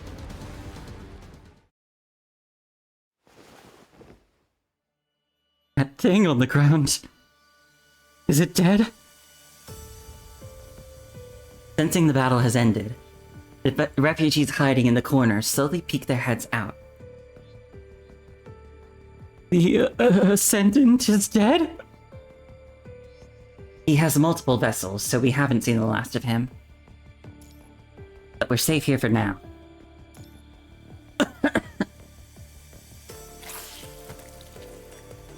Nervatia coughs up a mouthful of vital fluid. Still gripping her scythe tightly, she slowly sinks to her knees.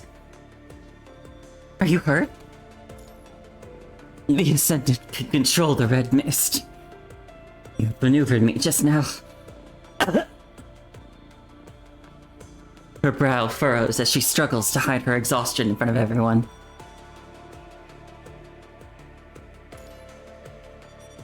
The surviving refugees slowly approach, many covered in wounds, They exchange uncertain glances, as if waiting for her to issue commands.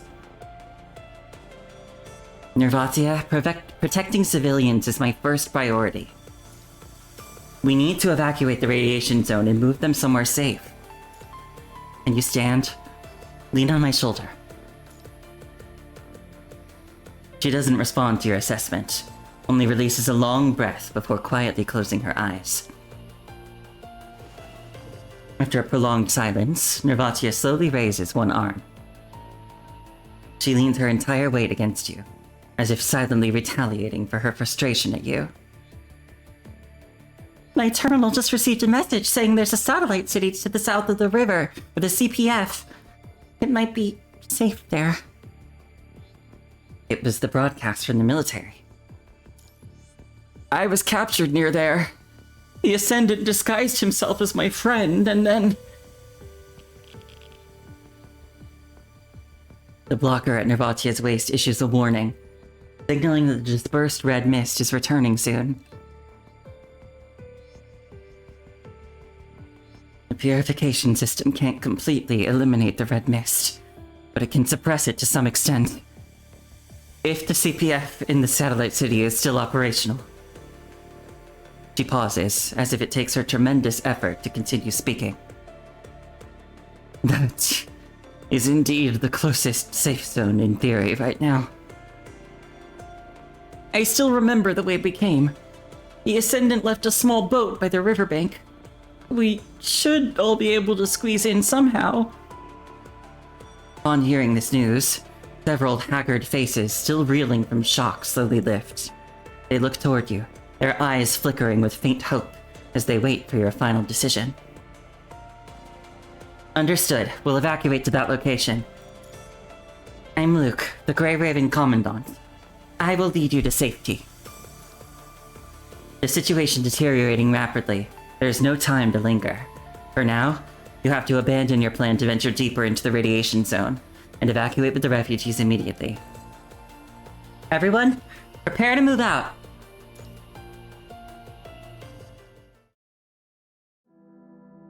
Your group trudges unsteadily along the crumbling streets. Fortunately, you encounter no enemies, making your southward journey relatively safe. After about 15 minutes, the warm breaths against your ear grow steadier, and the weight leaning on you lightens. Nervatia seems to be gradually shaking off the red tide mist's influence. Nervatia, who was that silver-haired girl from before? Why did she appear in that form? We'll be friends from now on, okay? She suddenly stops in her tracks, her expression vacant yet frozen, her breathing becoming rapid. Nervatia? Nervatia, promise me you'll... A buzzing explodes in Nervatia's mind, like 1,000 blades scraping against each other, producing a horrific, deafening sound. No. Take a deep breath. Rest for a moment. Margaret.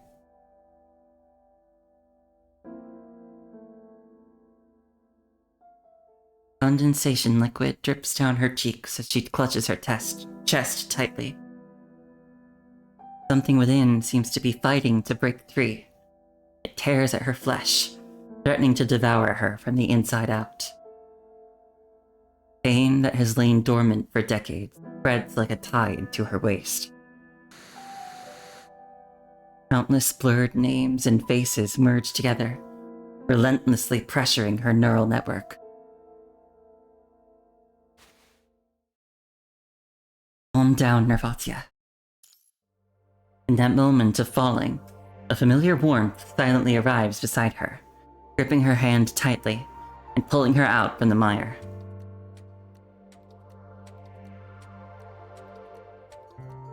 I'm right here.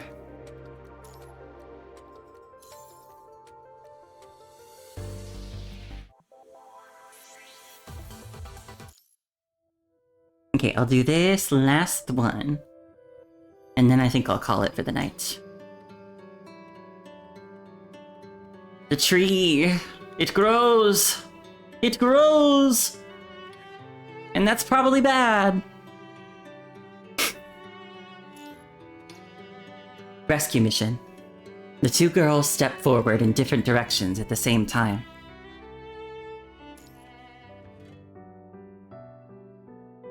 Karthaki Experimental Secondary School. Post-pandemic age. 2162. The dorm window lies half open. The evening breeze lifts the beige curtains, gently tapping them against the windowsill again and again. Nervatia sits at her desk, the open copy of Cyrano de Bergerac before her untouched for some time now. Her gaze remains downcast, fixed on the bed by the window. Now I wonder why she's reading Cyrano de Bergerac.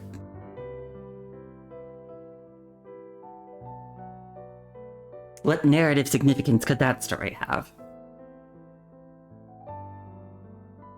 The bedsheet is immaculately smooth without a single wrinkle, the pillow perfectly positioned. Even Margaret's stuffed rabbit, usually tucked carelessly by her pillow, is forlornly in the corner, as if long forgotten. The bed has remained that way for exactly 2 days now. The setting sun casts light across the desk, a breeze lifting one corner of the training schedule Yagienka tossed there last week. Beneath it are lines Nervatia has absent-mindedly marked to count the days. Suddenly, the door lock makes a soft sound. Nervatia's shoulders tense almost imperceptibly for a moment before slowly relaxing. She listens as the familiar footsteps slip into the room, bringing with them the cool night air and a hint of sweet, fruity fragrance. Okay, I don't know how closely you all were paying attention, but did you guys see for a second there? She got like creepy shadows under her eyes. Girl is not okay.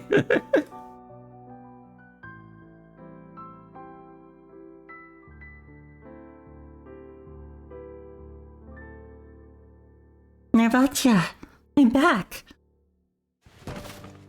Margaret's voice is wrapped in sunshine as she approaches from behind, reaching her arms around Nervatia's shoulders to plop 2 small bags down onto the open book with a soft thud. These are... Margaret? Nervatia stands up, her voice steady but deeper than usual. Where have you been the past 2 days? The room falls silent for several seconds, with only the soft rustling of wind-blown curtains to be heard. Nowhere special. The produce in Uncle Berlioz's garden was ripe, so I went to the countryside and learned lots of interesting things from him. Her voice remains cheerful, but her fingers unconsciously fidget with the hem of her skirt. Look at these, look! I've picked some fresh blueberries for you, Nervatia. And the other bag has starfruit for Yagienka. Margaret, why didn't you tell us beforehand? Nervatia presses further. I was just going on a little trip. Margaret avoids Nervatia's gaze, looking down as she fiddles with the bag of blueberries, her voice gradually fading. Nervatia watches Margaret's lowered lashes for a moment quietly, her stern expression gradually softening. Please make sure to let us know next time, okay? We're both really worried about you. Margaret doesn't answer immediately. She just nods slowly, her fingers letting go of her skirt as she mumbles something softly. Yeah.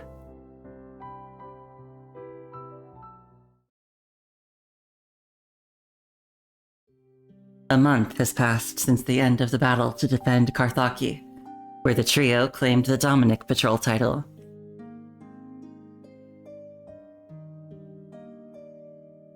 Green green shoots break through Carthage's cold soil as early spring arrives. With their scout training complete, the girls have received an excellent education as they laughed and grew under the nurture of a collectivist city. In Carthage, they will grow up like every student there, instilled with fine qualities, becoming the citizens the world government needs, ultimately joining the battle to protect Earth and building a better tomorrow. Every person in Carthage yearns for such a future, and Nervatia is no exception on this day. She wants to stand alongside Margaret and Yevgenka, fulfill their duty toward a better tomorrow.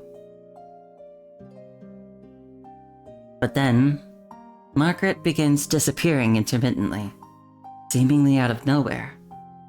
Sometimes she is gone for just a night, other times for up to 2 days. Nervatia and Yevgenka pay little mind at first. Carthage is vast, with endless academic work and labor duties each day. They respect Margaret's personal life, and silently accept her secrecy about her whereabouts. The first time, Margaret vanishes for 2 days, returning with a smile and a story about helping bake bread for a celebration. Sorry if you awoo a lot. Is it because you're a puppy? You go awoo. A little puppy. Yes. No worries.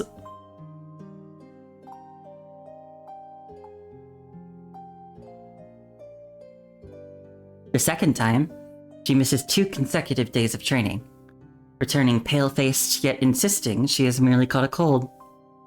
Hi, Peach! You're late, but you're still happy you got to come in? Don't worry about it. I'm glad you got to show up too. You just want love and affection, spoken like a true puppy.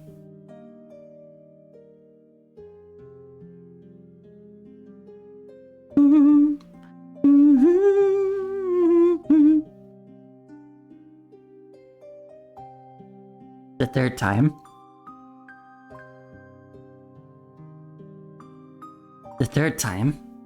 Margaret spends an entire day curled up in bed, drifting in and out of consciousness as if struck by a serious illness. Her hair is damp with sweat, and her breathing is worryingly faint. They have tried asking, but Margaret always deflects their questions with smiles and gifts. They have tried waiting, only to witness her condition worsen with each return. Fearing Margaret is being harmed, Nervatia and Yevgenka take turns keeping a constant watch over her, determined to discover where she's been disappearing to.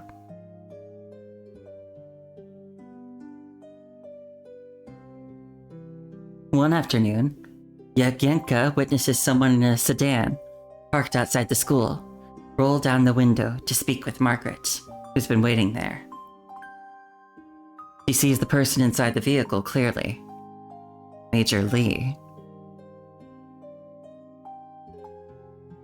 When Margaret returns to the dormitory, Yevgenka is standing at the door waiting for her.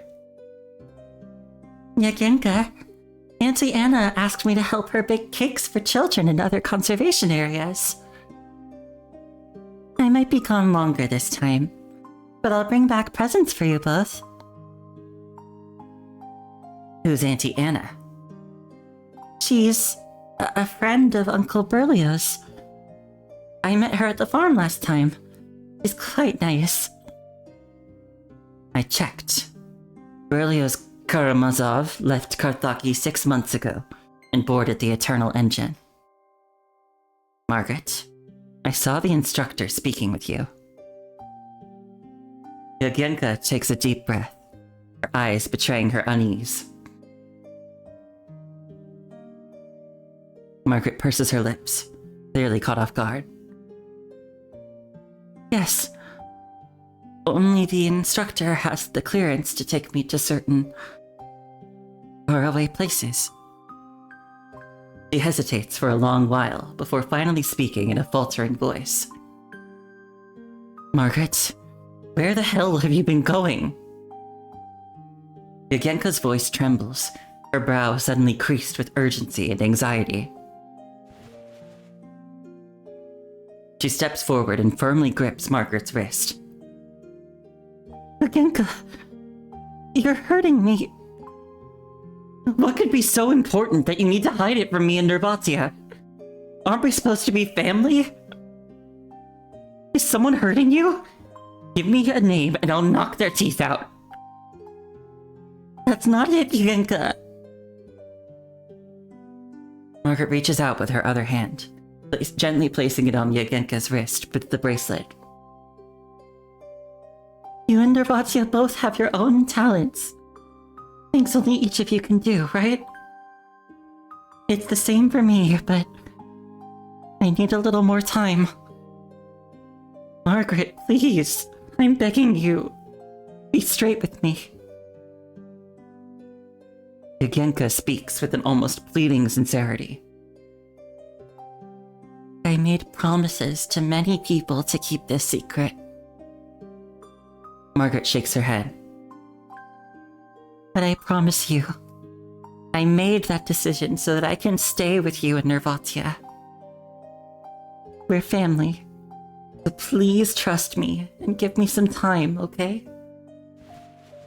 Her pale fingers apply gentle pressure, slowly pushing away Yagenka's tight grip. Margaret! Just as their fingertips are about to part, Yagenka suddenly tightens her grip, firmly clasping Margaret's hand once more. No matter your reason, neither Nervatia nor I will let anyone hurt you. I need you to swear you won't get hurt, Margaret. Yagenka squeezes Margaret's fingers, looking straight into her eyes with concern. She lifts her pale purple gaze. I swear, Yagenka. Liar! I know. Liar! This is Margaret's fourth disappearance. Late at night, Nervatia is sitting at her desk and flipping through Born of the Storm, a book her instructor recommended. Suddenly, a door lock clicks behind her. Margaret? Margaret pushes open the door, staggers forward for half a step, before going limp and collapsing straight to the floor. Margaret? Nervatia rushes over and helps her to the edge of the bed. What happened? Nervatia holds Margaret's burning wrist and gently lays her down on the bed. Only then does Nervatia see the exhausted look in her eyes beneath her silver hair. Margaret stares back with vacant eyes, struggling to breathe between painful, hissing gasps. Her normally rosy cheeks have turned deathly pale. I'll go get a doctor.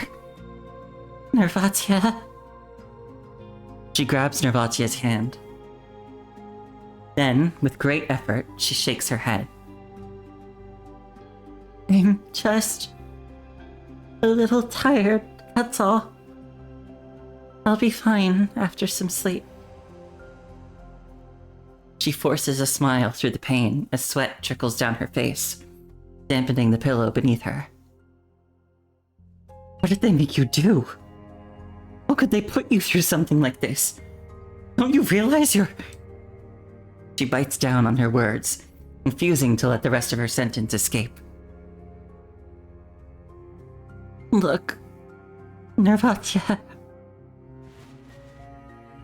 With trembling hands, Margaret reaches into her pocket and pulls out an elegantly packaged miniature blueberry cake. It reminds me of you. I learned how to make it this time. So next time, I can... I don't want this! Nervatia presses down on Margaret's outstretched hand, her voice finally breaking as her emotions spill over. I want you to be safe! Margaret! Don't you understand that?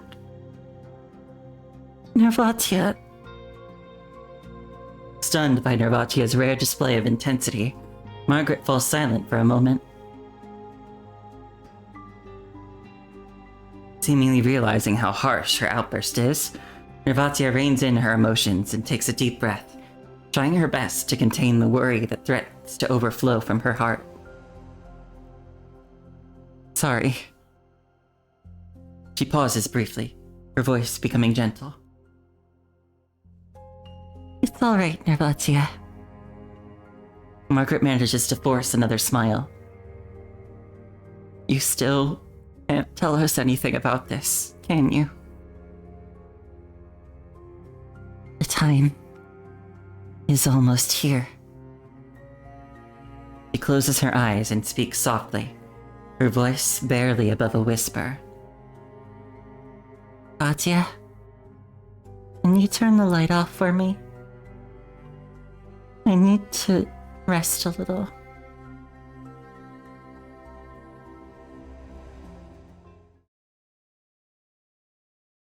Well, that's not ominous. City Council, Carthage, 11:14 p.m.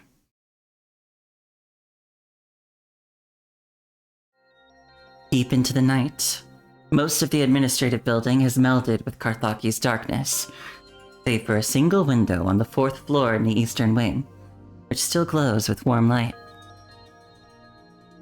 Look, Mom, I don't want to argue. Just hear me out, okay? The young officer sits on the varnished hardwood desk with his back to the door, swirling a glass of brandy as he gazes out at the star-speckled night sky. Beside him stands a stack of classical oil paintings, all premium decor he has selected for his new office. They've reassigned me. Did you see my message this morning? You won't need to stay in our old place anymore. I've arranged a new apartment for you here in Carthage. No, that won't do. I spent good money on it. What's the point if nobody lives there? As the voice on the other end grows louder, Major Lee winces and holds the terminal away from his ear. Right then, a faint rustling sound comes from behind the door, but the Major, preoccupied with his call, fails to notice. Why are you so attached to that rundown unit they assigned you? Old Man Ma, he spends every day by the graves outside the city. You want to end up like him? And spend the rest of your life with the dead? Fine. I won't argue with you. Tell Ma I'll buy him a place too. You two can still be neighbors. Happy now? Just then, a cold breeze sweeps into the room, ruffling the Major's meticulously trimmed hair and scattering official documents across the floor. Major Lee furrows his brow. Why has the wind outside suddenly picked up?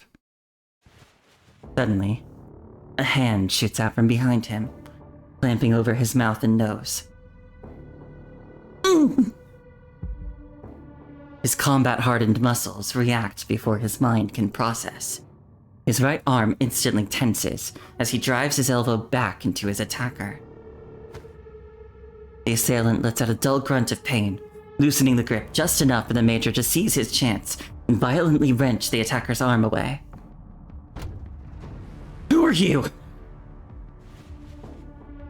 As he tries to turn, a cloth reeking of sickly sweet chemicals strikes like a serpent's tongue, wrapping tightly around his mouth and nose.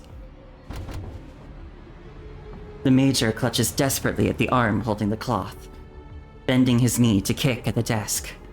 But within seconds, the arm he has just broken free from lunges at him again, pinning his body firmly in place. There is more than one attacker.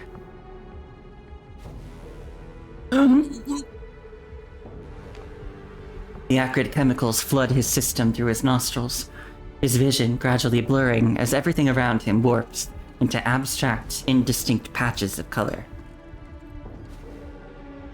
Before his consciousness slips away completely, he clenches his jaw and summons his remaining strength to reach for the pocket on his chest. His arm falls heavily onto the desk. The sound of deep, labored breathing fills the room. Oh my god. Was that Nervatia and Yagenka?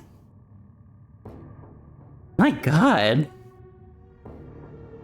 I thought it was gonna be like Margaret doing something like shady against her will, but now I guess maybe Nervatia and Yagenka are gonna like abduct him and interrogate him.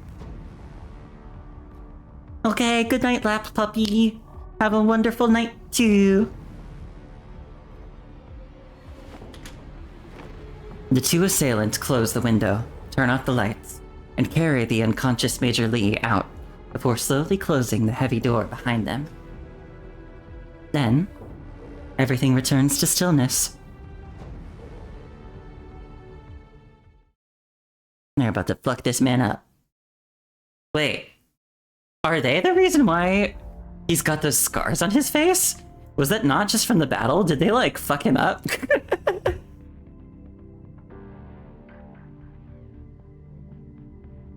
Major Lee is awakened by a sharp pain between his eyebrows. He slowly opens his eyes, feeling the world spinning around him in the darkness. Kidnapping a major is pretty cunty. I agree. Especially when it's two, I think, teenage girls doing it for their friend.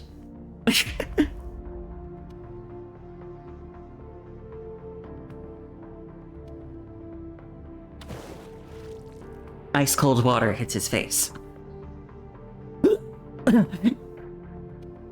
We can talk this through. I've got plenty of money. He raises his head in terror, only to see two completely unexpected faces. You're awake? Had enough water?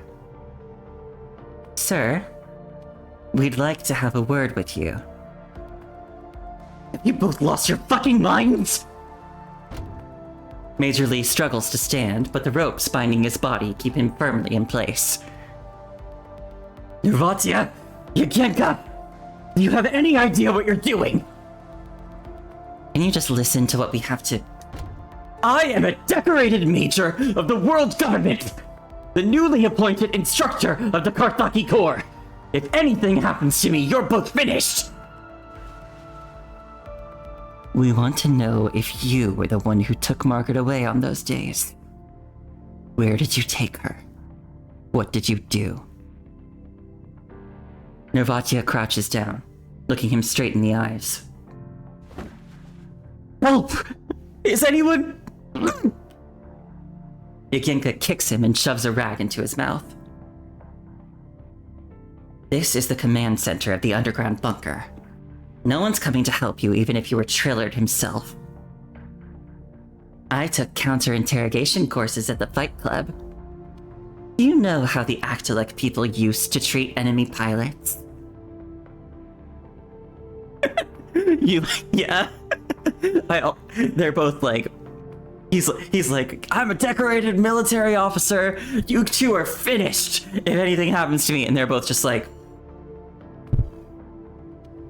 So?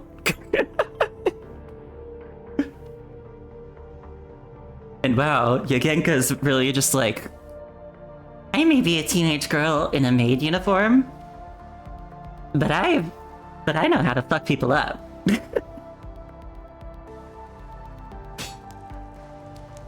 He takes out a pair of tongs from a crate and thrusts them into the nearby furnace. Holy shit, girl!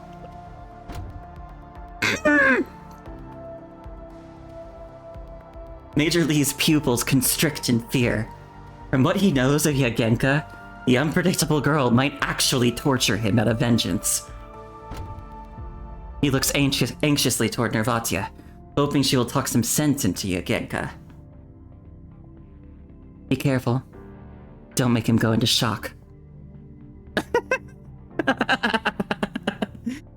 He's like, please, you're gonna stop her, right? And Nervatia's just like, make sure he doesn't die.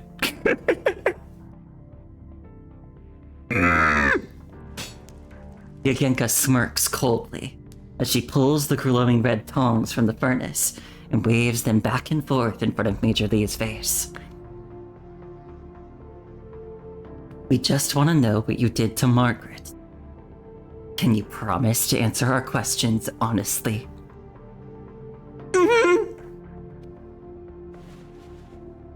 He nods frantically. Nervatia stands up and exchanges a glance with Yagenka. Yagenka tosses aside the tongs and yanks the rag out of his mouth. I took Margaret to the Karthaki Research Institute, the place where you had your rally, right under the Alliance Heritage Monument.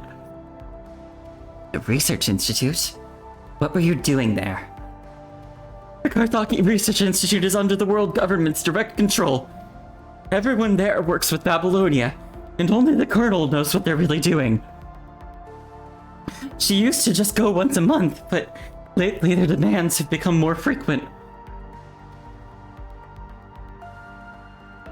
Nervatia suddenly recalls her first night after moving into room 303.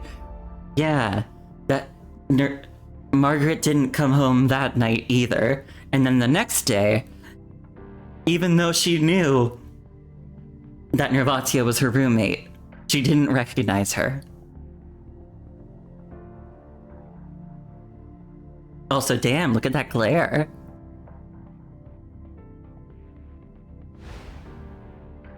Where were you last night?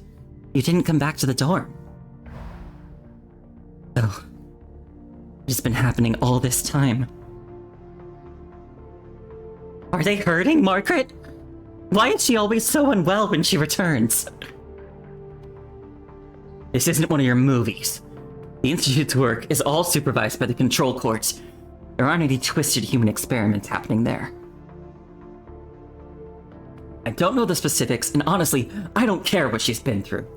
All that matters is if I bring her back there tomorrow, the government will allocate more funding to Karthaki again.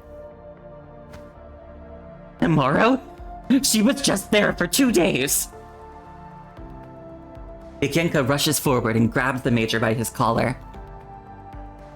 Do you think Karthaki can stand against the punishing virus on its own? This is modern warfare. We won't survive without the world government's resources. There aren't any human experiments? I don't believe you. I might believe him, maybe. Only...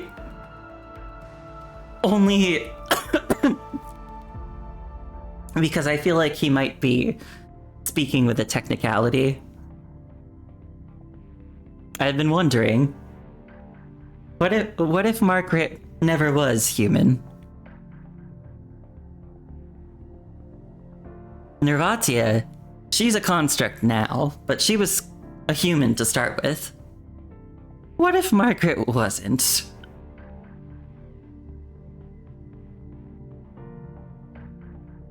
I don't really have anything to back that up, but just a feeling I'm getting.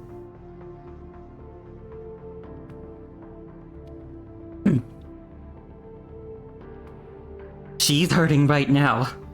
We won't let you take her. I'm afraid that's not up to you. Really? And who's the one tied to a chair?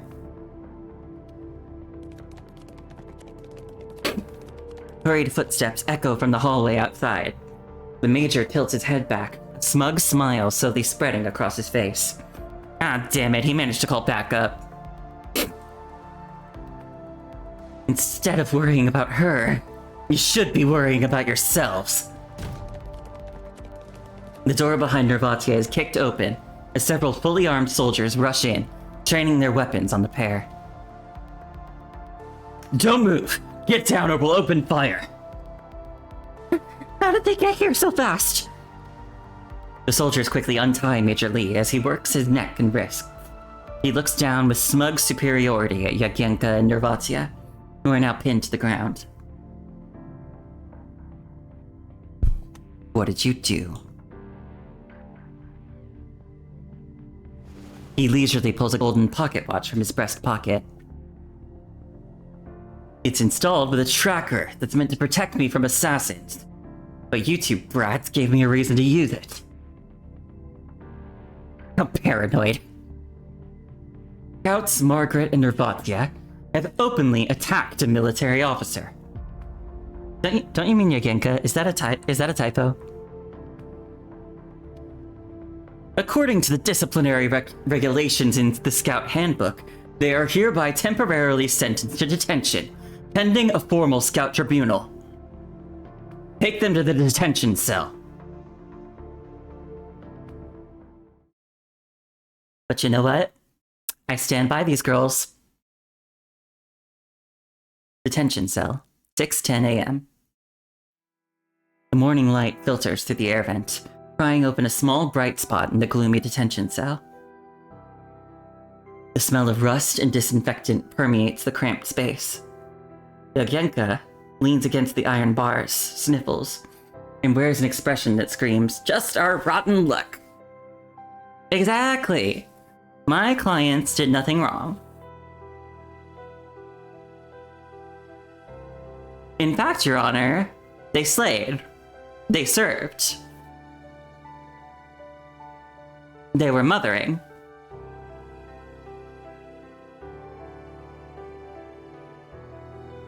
Your plan wasn't exactly foolproof, was it? We didn't even last one night. Funny, that wasn't what you said yesterday when I asked for your input.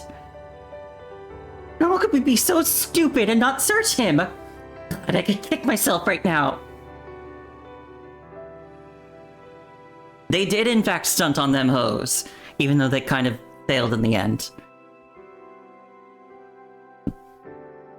Still, the fact that they got him in a chair and were like threatening him with those burning tongs, that alone, pretty impressive. At least he learned from our mistake. Nervatia leans against the bars, eyeing the crate next to Yagyenka's cell. It's piled with various items confiscated from the two of them, including, but not limited to, ropes, sedatives, their bracelets, and Morrigan. I just heard that the guards outside are gonna change shifts. It must be getting late, and we have to stop the instructor from taking Margaret. What do you want to do?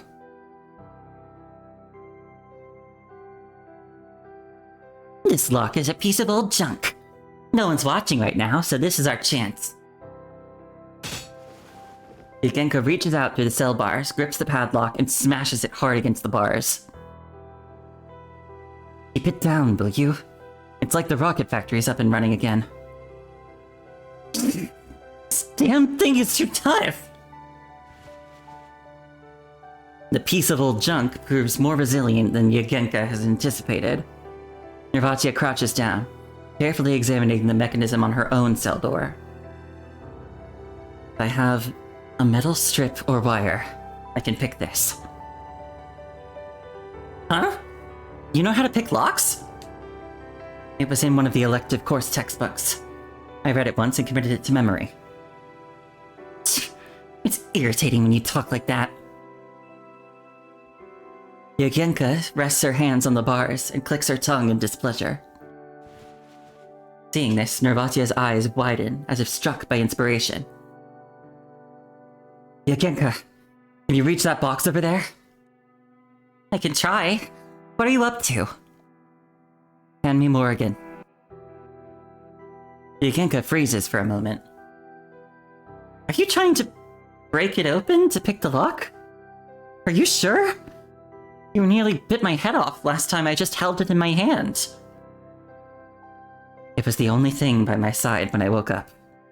Nothing was more important to me back then. Nervatia smiles, giving Yagyenka a nod. But now there are.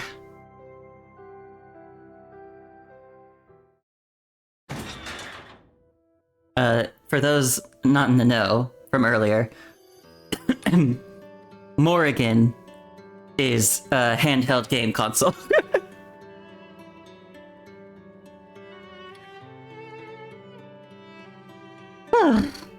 I'm glad we're finally out. I was suffocating in there.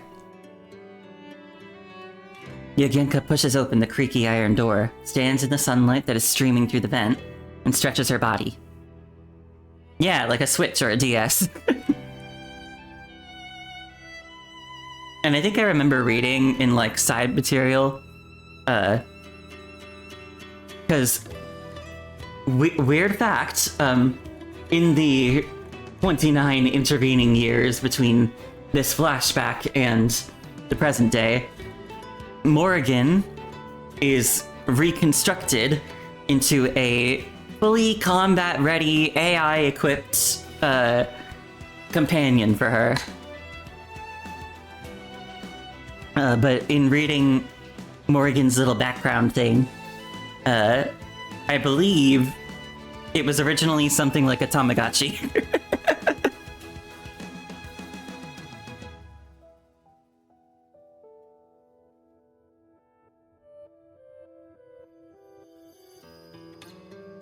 Suddenly, she seems to hear something, her ears twitching slightly. The guards are coming back. I don't hear anything. I'm a pilot, after all. She taps her ear. There are plenty of guards posted outside the Institute. I'll find a way to draw them away while you go rescue Margaret. Don't hold me up, Nervatia. Without hesitation, Yagyenka pushes open the door to the detention cell, and blinding light floods in instantly. Yagyenka! Nervatia calls out loudly. Yagyenka pauses, looking back over her shoulder. Be careful. Duh! Without looking back, Yagyenka charges straight into the light.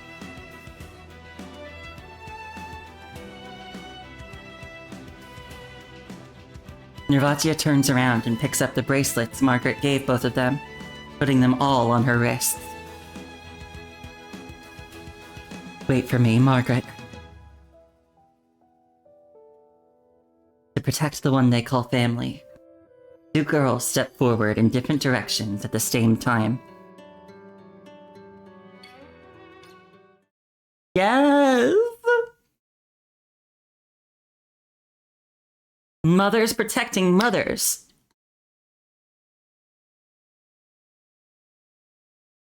Karthaki Research Institute, Central Control Room. Meanwhile, the automatic door to the control room slides open as today's operator walks in, bringing with her the stale air from the corridor and the bitter, burnt smell of coffee. Here you go, Chief. You've been working long shifts for 2 days now.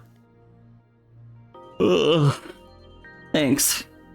Feel like I'll be meeting Dominic if I pull one more all-nighter.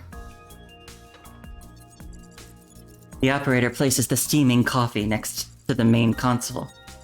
Looking up, she notices the portrait of a silver-haired girl flashing on the holographic screen. Huh? Isn't that the girl who's always visiting the department next door? The one who brings cakes all the time? Yeah, I heard they're almost done with their tests over there. Yeah, a stable sync rate of 92.7%. Higher than all the previous results. This girl's definitely gonna make it.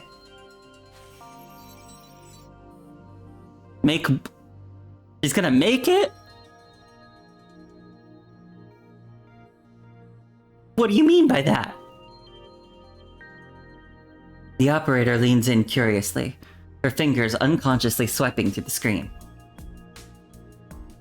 It's snooping. Have you finished your own work yet? The sooner we sort out these test data, the sooner we can clock out. That's what I'm saying! That's what I'm saying, Alan! Make what? The man clicks his tongue in annoyance, swatting the operator's hand away. I'm on it. Look, Chief.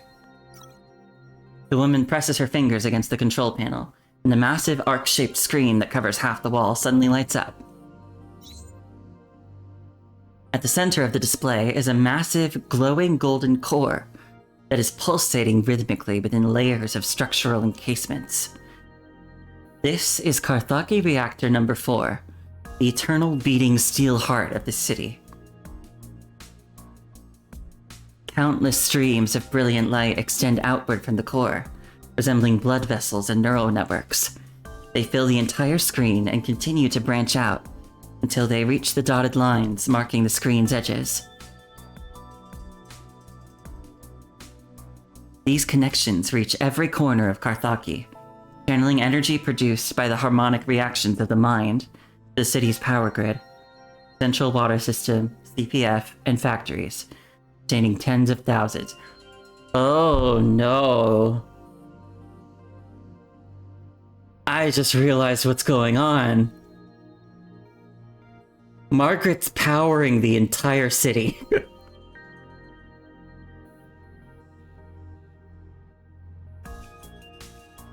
Also, they're using mind as an acronym, which means she may have been human originally, but she definitely is mechanical now.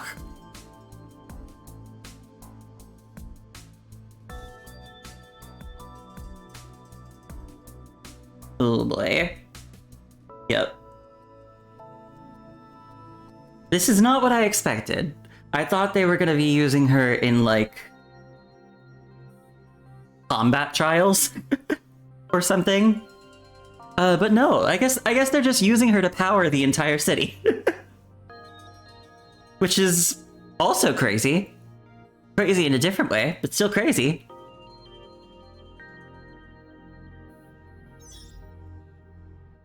The nighttime low power mode has been disengaged. In another half hour. Wait, what? She stops mid-sentence, her gaze freezing on a corner of the screen. Chief, take a look at this. What is it? The operator points to the safety warning light in the corner. It's on. The man suddenly freezes, his eyes widening as his coffee cup hangs suspended in midair. I've worked here for years, and never seen it light up before. What does the safety manual say about this? Go check. Safety manual. Her heart in her throat, she frantically flips through the small booklet beside her. One light. Found it. One light means there is partial core degradation that may affect the artificial mind's reactive efficiency. It recommends reporting this to the higher-ups and performing maintenance checks. Holy crap. Scared the life out of me. Realizing it is a false alarm, she slumps back in her chair and lets out a long exhale. Didn't the Science Council just send people here for maintenance last month? That's weird. The man mumbles to himself, stroking his chin as he turns and walks out the door. Where are you going, Chief? The manual says to report it to the higher-ups. Wait up! It's suffocating in here. I need some fresh air, too. The operator activates the automatic monitoring system, grabs her coat, and hurries after him. The motion sensors turn off the lights, and the room is plunged back into silence. Only the reactor number 4 behind the glass window is still emitting a low hum. The massive structure's silhouette nearly merges with the building itself in the darkness. Countless indicator lights blinking like clusters of stars across its form. Energy sufficient to illuminate the entire city pulses steadily into the depths below. In a corner beyond sight, a wave of harsh red light suddenly surges to life.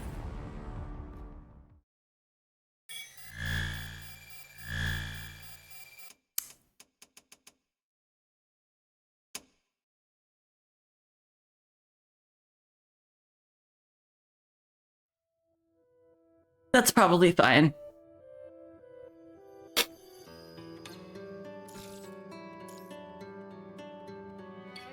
I'm sure that's fine.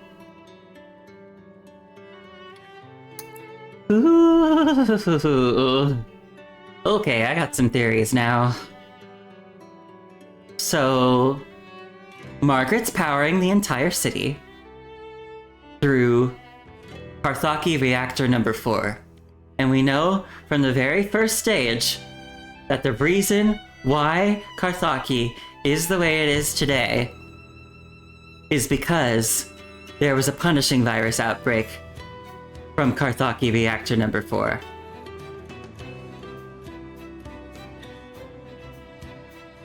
Did Margaret cause the outbreak? Either intentionally or unintentionally?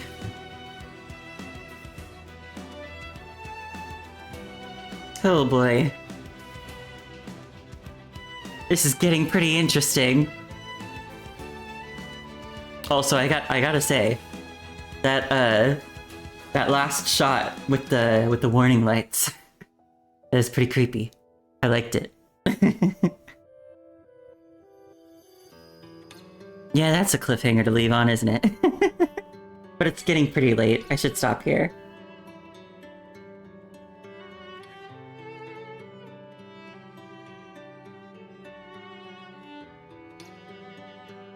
Alright.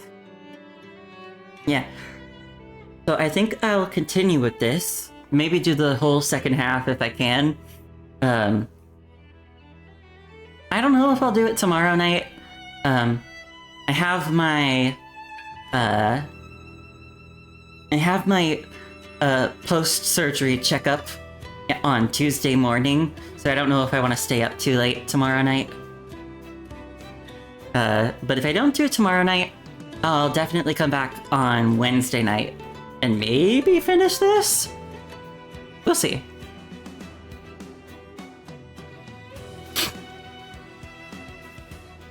And then I know,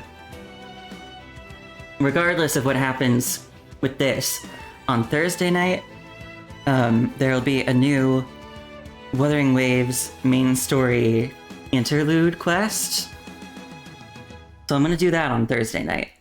And then that'll be the night before my next surgery. Which again, is going to be way less invasive. So I'm not worried about it, and I don't think anybody else should be worried about it. It's just to break down my kidney stone. But I do think it is probably still going to take me out of commission for at least a day or two. I definitely want to get the new Uwa quest done before that. Anyhow, I think I'm gonna finish up here for tonight. I don't think I'm gonna raid. I am getting a bit tired, and so I think I'm just gonna end here for today.